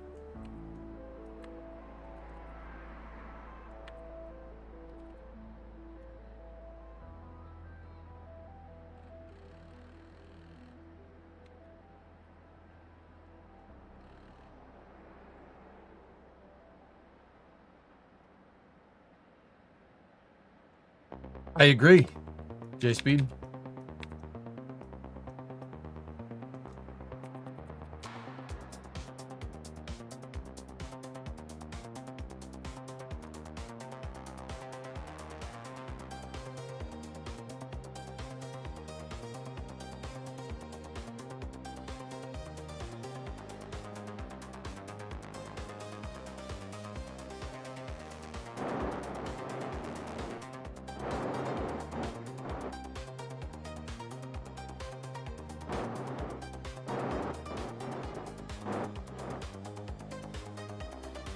Okay, I just needed to know the direction that I need to point in to do this.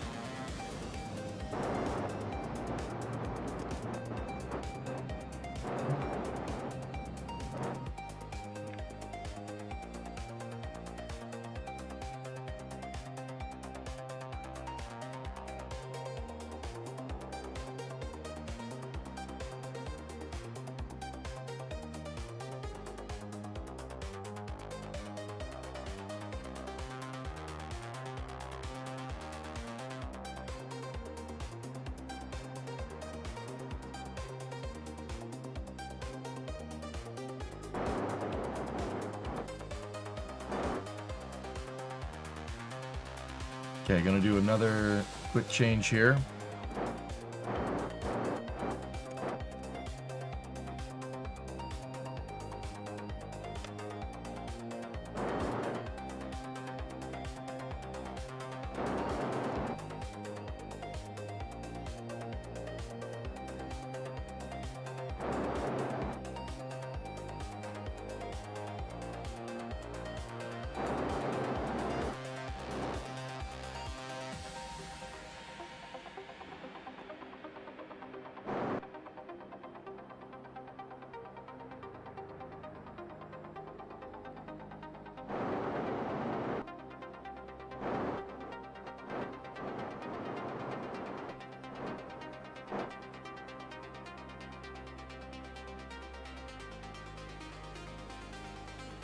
Okay, here we go.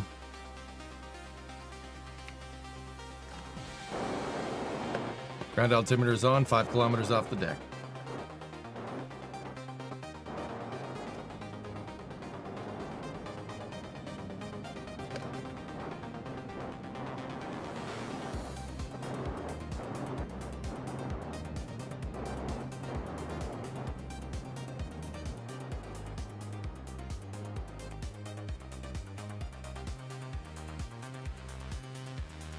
Okay, fast forwarding a little bit. Okay.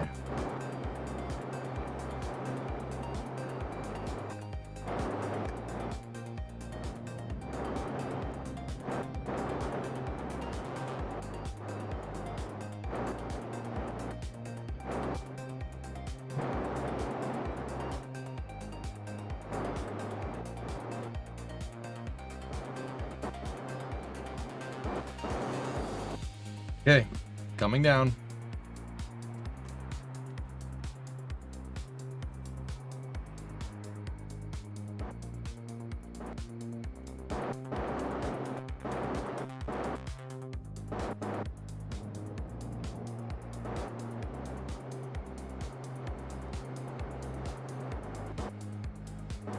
We got to be careful. Our center of mass has shifted a little bit because of we got to use the SAS to compensate. Our center of mass has shifted because I did some hot rodding to the Ascent module.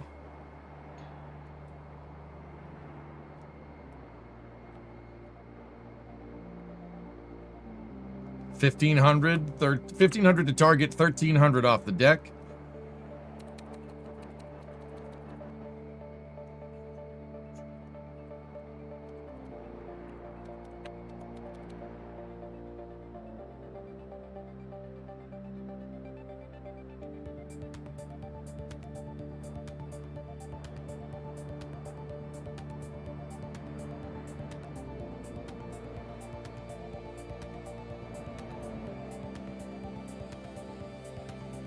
$500, 17 meters a second down.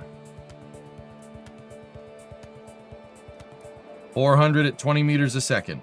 Nice. Decelerating.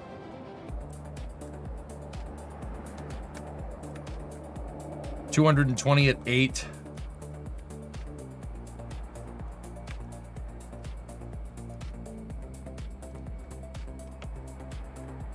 $140 off at 5. 200 to target.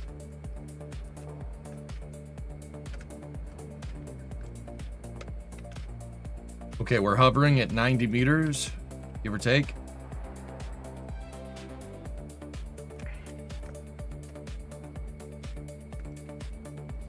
$50 meters off the ground. I'm going to switch my control orientation to forward control.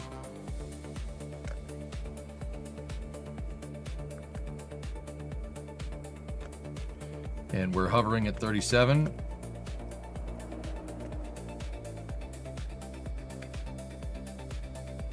$170 to target.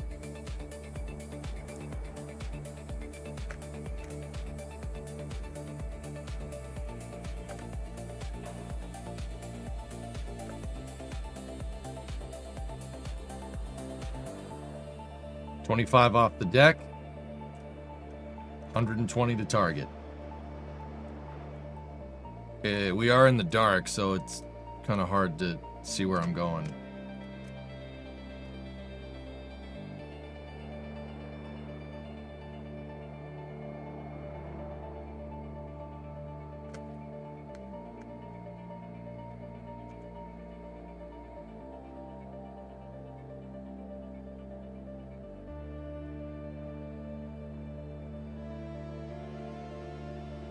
It went great, Kelly. No lights. The lights are on the descent module, man.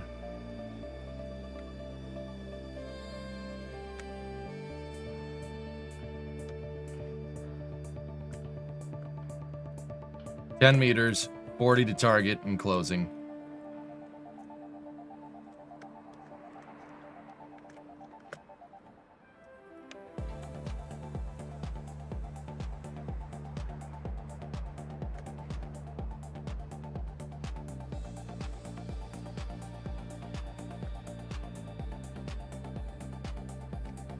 $5 meters off the deck.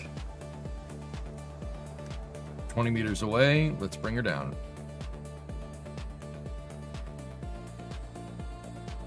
Touchdown.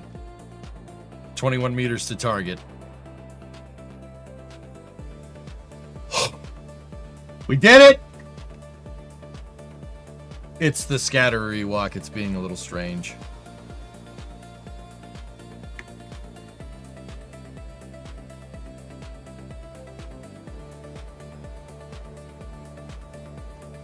You landed on the ice skates. Barf, not in here, mister. This is a Mercedes. Nah, that's my name, Barf.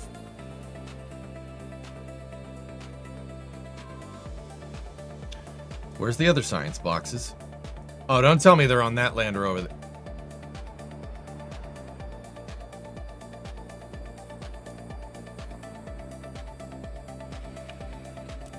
Excuse me for a second.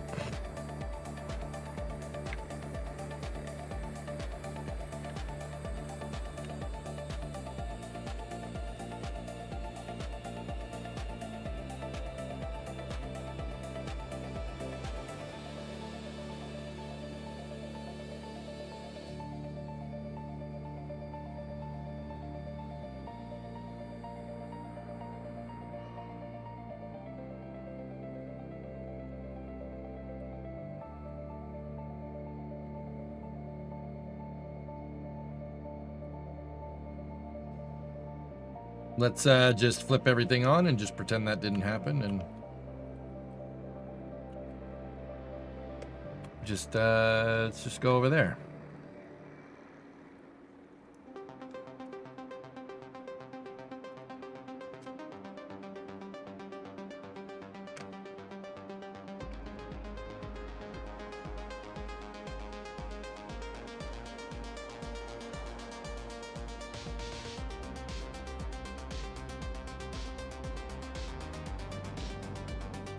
Oh, crap.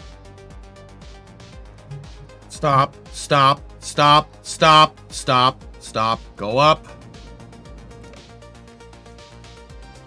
Whoa, that was weird. I think I clicked the RCS off by accident.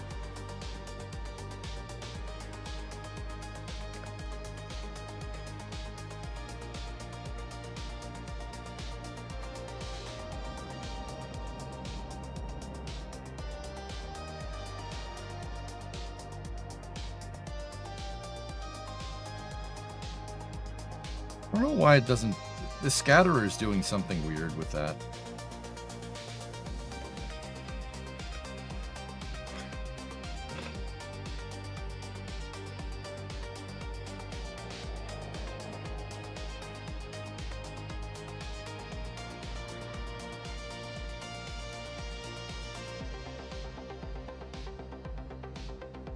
Switch control orientation.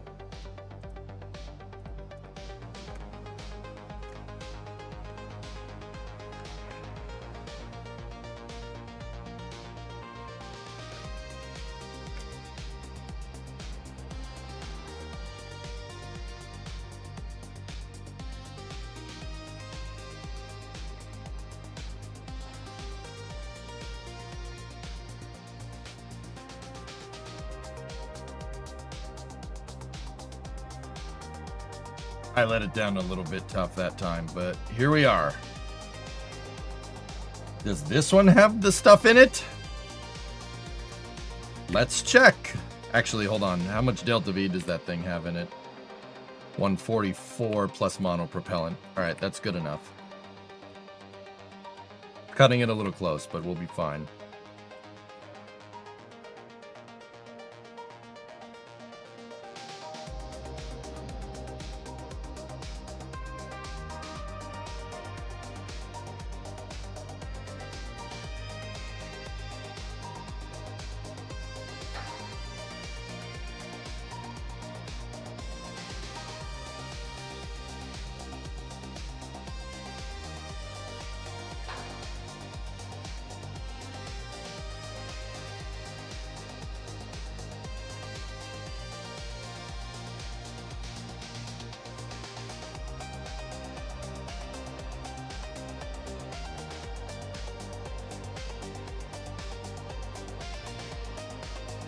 Discovery, go at throttle up.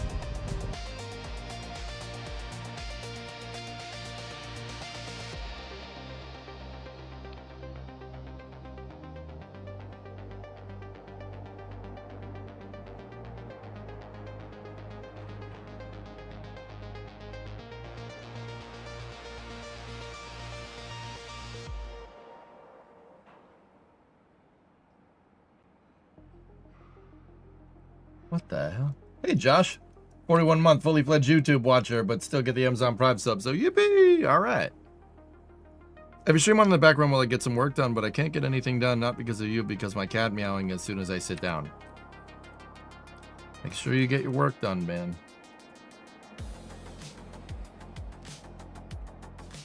So, this thing has the goo bed monitor.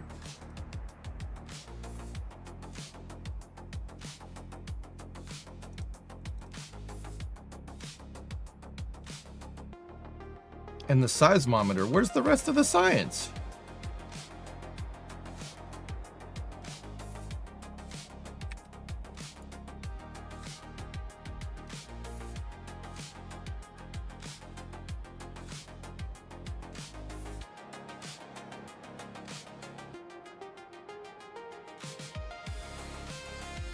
Seismometer.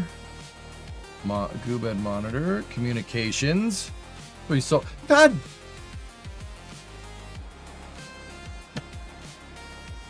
Balls.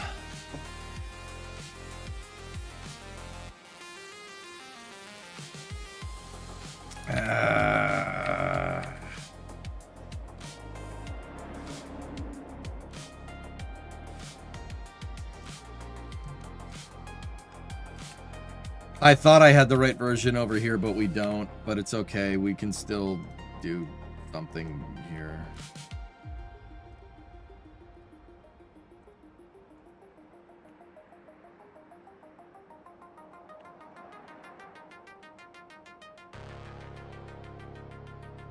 Without the control station, this is going to be really difficult to do. I don't think it'll work.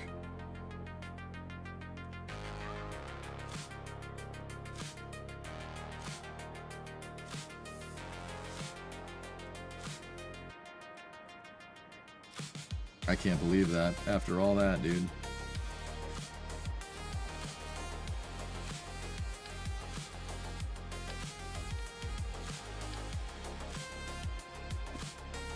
Oh, it's okay.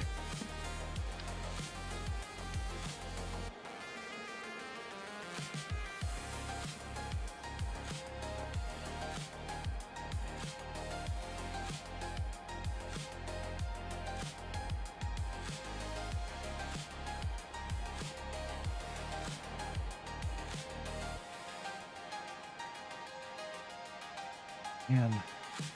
Okay. Well.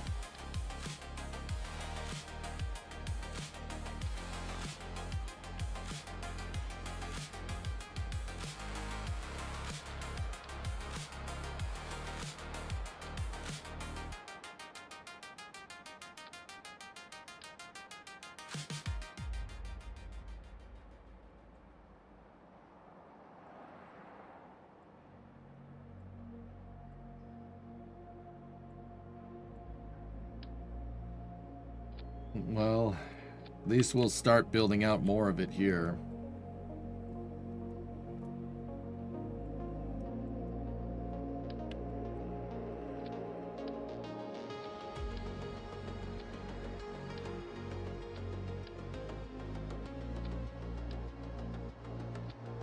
Yeah, without the control station here, dudes, all this is useless.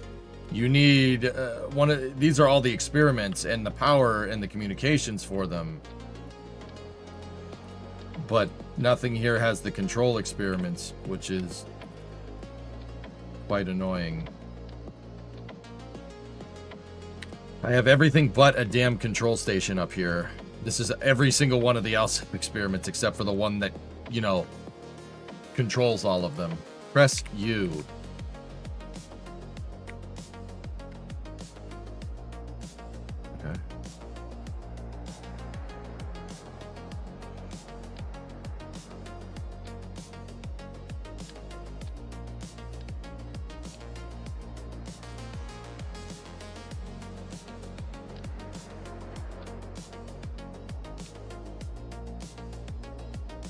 Last. Do you have enough fuel to hop to your other landing location where you do have a controller? This is where I thought the damn controller was, dude. I don't think I have a controller up here on Minmus, man.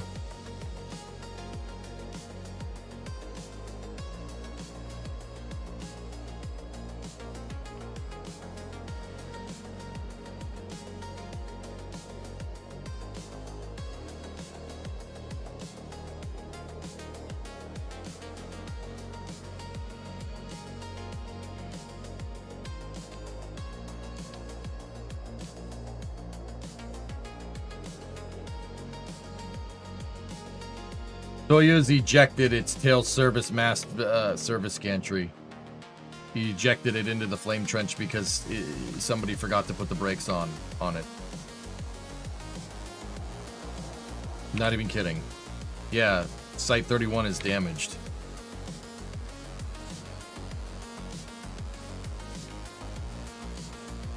So I thought between this lander and the other lander that I have over here, see, this is the other one that's 500 meters away. I thought it would have it has a seismometer and a goob monitor. It does not have the control systems on it at all. I don't know how I oversaw that, but whatever. It is what it is. It's what it's.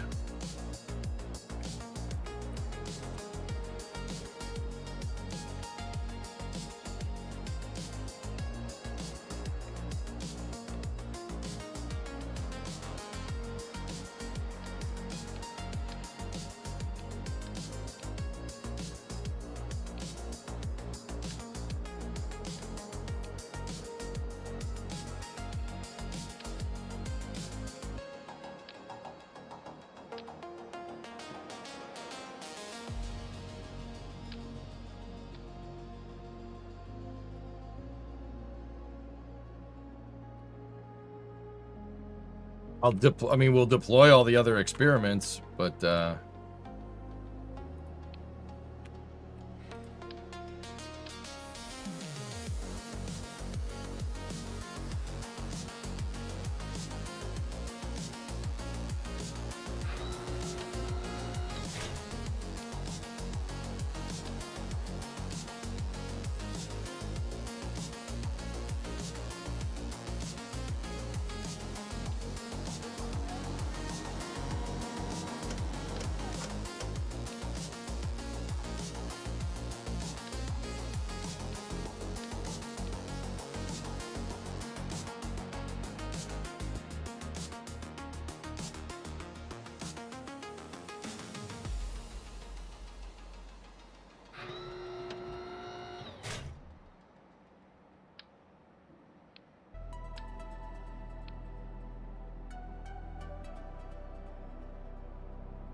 well, next mission, we're gonna have to send up the control station.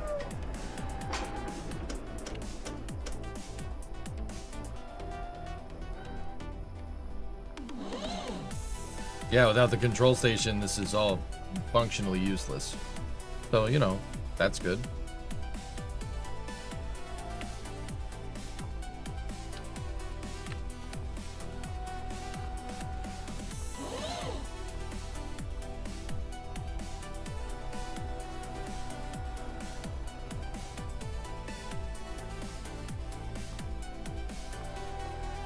There you go, Dan. No, that's good.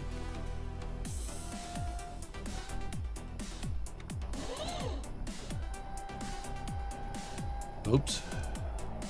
No control station?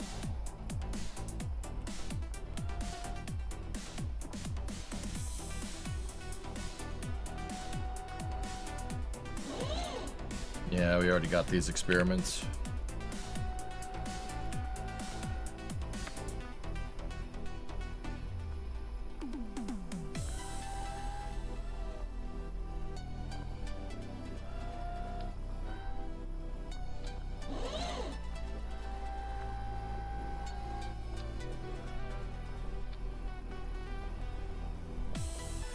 Lucas, found it. $5 super chat. Thanks, man. Found what? I wanted to, Tessa, if I didn't botch the initial lander flight yesterday, dude. Yeah, we don't have enough.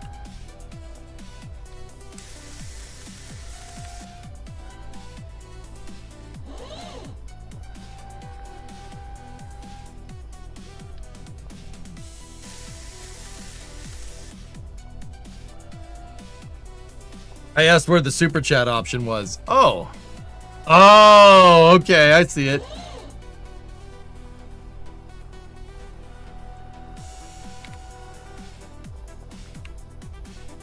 You found it. All right, sweet. Thanks, man. Thanks for the $5 super chat. Appreciate you.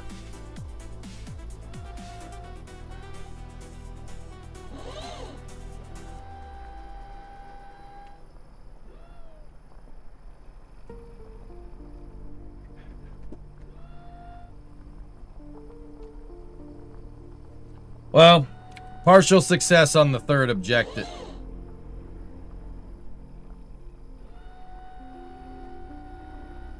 We don't have enough Delta V to get back. We have to do a huge on-orbit plane change. No problem. I planned for this contingency.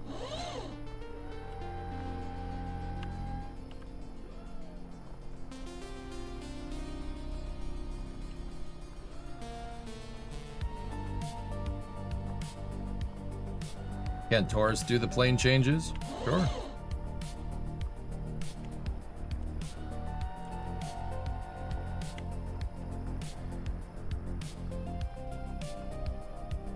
Well, yeah, it could. There's a fully fueled descent module over there on the prototype lander that I landed. Fully fueled.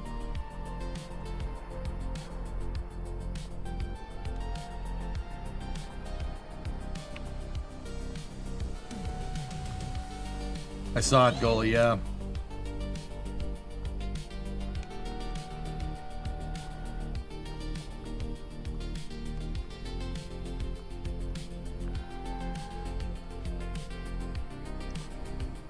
Pull the fuel tanks and fit them to this? Why don't we just use that lander?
What about the monopropellant?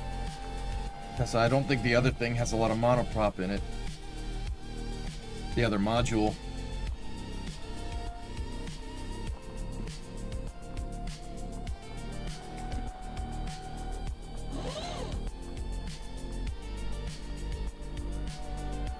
Oh, this is space. I'm in space.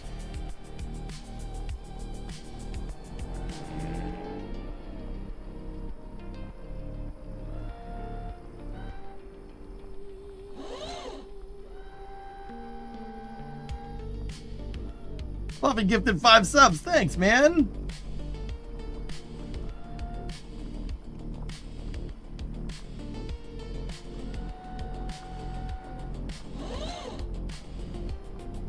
Hey, Nazalik.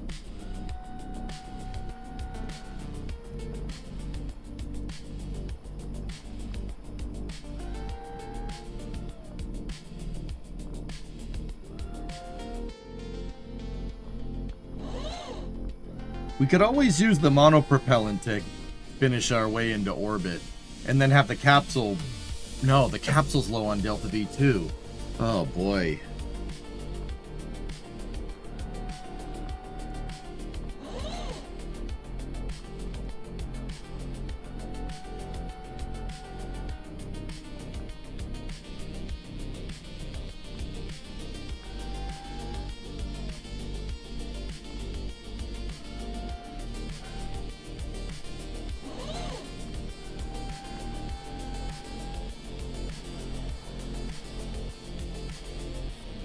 All right, I'm gonna have Billy Bob Rob go to the other lander.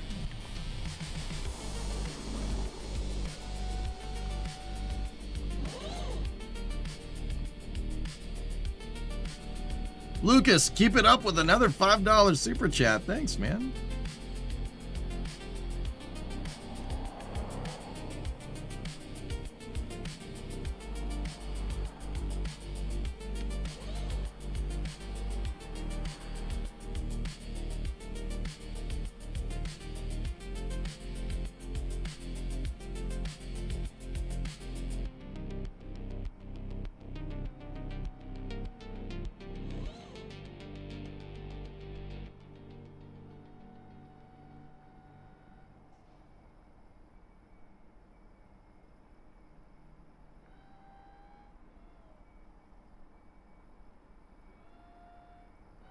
It's the surface experiments, guys, that's making the bzzz noise. Really, dude?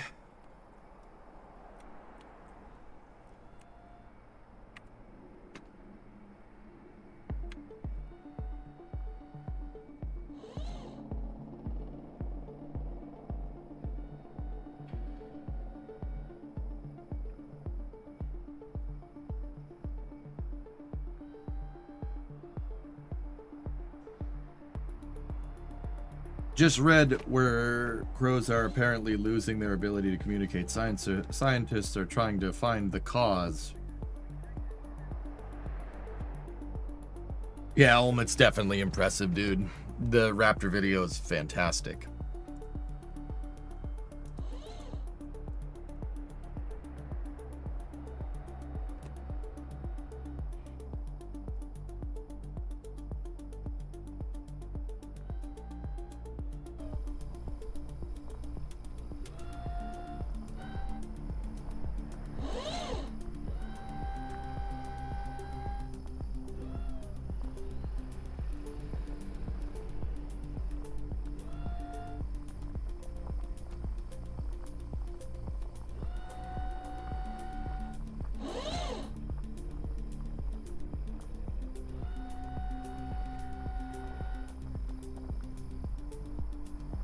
No, John.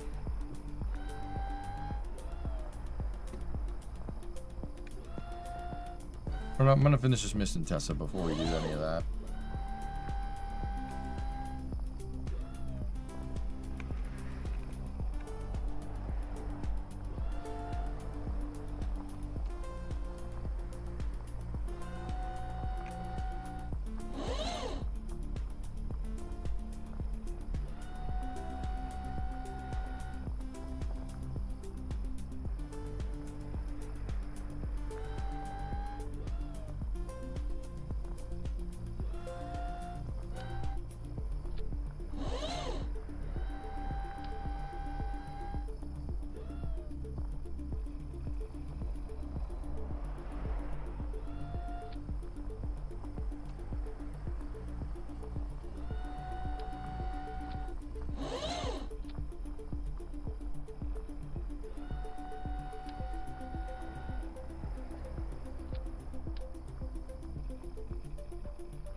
Yes, shoot the laser at the fuel tank. That's right.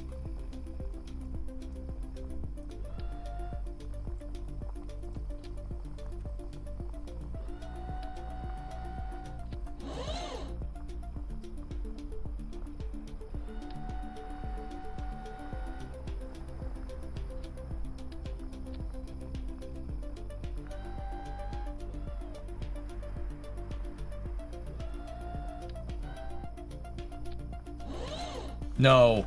No, it fell through the ground. Whatever.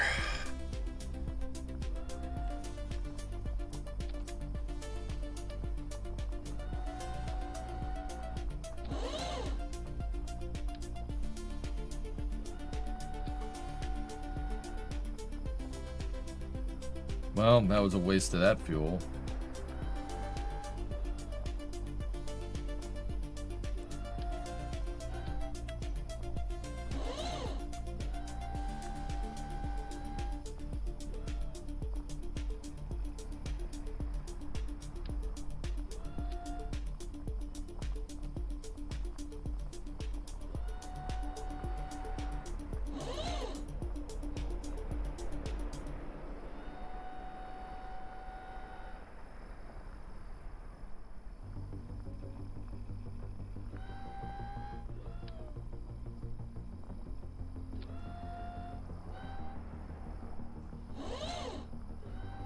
Can't believe that.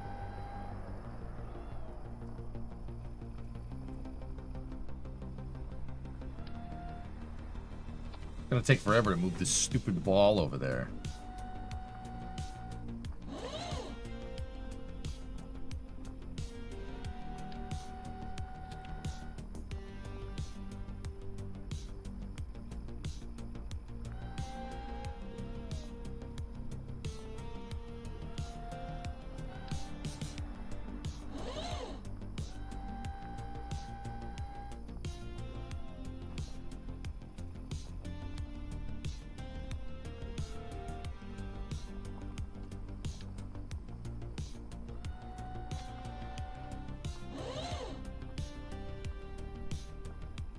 It's 87 liters, dude.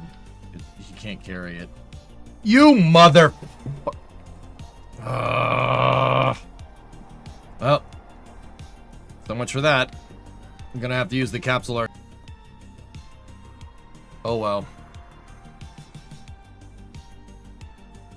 Okay! Leaving now.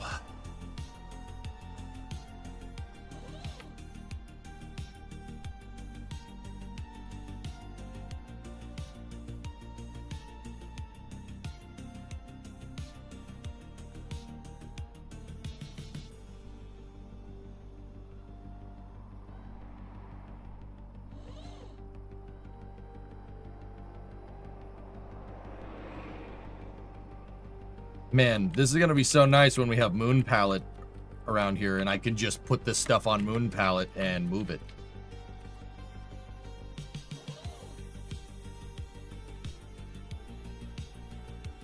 This thing doesn't have a lot of monopropellant in it, guys. We have to be careful.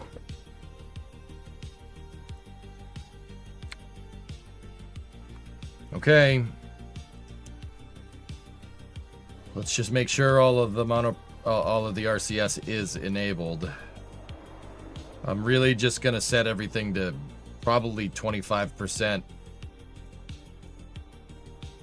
on all thrusters.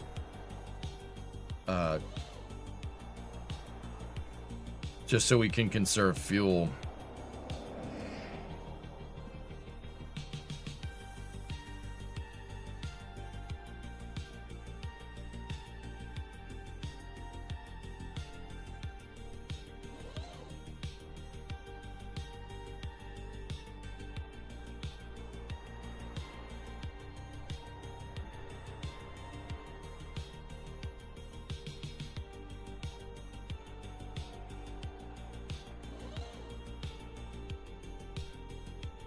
Okay, activate the engine.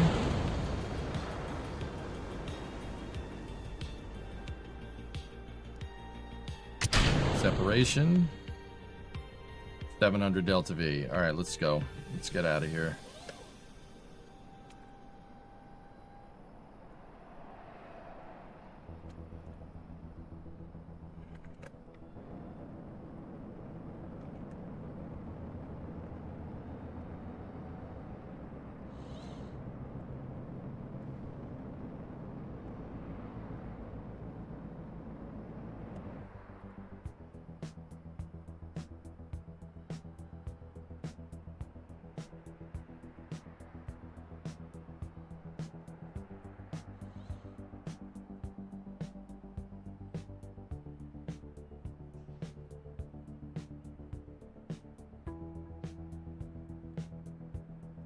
I'm glad I had the spare lander down here, though.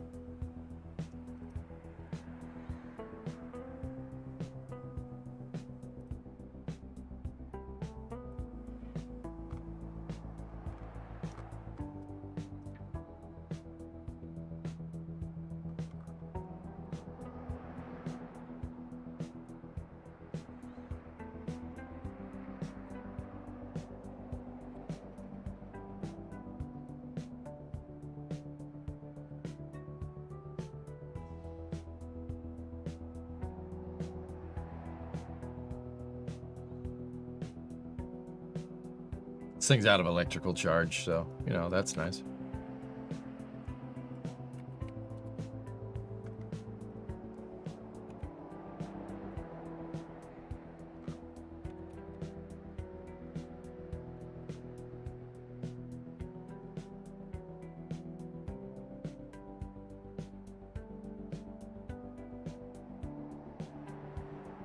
Oh, nice. With 25% thrust power, these things sip RCS. This is no problem.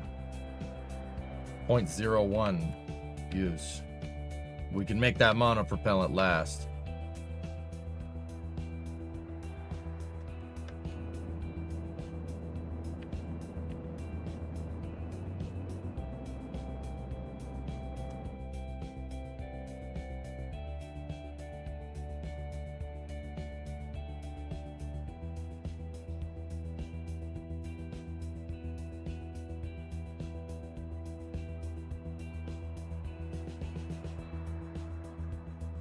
Okay, we're on orbit.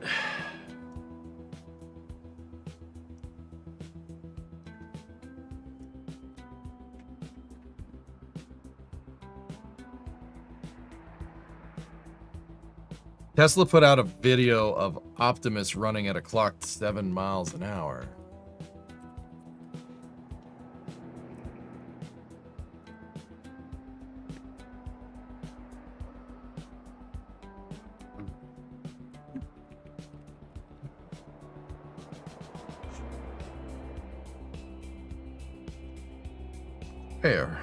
Where the video?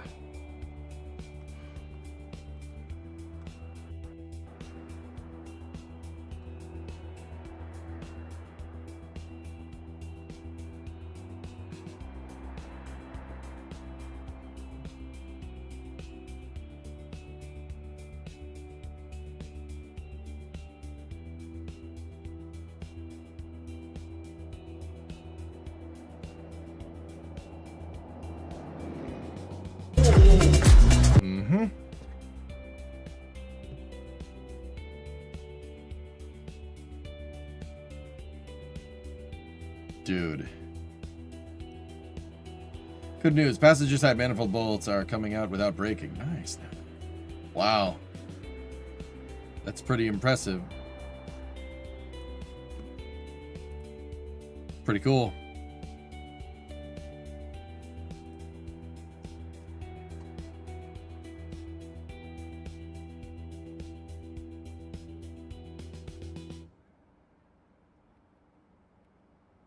There we go. We got power.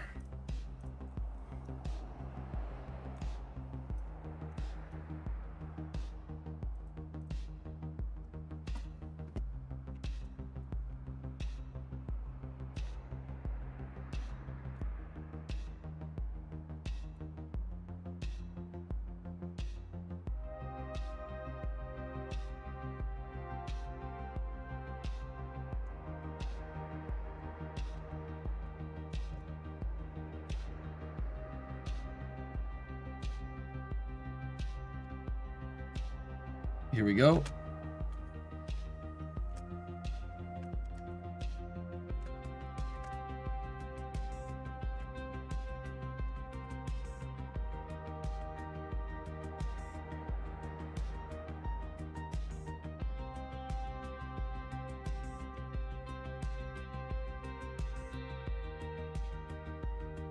Okay.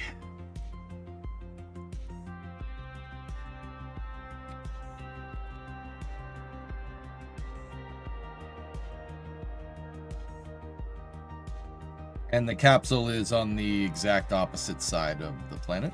That's good, you know?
All right. Well, I put myself into an eccentric orbit. We should be able to get a good rendezvous here.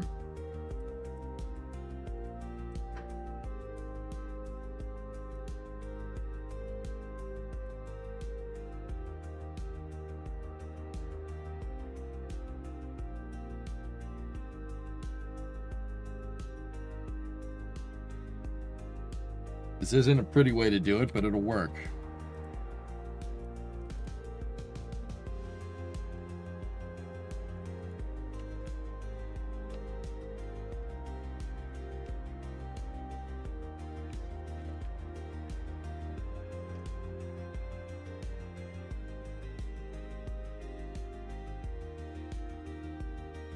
See, I put myself into a higher orbit. The capsule's in the same orbit, and it's going to speed up while we slow down because we went higher.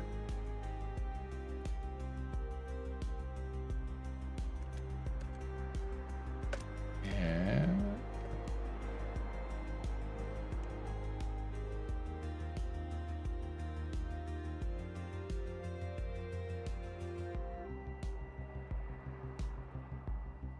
No. No.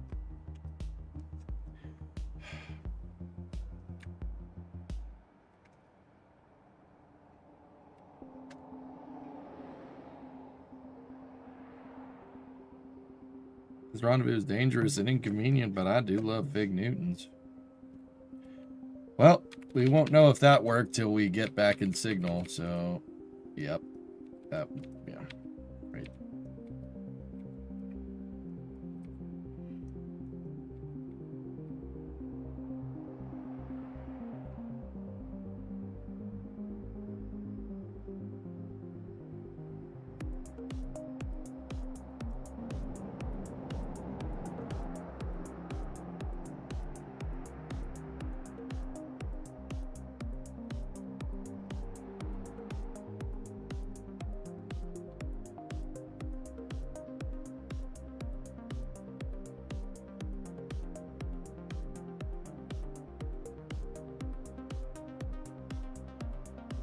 You don't like the idea of running robots? Oh, come on.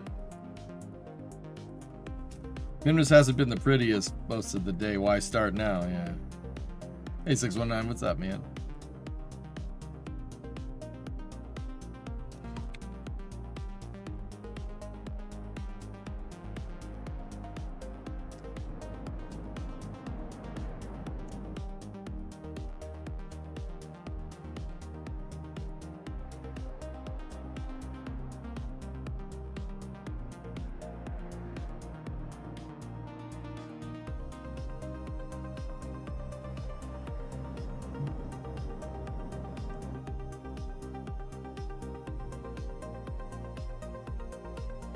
This thing is really difficult to control with monopropellant the way it is.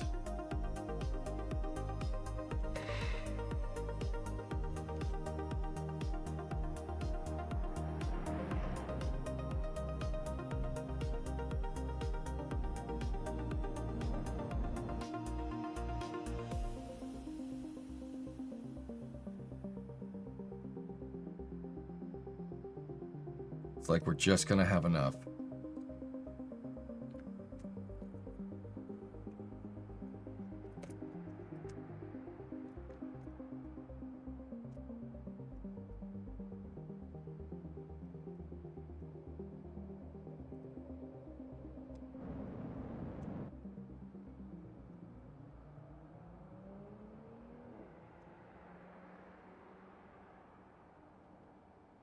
The pilot is like probably wondering why we came back in a different vehicle. Like, that's not the lander you left with. Yeah, don't worry about it, man. It's fine. It's fine.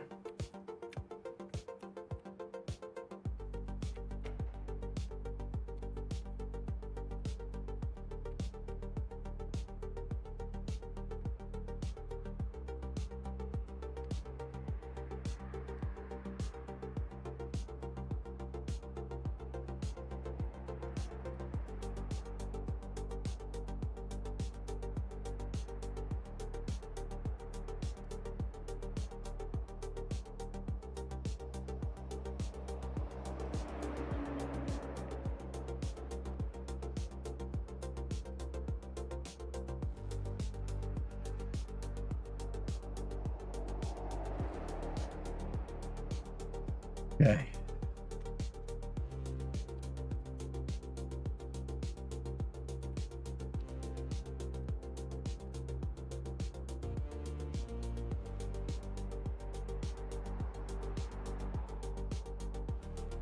Come on.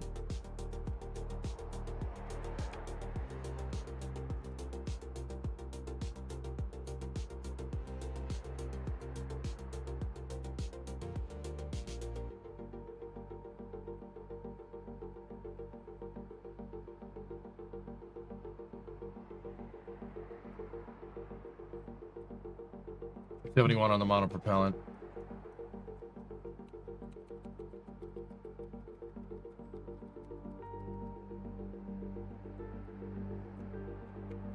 $12 meters to target.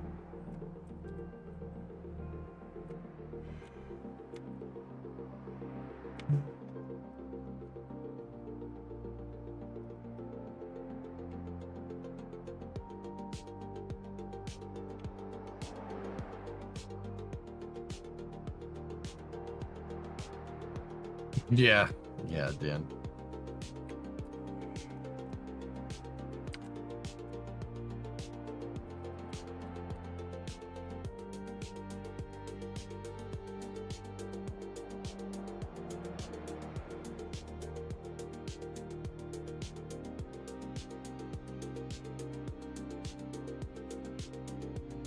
.2 meters a second close. We are within 5.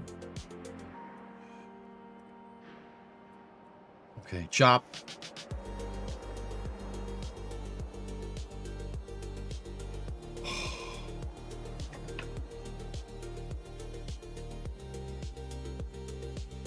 Dude, that took a lot of effort, man. That was a tough mission. That ended up being a big pain in the butt.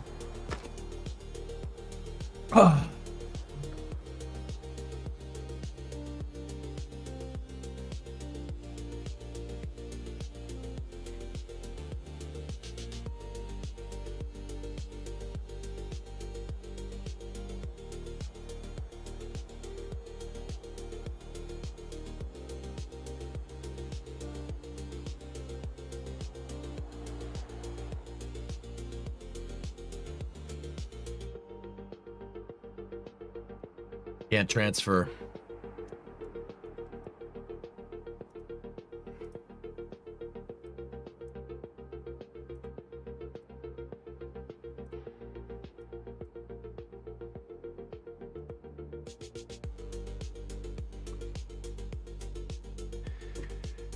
Oh.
Come on.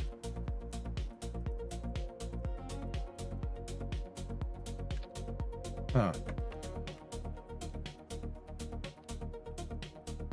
It won't let me attach it. Hey, Cornelius, what's up, man?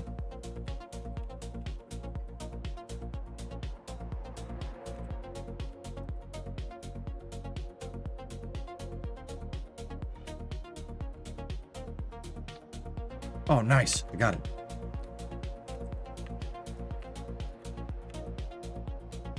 Where the heck did the RCS ball go? Yeah, whatever. Don't matter.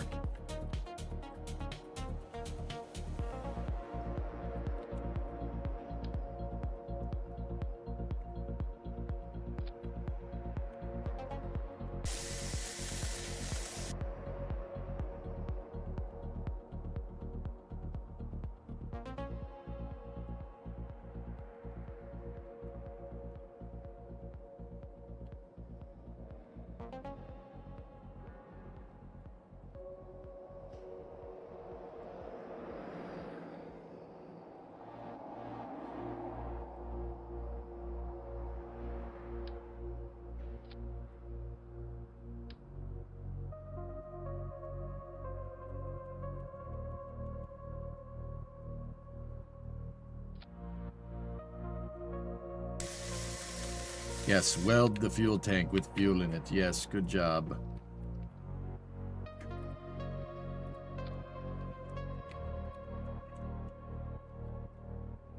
Okay. I couldn't transfer the fuel, so I just ripped the fuel tanks off the lander with EVA construction. And now we can transfer it. Yes. That actually worked. Oh my goodness.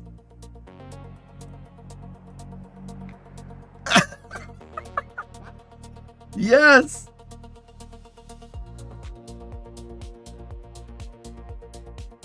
Nice. This EVA construction is fun, man. Why did I never get it? No, I would never have fun with this thing. This is crazy.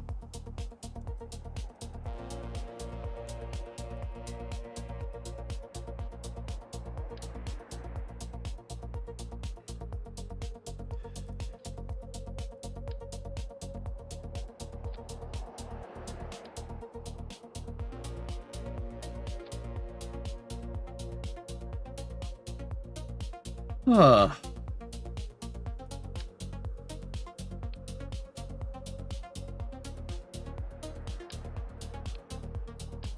Take the goo bit. Actually, well, we'll take it with us. We'll bring them back. Didn't work anyway.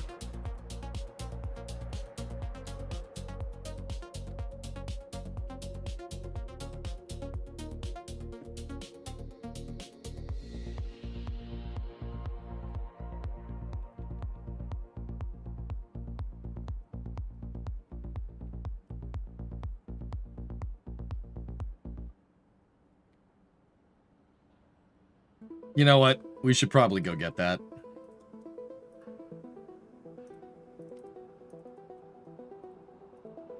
No space junk.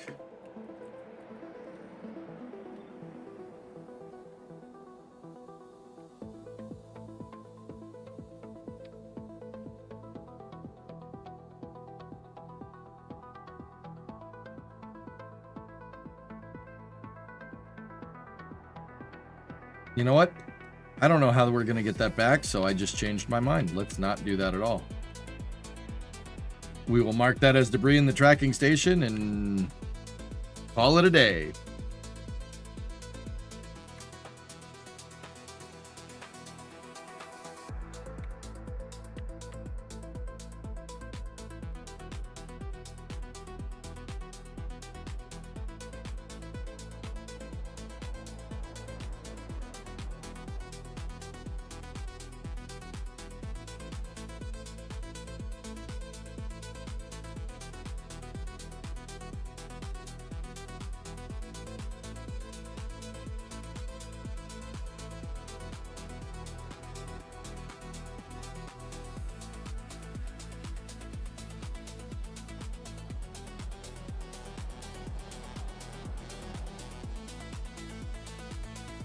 Okay. Cool. It's not very easy. You have to do your velocity vector with the Kerbal and then pick up the part once you're in motion. Yeah, I don't want to do that. Build entire ships on orbit, Star Trek shipyard style.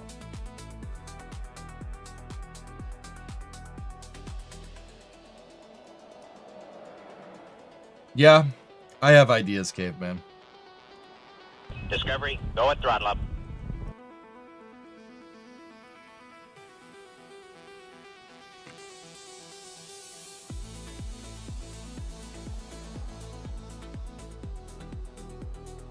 All right, cool. Pin that, and then I'm just gonna top off some of the monopropellant tanks so this thing can deorbit and crash itself. Evil Rays, what's up? 31-month resub. Thanks, man. Whew. Let's get these guys home.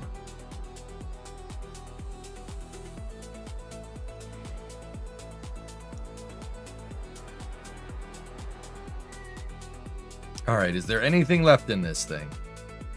No. Okay. All the crew is on board. We have all the scientific experiments with us. We did. We do. Cool.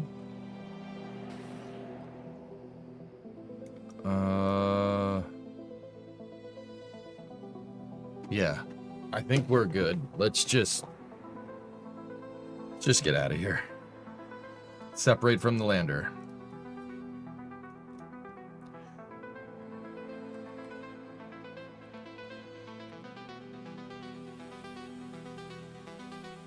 We don't have signal because we're on the far side, but now we do. All right, cool. Control from here.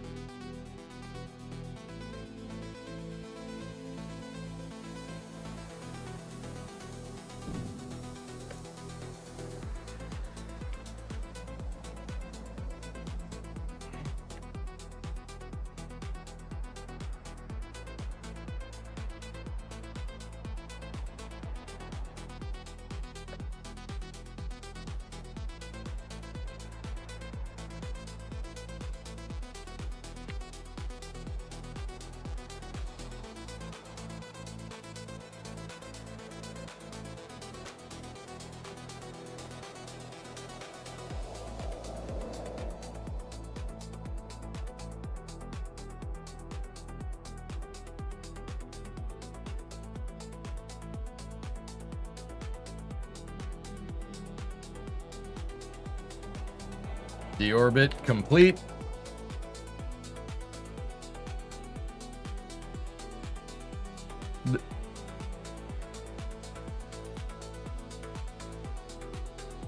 That was the RCS ball.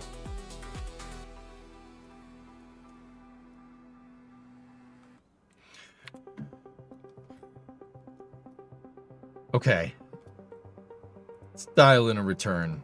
We need a 300 meters a second. Actually, it should be about 150. Let's look at Kerbin and just judge on how our re-entry trajectory looks.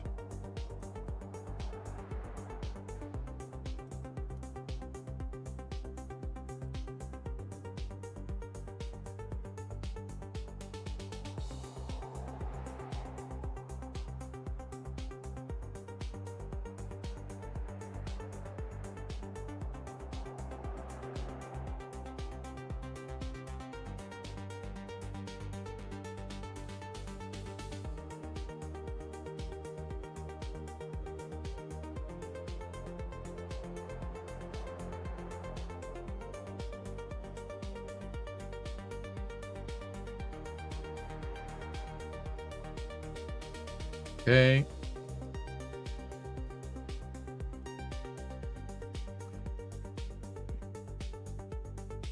Eight days, 1 hour.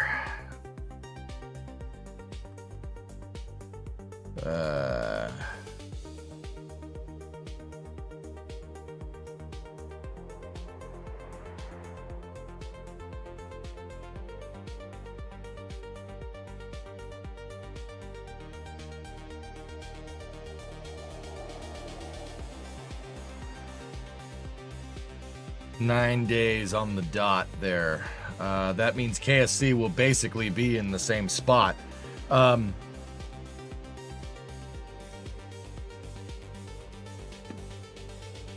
But I don't want to potentially come down on land. This capsule needs to land in the water. Ah, you left your phone in the lander? Ah, well, sorry, nothing I can do.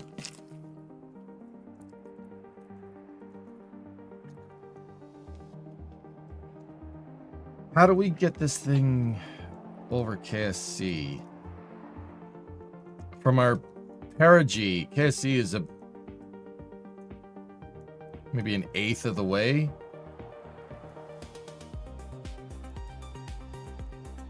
Yeah, you know what? This will do.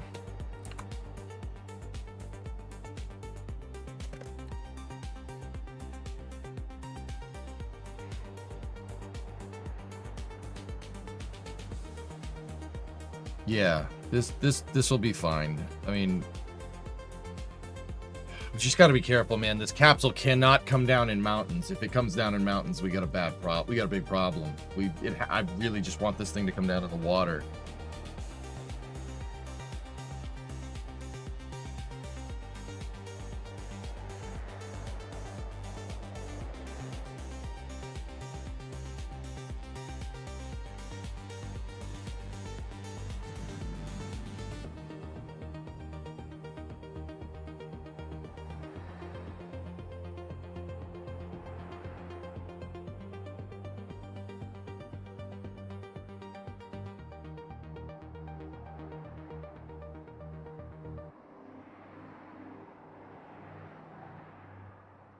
I think that'll do it. That's either going to put us out over the desert, right? Or it's going to put us basically at KSC. 8 days, 5 hour, 22 minutes should put us like entry right over here somewhere.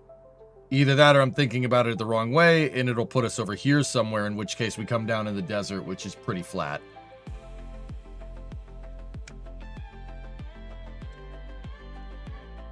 If not, the capsule, we don't have life support. If I see that we're not coming down in the right spot, I increase perigee with the remaining fuel left in the service module, and we just do a couple of aero brakes. It's not the safest thing, but it'll work.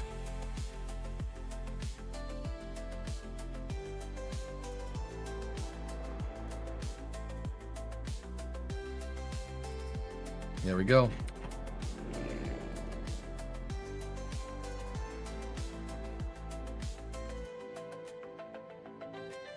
Yeah, I just changed it, rockets. So, all right, ready?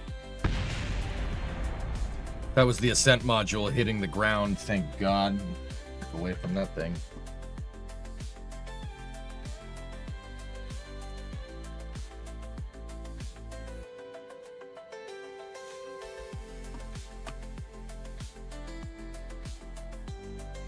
I hope I didn't get streamer brain here.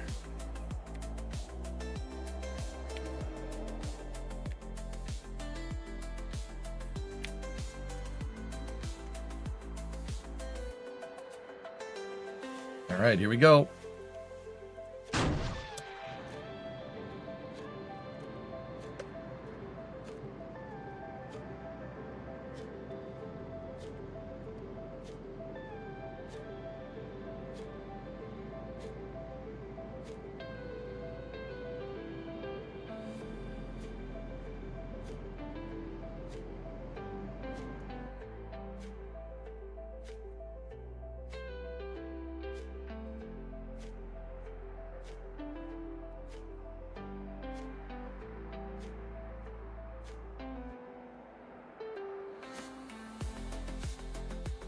Okay, you are now leaving Minmus.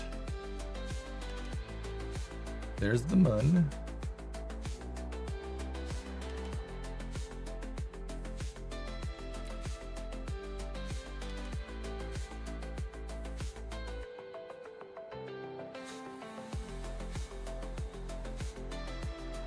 So 3 hours, 3 minutes, meaning we're going to be...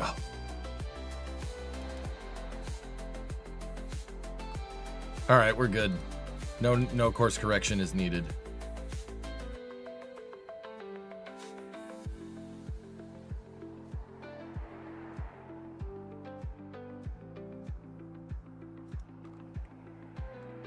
Nice.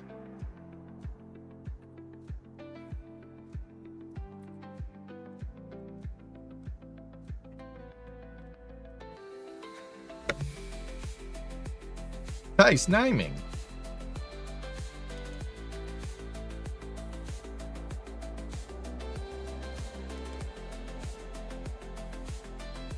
Okay.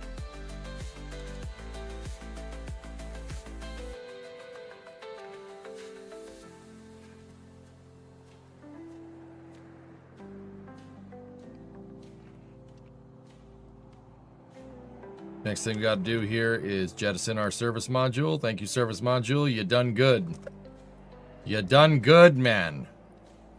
All right. Bye-bye. Activate our yaw reorientation RCS.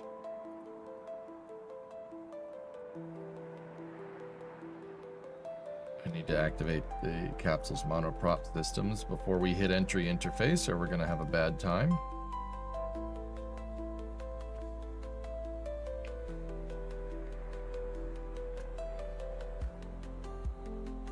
Okay.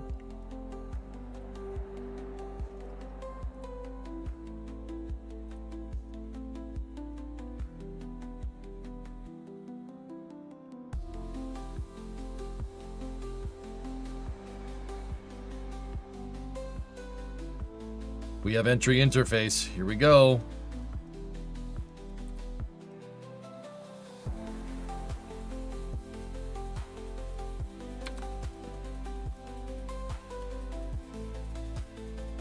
Minmus Expedition 2 crew coming down. Yeah, maybe in the future, guitars, yeah.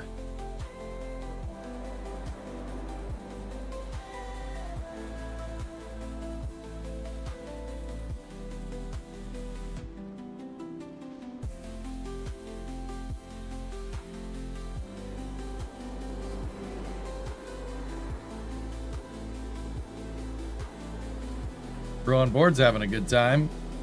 I should probably put your helmets on, but you know, whatever.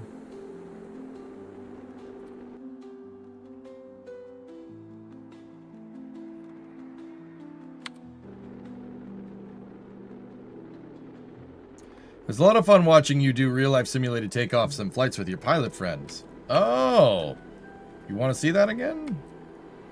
Yeah, you know what, guitars? I forgot about that, dude. That was a good time, wasn't it? Huh.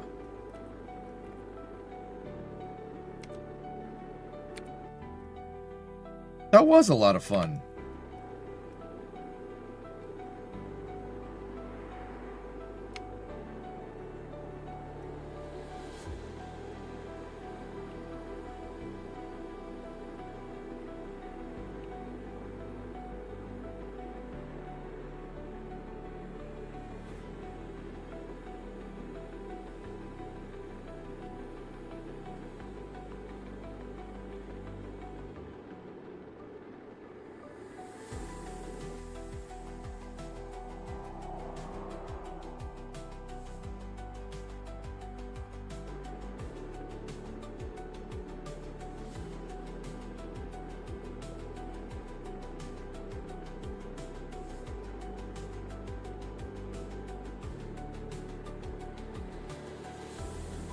The Grand Canyon flight was a good time, dude. Yeah, we you know what, dude? We could get back to doing that. I wouldn't have a problem with it.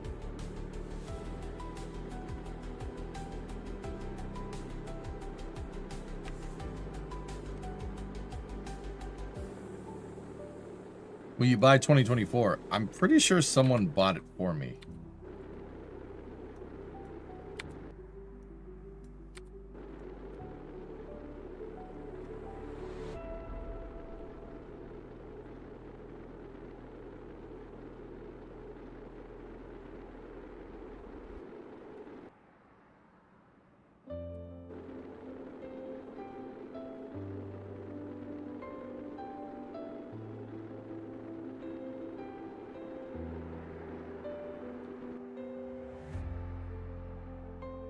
Damn, dude.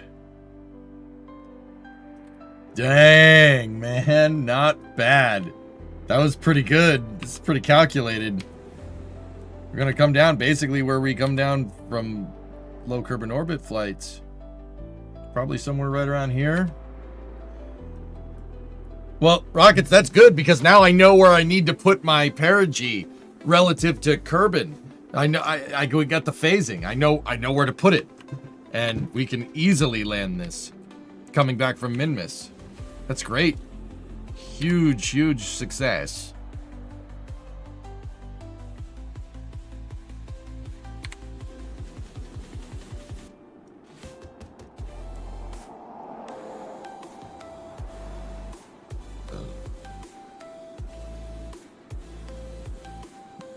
That Minmus re-entry chewed through the ablator pretty hard, man. Wow. I mean, we are still going real fast.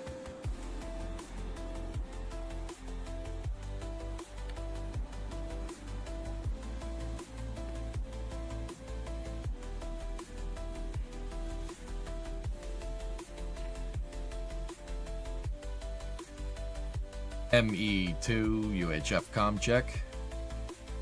ME2 UHF comm check. Here we go. We have an acquisition of signal. Pull the drugs. Yeah, see, no charring and spalling, baby. See, our heat shield works. Just saying. But no, jokes aside, we know that it works because we tested it. We tested this thing coming back from the moon. We knew it would do this. Transonic. Seems like a lot of extra ablator. That's on purpose, Mutter. It's a safety factor for me because I have no idea how the heat shields work because I never used them because space shuttle. Does that make sense?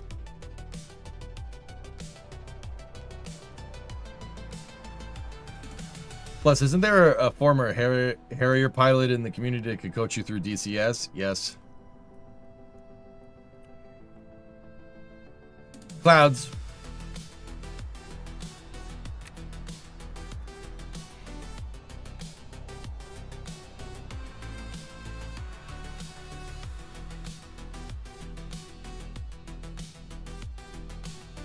Main chutes.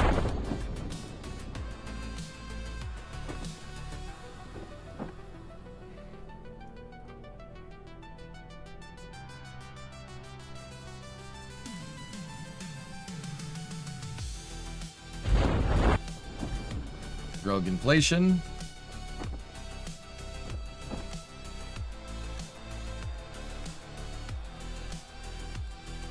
Need a crew report?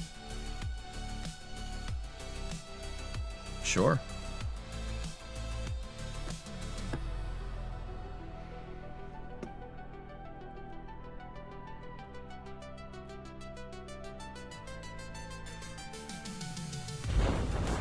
Main chutes.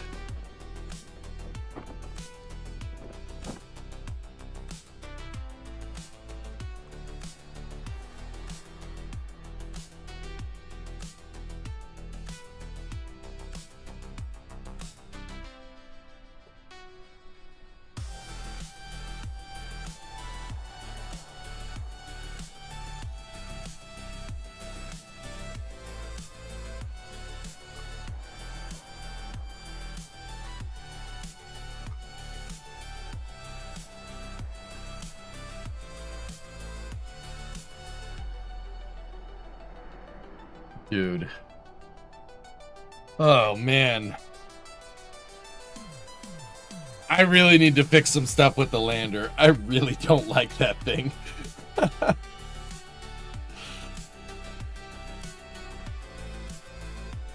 Why is Kerbal not rendering?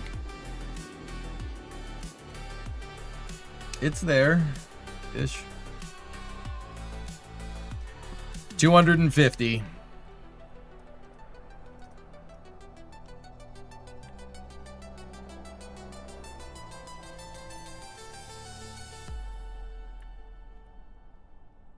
$150.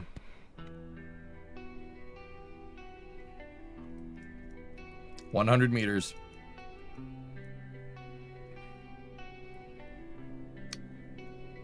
50, 40, 30, 20, 10, 5.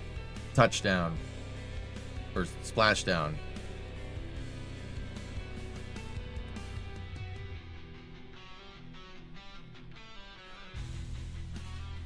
Capsule stable 1 configuration. We're good.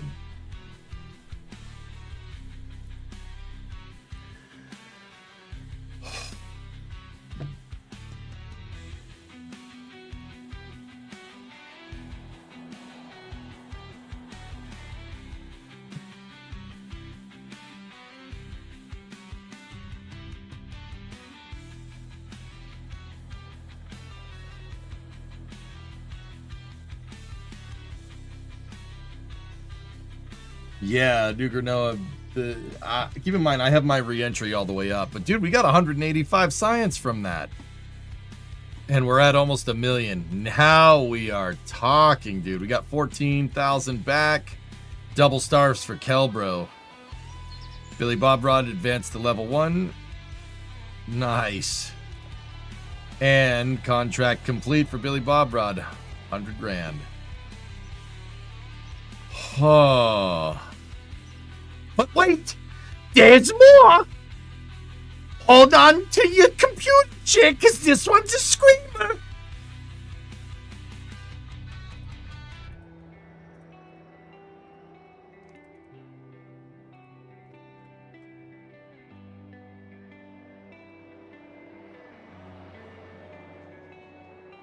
We have a crew up at the station, and they've been grinding science this whole time. Science!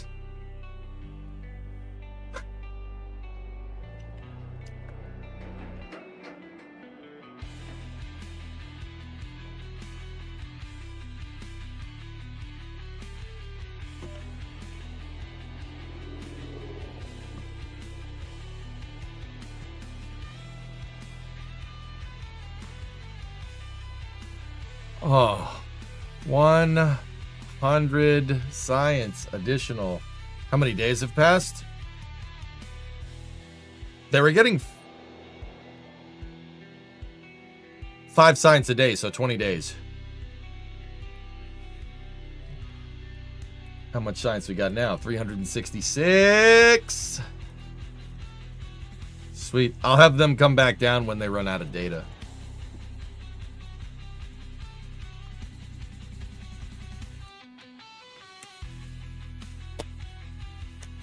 Dude, hell to the yeah. That was awesome. That mission got crazy. Can you research any new tech now? Yes, we should be able to get some stuff. We gotta go look. We gotta see exactly what we want, but yeah.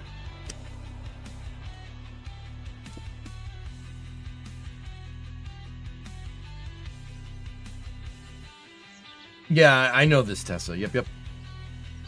All right, so we have 366 science. We could get better probe cores. We could get...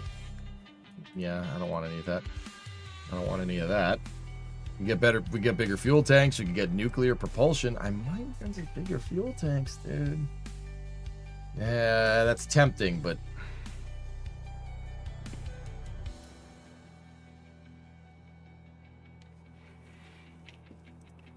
I kind of want the vernier thrusters. So I have better control over Condor when it lands.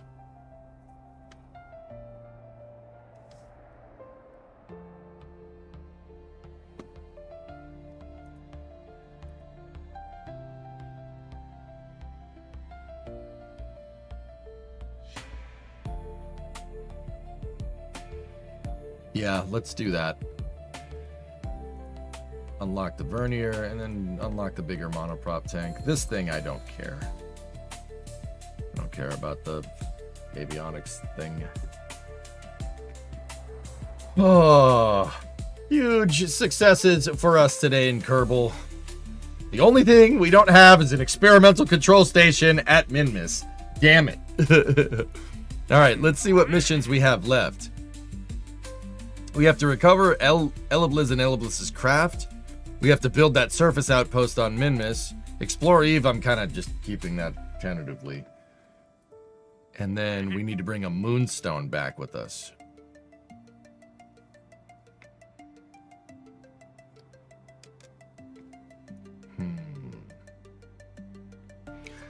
What other missions do we have? Build a new surface outpost on the moon. Finish construction of a rover on Minmus. No, you know what? I'm good. I don't need to do that anymore. Rescue Natagas from Orbiter on Kerbin. That doesn't pay anything. Attach a new part to a satellite in orbit around Minmus. Minsat reposition. Recovers Pseudus and Pseudus' craft from orbit of Minmus. No. Seismic surveys around Gilly. Oy. Position a satellite in a tundra orbit around Kerbin. It wants a Molina orbit. That actually pays really good.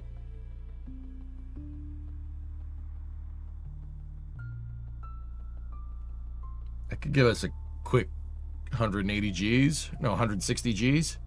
5 science, 13 rep.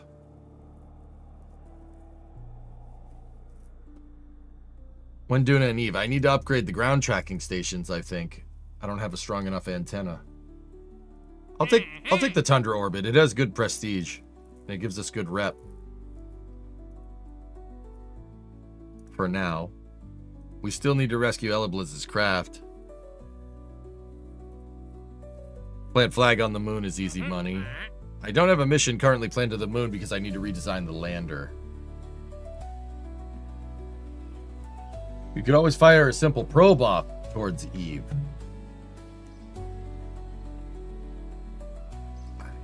Do we have an antenna that's powerful enough to do that?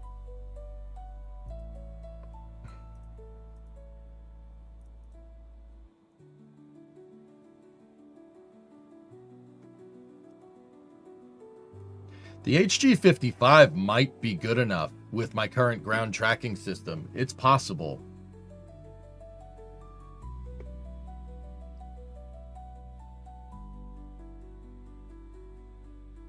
And after that last minute answer, we got to start thinking about larger launchers. I can't. All the parts that I want for the larger launcher that I need to make is behind a paywall, so to speak. We need 3.3 million to upgrade the, basically 3.4 million to upgrade R&D.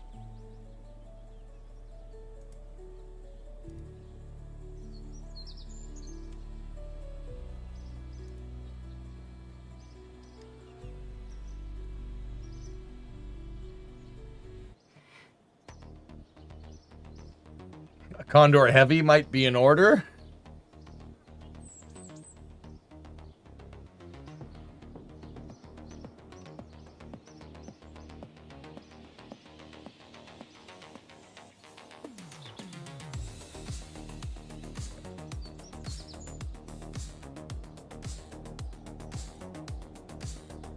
We could also upgrade mission control to get, you know, to get more than 7 contracts at a time, but I don't think I necessarily need that.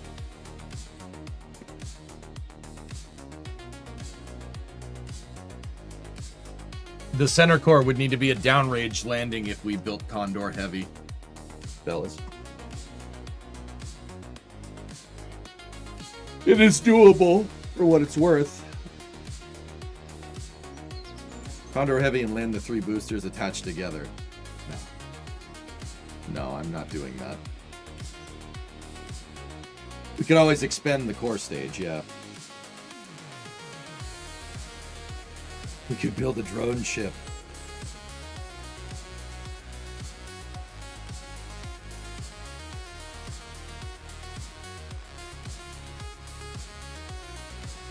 Do we really want to do that? Do we really want to do that? I've built drone ships. You can make them. I've made them before. Yeah, Fractal, I'm not doing that. I can land 2 Condors at once. I've done it before. But the first thing we should do to upgrade Condor is get rid of its freaking monopropellant systems because those are killing me during the landings. Have you unlocked the Cove? Yeah. What about it, Jim? Yeah, we've unlocked Cove.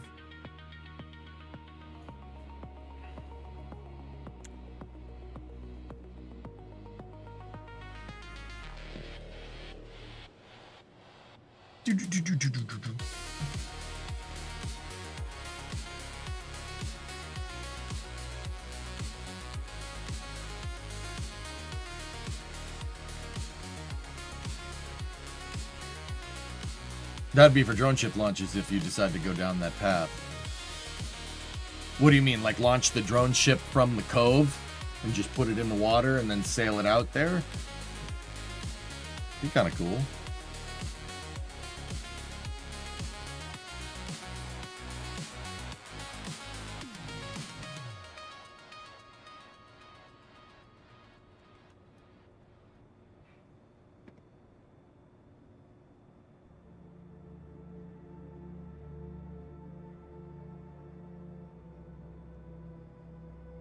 Yeah, these thruster blocks, we got to replace them with verniers. Get rid of this damn thing. Means that this damn thing doesn't work at all.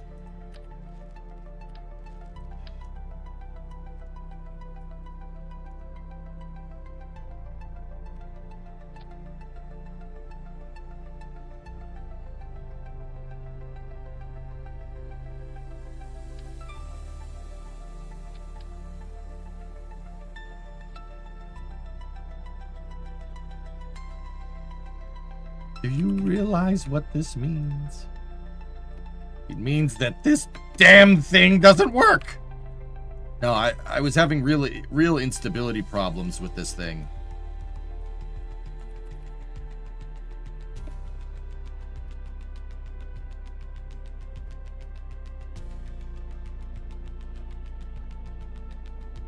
During landing.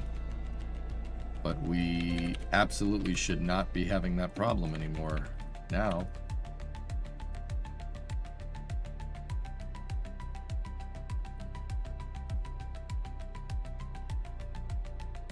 There we go.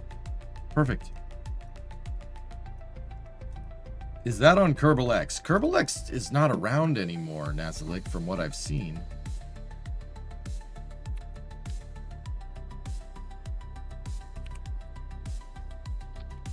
Yeah, from what I understand, it last time I checked, it wasn't around. Maybe somebody brought it back or something.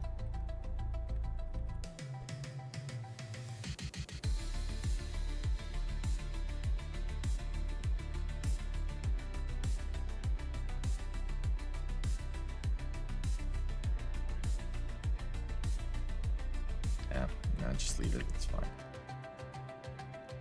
Kerbal X is back. Oh, thank God. No, in that case, Condor 9 Block 2, this is not on Kerbal X, no. Not yet, at least.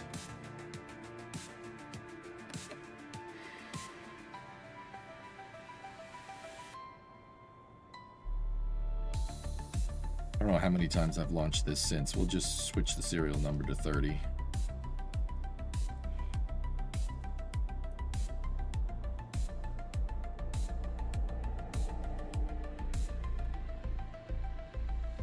The dev came back and fixed it, but I think parts of it are still broken.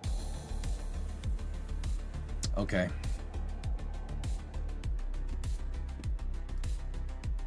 Yeah, with the vernier thrusters, which produce 12 kilonewtons of thrust, this thing will be a lot more stable during landing. Pretty happy with that. That's good.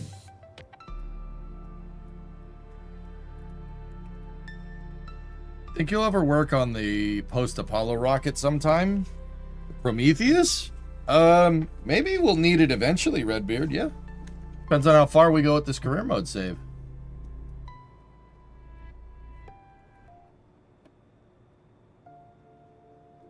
Yeah, these make way more thrust, guys. They're much easier to control.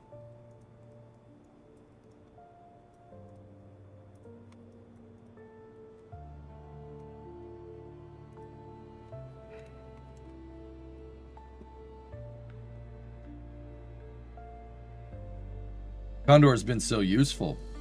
Great rocket design, dude.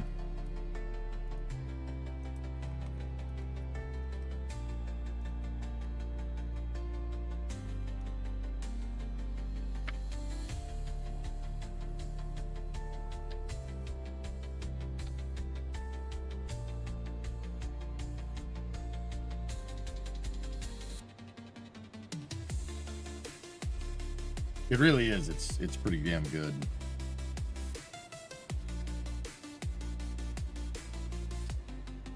Nice. Nice. Nice.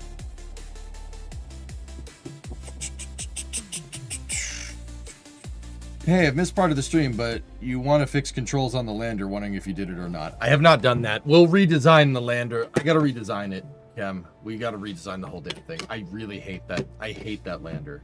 I'm just using it because I really don't have the... Well, I wanted to get missions done, dude. I want to get money, science and stuff. But yeah, should be able to roll with it now. Hey, Kim, you like my trampoline? My trampoline's pretty good, huh? Pretty nice, right?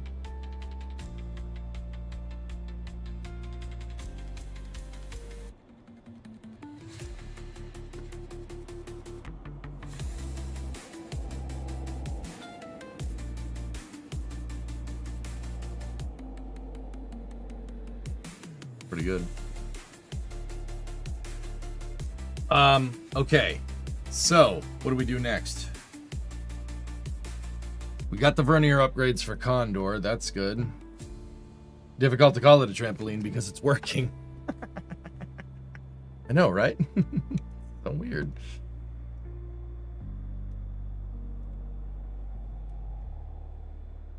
It's bizarre. It's so strange. So weird that it works. Oh, man. That mission took a lot out of me.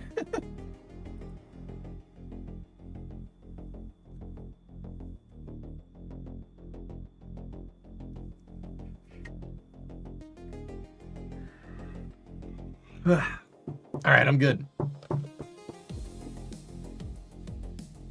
So what do we want to do next? Nuclear. We'd need a heavy lift launch vehicle to launch that thing. Or we would want one ideally.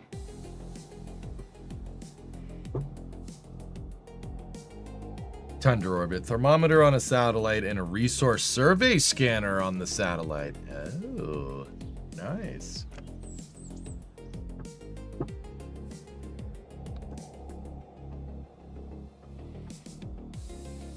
No, we'll play tonight, Fluffy. Absolutely.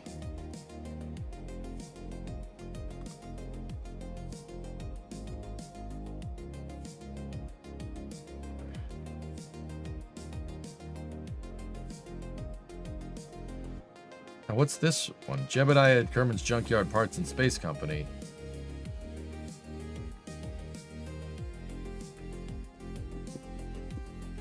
And with the verniers, you can now re-enter with slower speeds and save Delta V. Oh, no, it's for attitude control. I have much better attitude control system, so I'll be able to flip the booster around, and I'll be able to keep it stable when it comes into land.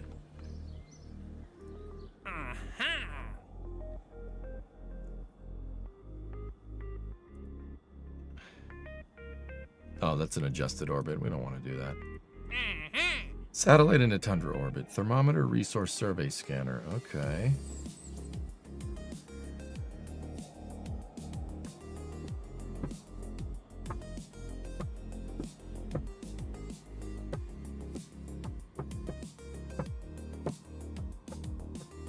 Okay.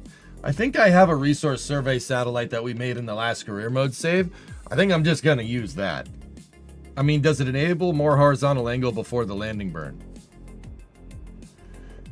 To an extent. Discovery. Oh, Adam. Ciao. Come stai, signori? What's up, man? 77-month resub.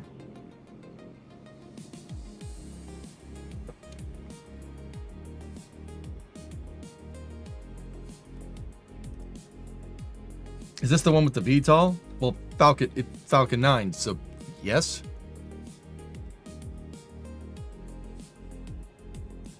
Weather tracking satellite.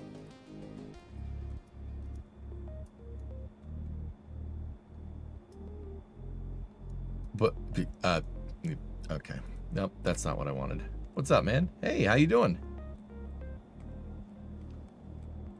Science sat bus, perhaps. That's what it wants, right? It's looking for the resource survey scanner. Yeah.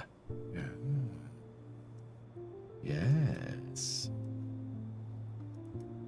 Save this.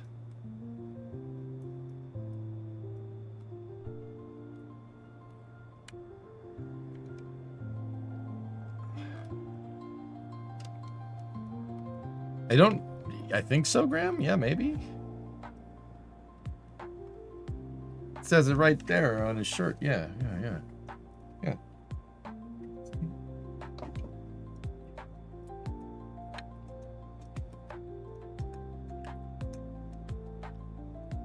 How much mass is this thing? Oh, awfully light.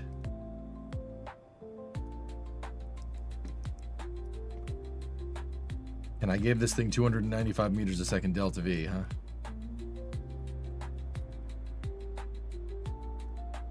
Yeah.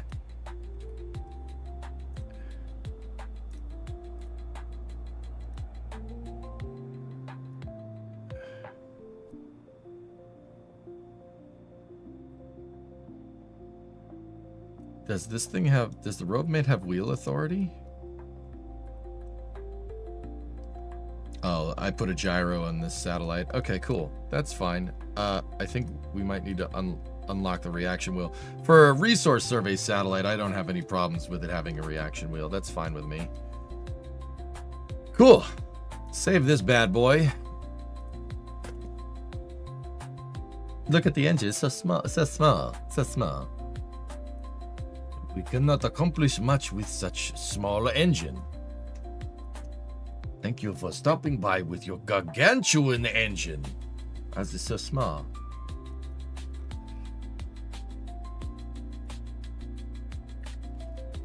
So small. I learned today that Skylab only had gyros and no RCS. Yep. I know what you said, Pigzig.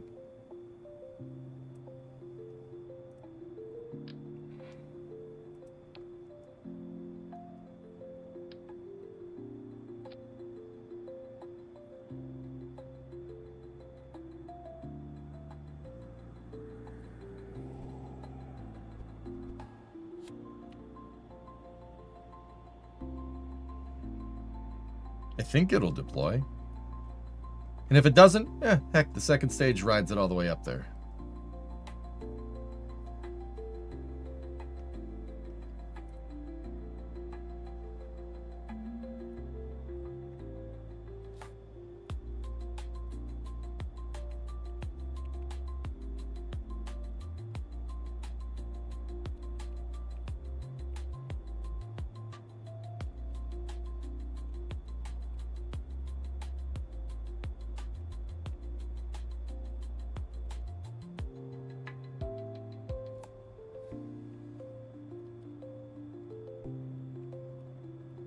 $109 block 2 master file. Good.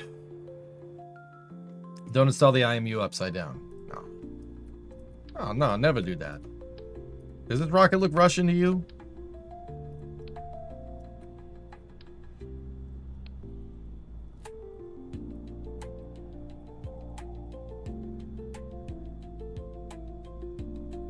Okay, we have upgraded verniers on this thing. Let's go, dude.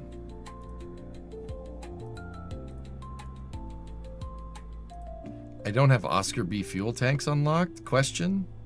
Hello? I guess I didn't use them until now. Now I have them. It's more core lip crosses? Why do you guys want me to make that piece of junk? The Semyorka? That thing sucks. A medium duty launch vehicle at best. Emphasis on duty.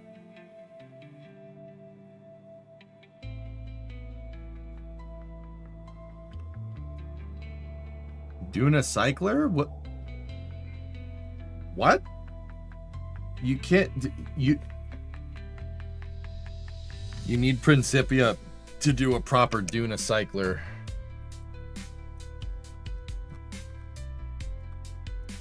Matches matching with the hammer IMU to fit in the unfittable hole. I mean, Kim, you say whatever you want about Russians, but generally idiot proof. If the thing doesn't fit, it doesn't fit for a frigging reason. Like, but nature likes to make a bigger idiot. So make it idiot proof. Nature will find a way to make a better idiot.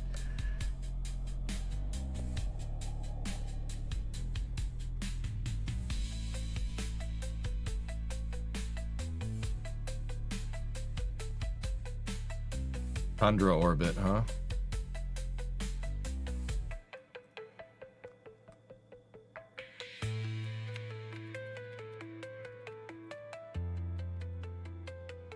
Okay, we are launching.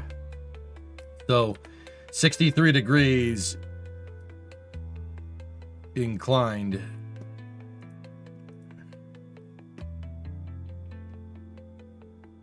Yeah.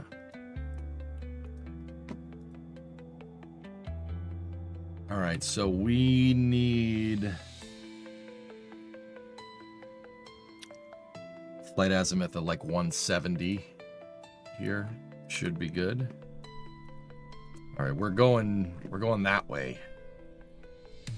Flying over that island over there. Okay. T-minus 10, 9, 8, 7, 6, 5, 4, 3, 2, 1. Ignition, engine power, and liftoff. Liftoff, Condor 9, carrying weather satellite to go to weather places.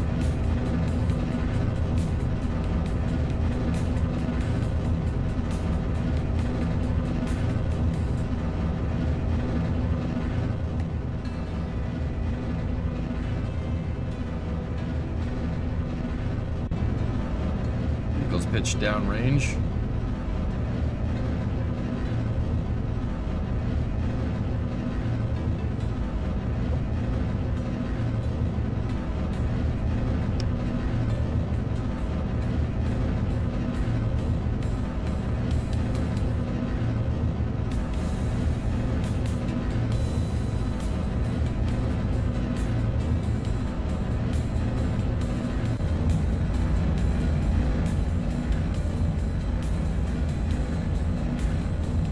Throttling back for max Q.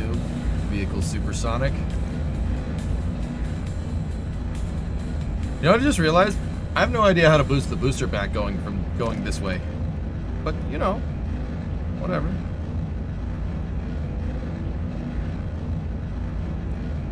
Throttling back up, out of max Q.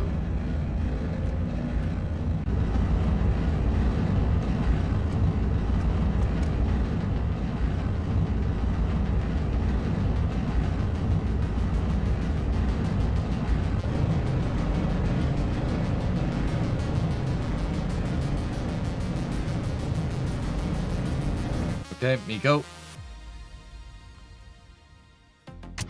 Stage separation confirmed. Upper stage ignition.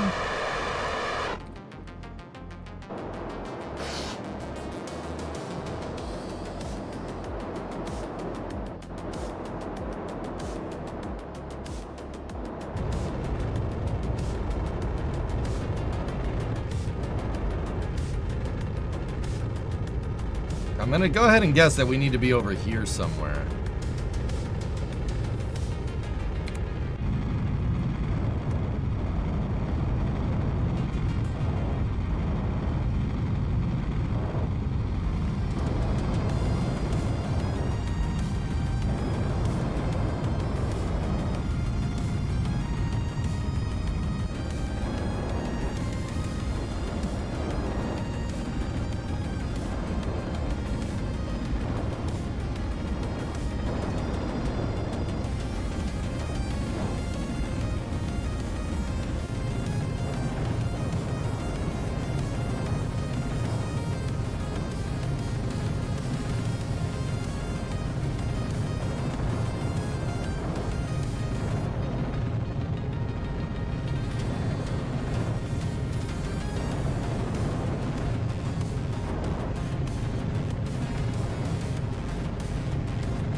I think that's right.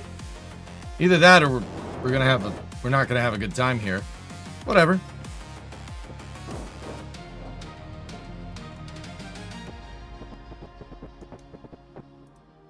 Okay. Switching back to the second stage. John almost got their landing yesterday, dude. The ZK-3 came close.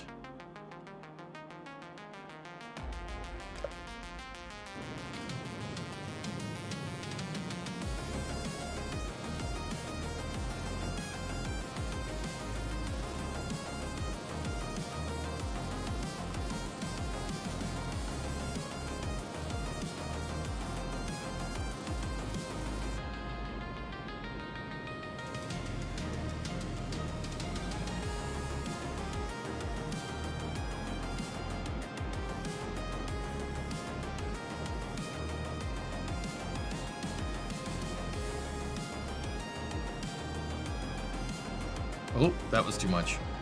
Stand by for Seco.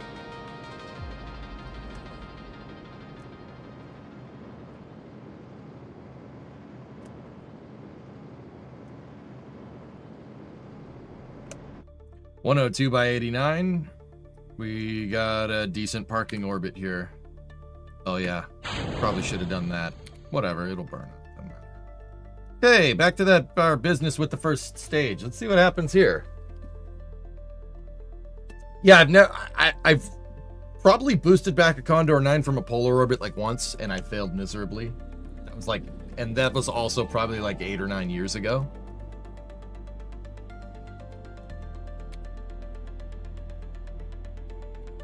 Oh. It was 8 or 9 years. That's dumb.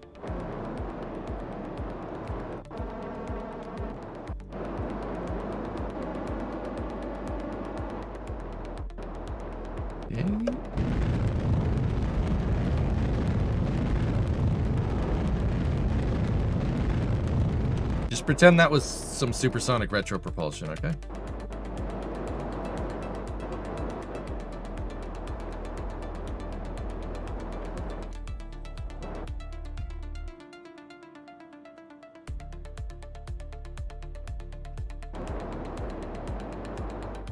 Nah, I don't think we have enough cross range. I needed to point more north. That's okay. We have to send this thing down in the drink. We got to put it down in a drink.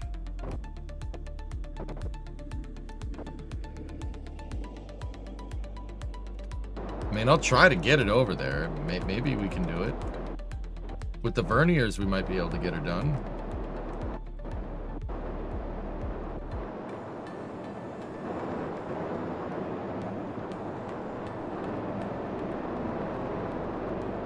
I'm worried that the verniers, because the verniers don't use monopropellant, they use liquid fuel, I'm worried that we might suck up too much. Oh my god, okay.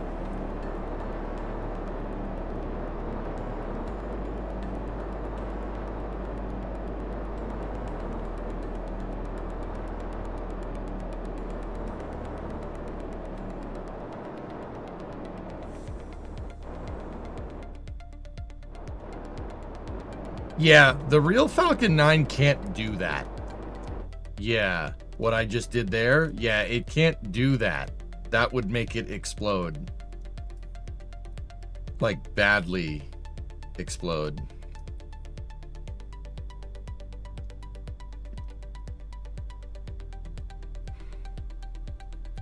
Why does this booster fly like an airplane? Whatever. You know what? I'm not asking questions.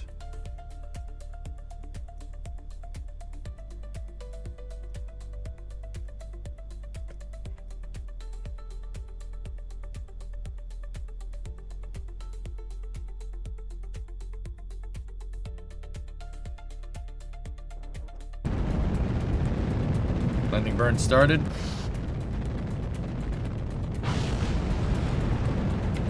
Landing legs deploy. You gotta be.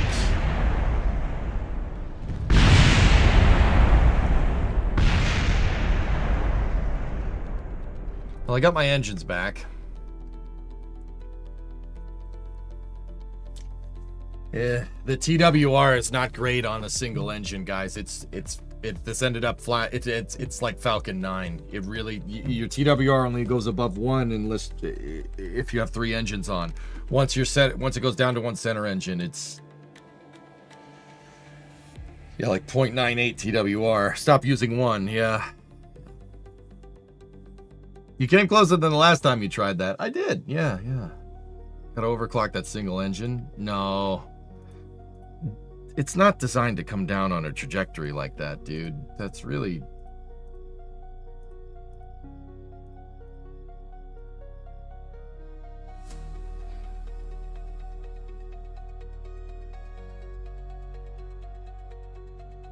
It's really, it was way more controllable that time. You saw me make that turn. Yeah, the real one can't do that. It would explode. Super Heavy tried to do something like that on what was it, Flight 9? It blew up. Yeah, it's because the propellant sloshing around when you fly the booster like that makes it hard to feed the engines. It's tough to feed the motors when you try to fly the freaking booster.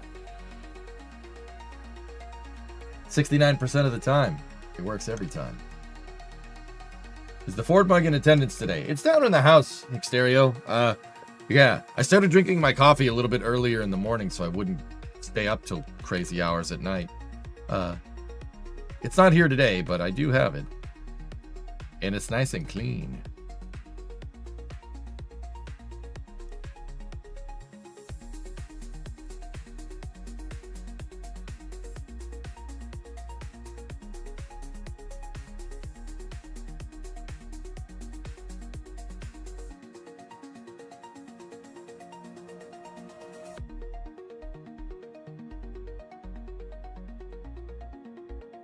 Okay.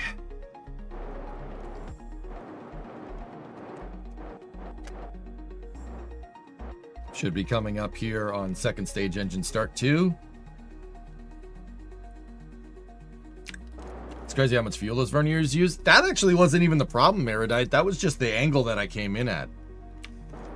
It's just tough to get the booster to turn over and land when you're 500 meters off the ground going horizontal, you know?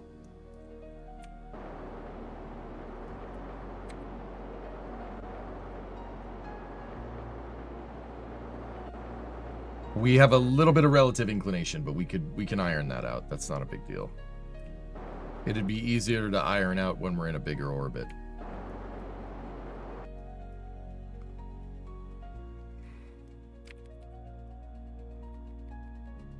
But you saw how controllable that booster was. I took a left turn. We came back down. I took a freaking left turn, dude. That was pretty good. Okay, SES-2.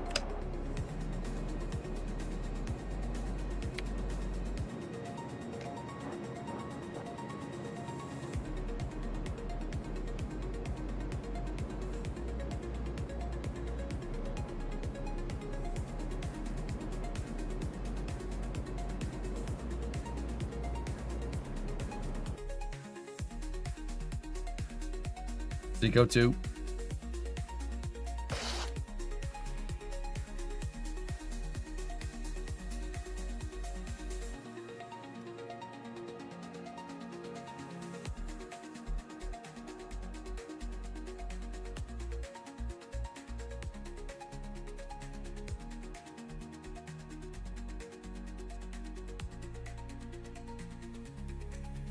Okay. This is like the IXPE mission. We have plenty of extra Delta V.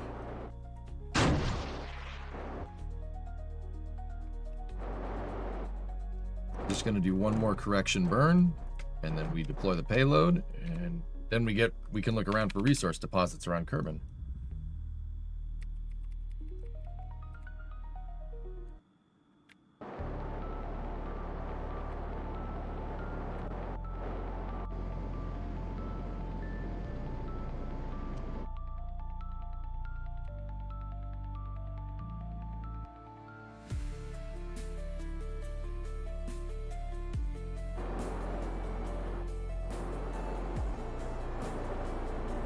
Hang on.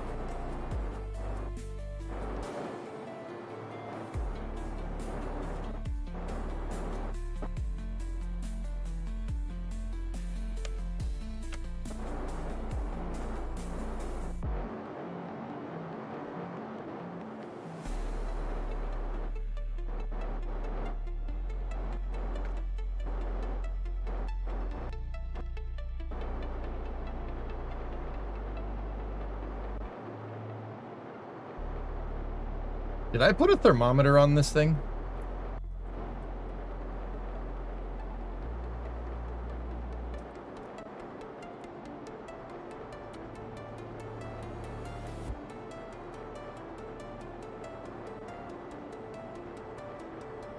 Is this the rescue mission or a mistake? No, the rescue mission is done.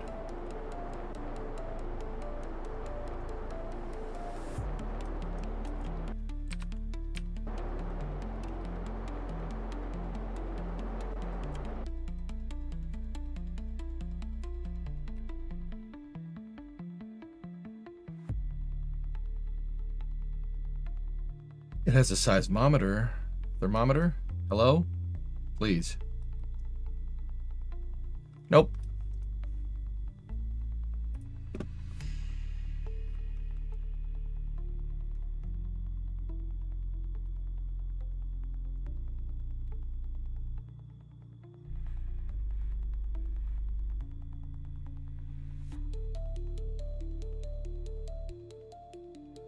Fighting better today? He's still a little hazy, but he's doing all right.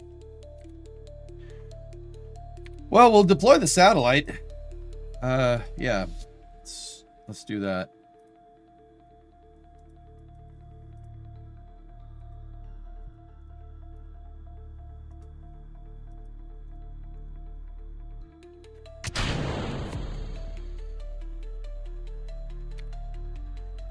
If anything, it'll help give us an inclination marker.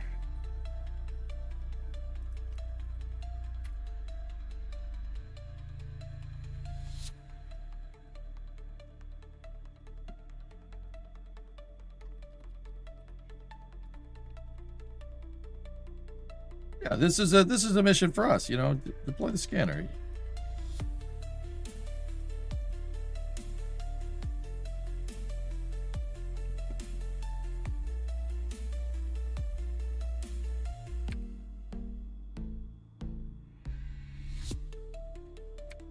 What did that say? Stable polar. What, this is not a stable polar orbit, pal? Whatever. Whatever, dog.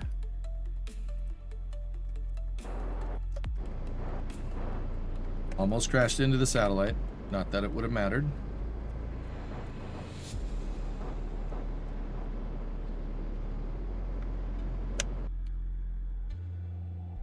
Cool. Well, otherwise, good mission.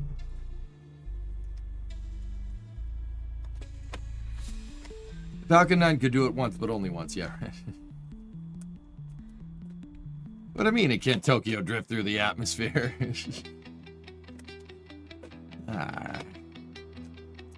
Man, that was supposed to be easy money. Now I'm not going to get as much of a thing. But whatever.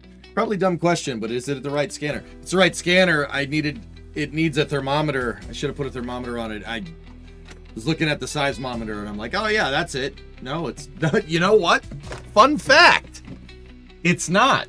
You know, like, that's not it. That's not the right piece of scientific equipment, you numbskull.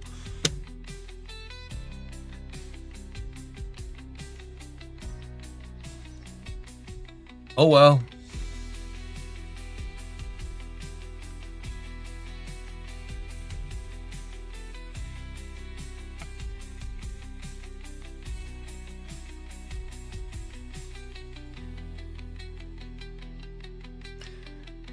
It's 8 o'clock, dudes. That was another good. What is that? 8? Well, no, I started at 2, so we got a good amount of KSP in today. We got another 6 hours. That Minmus mission took a long time.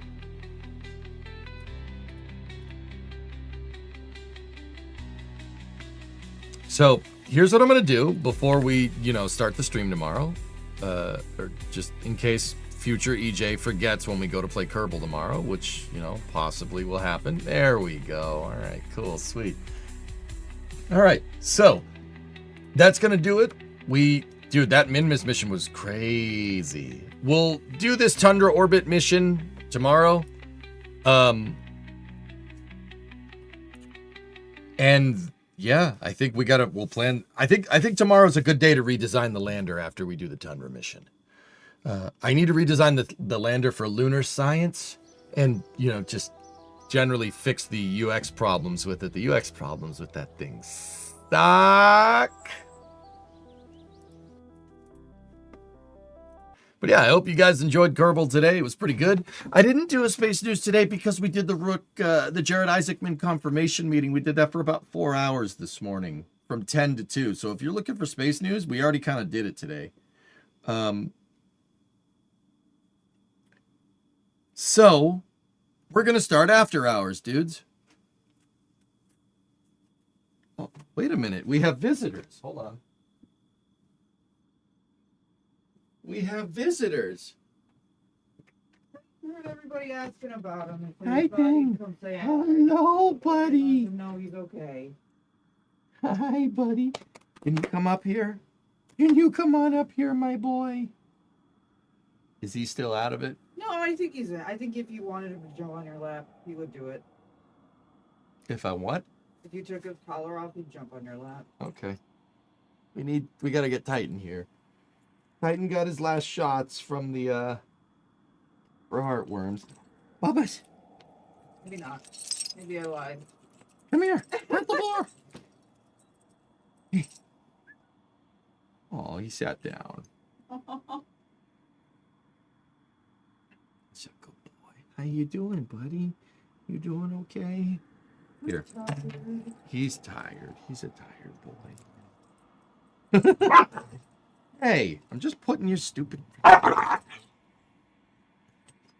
He's nipping at me.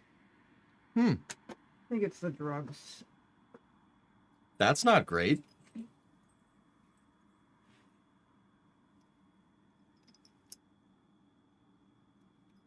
I don't like that. Yeah.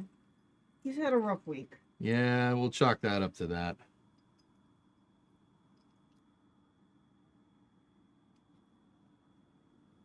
He's on gabapentin and... Oh, he's on all kinds of drugs, huh? Yeah. Yeah. Well, what were you going to do? We were going to show chat with the boy, and then the boy did the thing. Yeah, well, maybe he's just grouchy today. You okay, Titan? You all right, Bubbas? That's a stray, dudes. Sometimes something triggers up there with the 4 brain cells, and they get pissy for a second. Who knows what happened to him before we got him, you know? I think it's the meds, that's all. He's fine now, but...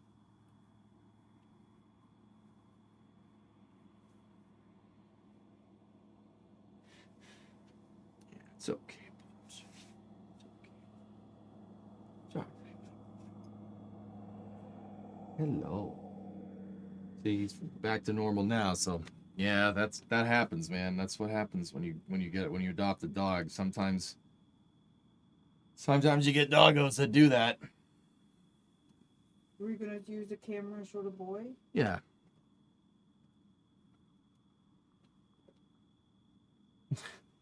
There we go. Hey, buddy. Hey, there's the boy. Titan, show him your hood scoops. He's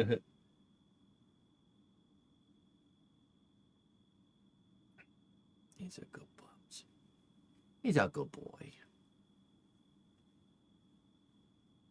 You okay, pal? Yeah, I know. It's been a rough week. Oh, he's the boy. Been a rough week, dude. I know. I'm tired.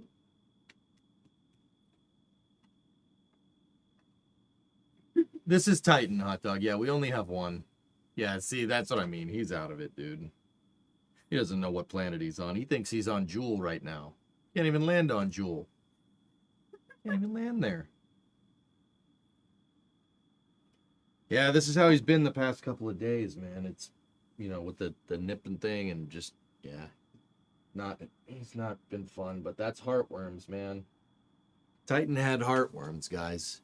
And he might still have them, but we've been paying for heartworm treatment, and it's tough. It's really tough on him, dude. It sucks. Yeah. It's not fun, but I do not wish it on another doggy. yep. Is Titan named after the rocket? That is the name he had when we adopted him. And that's how I knew he was my dog. Because... So he comes from Tennessee. Yeah, he's a rescue from Tennessee. He's probably named after the Tennessee Titans. But I like to believe that whoever named him after a Titan missile.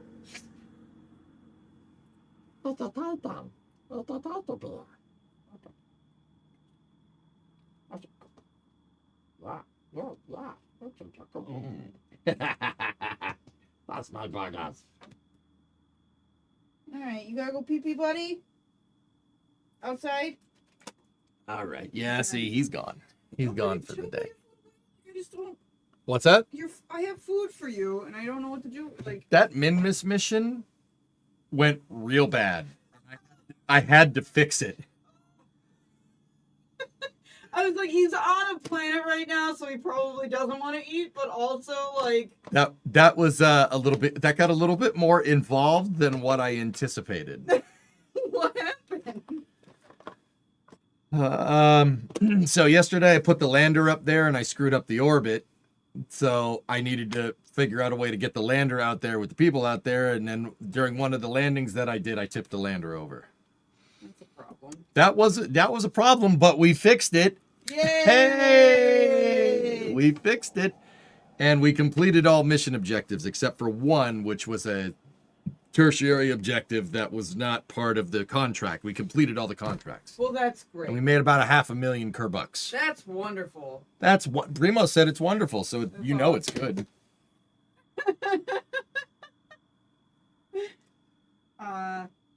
Yeah. In the meantime, you have pork sitting on the counter because I didn't know what to do with it. You might want to package that up. Okay, I will put that away then. Oh. The stress and anxiousness causes temperament, usually a sign of something underlying and undiagnosed since it's already been a long week. It's just monitor.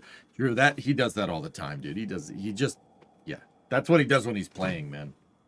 But yeah, we know he's the dog has nasty anxiety. I'd never seen a dog with anxiety before, but then again, I've never rescued a dog either. Yeah. You know? He's a good boy as long as you're nice to him and he knows who you are. And you don't do anything funny. I like, it's a double-edged sword, though, in a good way. Because he's very protective of Brimo, which I like. Yeah. Yarg wants to know how was Thanksgiving. Thanksgiving was good. It was good to get away for a few days. Nice to see my parents. Oh, they booked... I could tell you that later. Nice. Okay, I know what you were saying. Yeah. Good. Cool. So... Yeah. I love going to Detroit. Cool. It's always good to go home. Alright, Miss Boyo needs a potty. Mm-hmm. All right, Bree. All right, thanks for stopping by. Bye, chat. Love you. Love you. Lazarus, you rescued a dog with abandonment issues and major anxiety. It doesn't really go away. Yeah, exactly. We tried our best. Sorry, I have a blanket on the door so he doesn't get out of here. We've tried our best to really, make sure that he's not. You're right. It doesn't go away. The best thing that you can do is just not put the dog in a scenario where he's going to freak out, like what I just did. But then again, he's usually really playful when you take his collar off. Like he starts jumping around, but then again, drugs and stuff.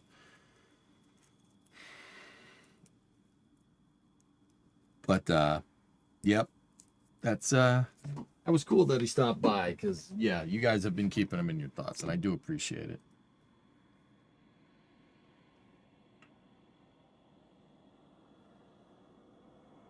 Yeah, nice, Panta. All right, dudes, let's, stream's not done. Still got a lot of time left here. Probably go for another 3 to 4 hours. Let's play some Battlefield. Let's do that. We'll do bolt action medic for a little while here.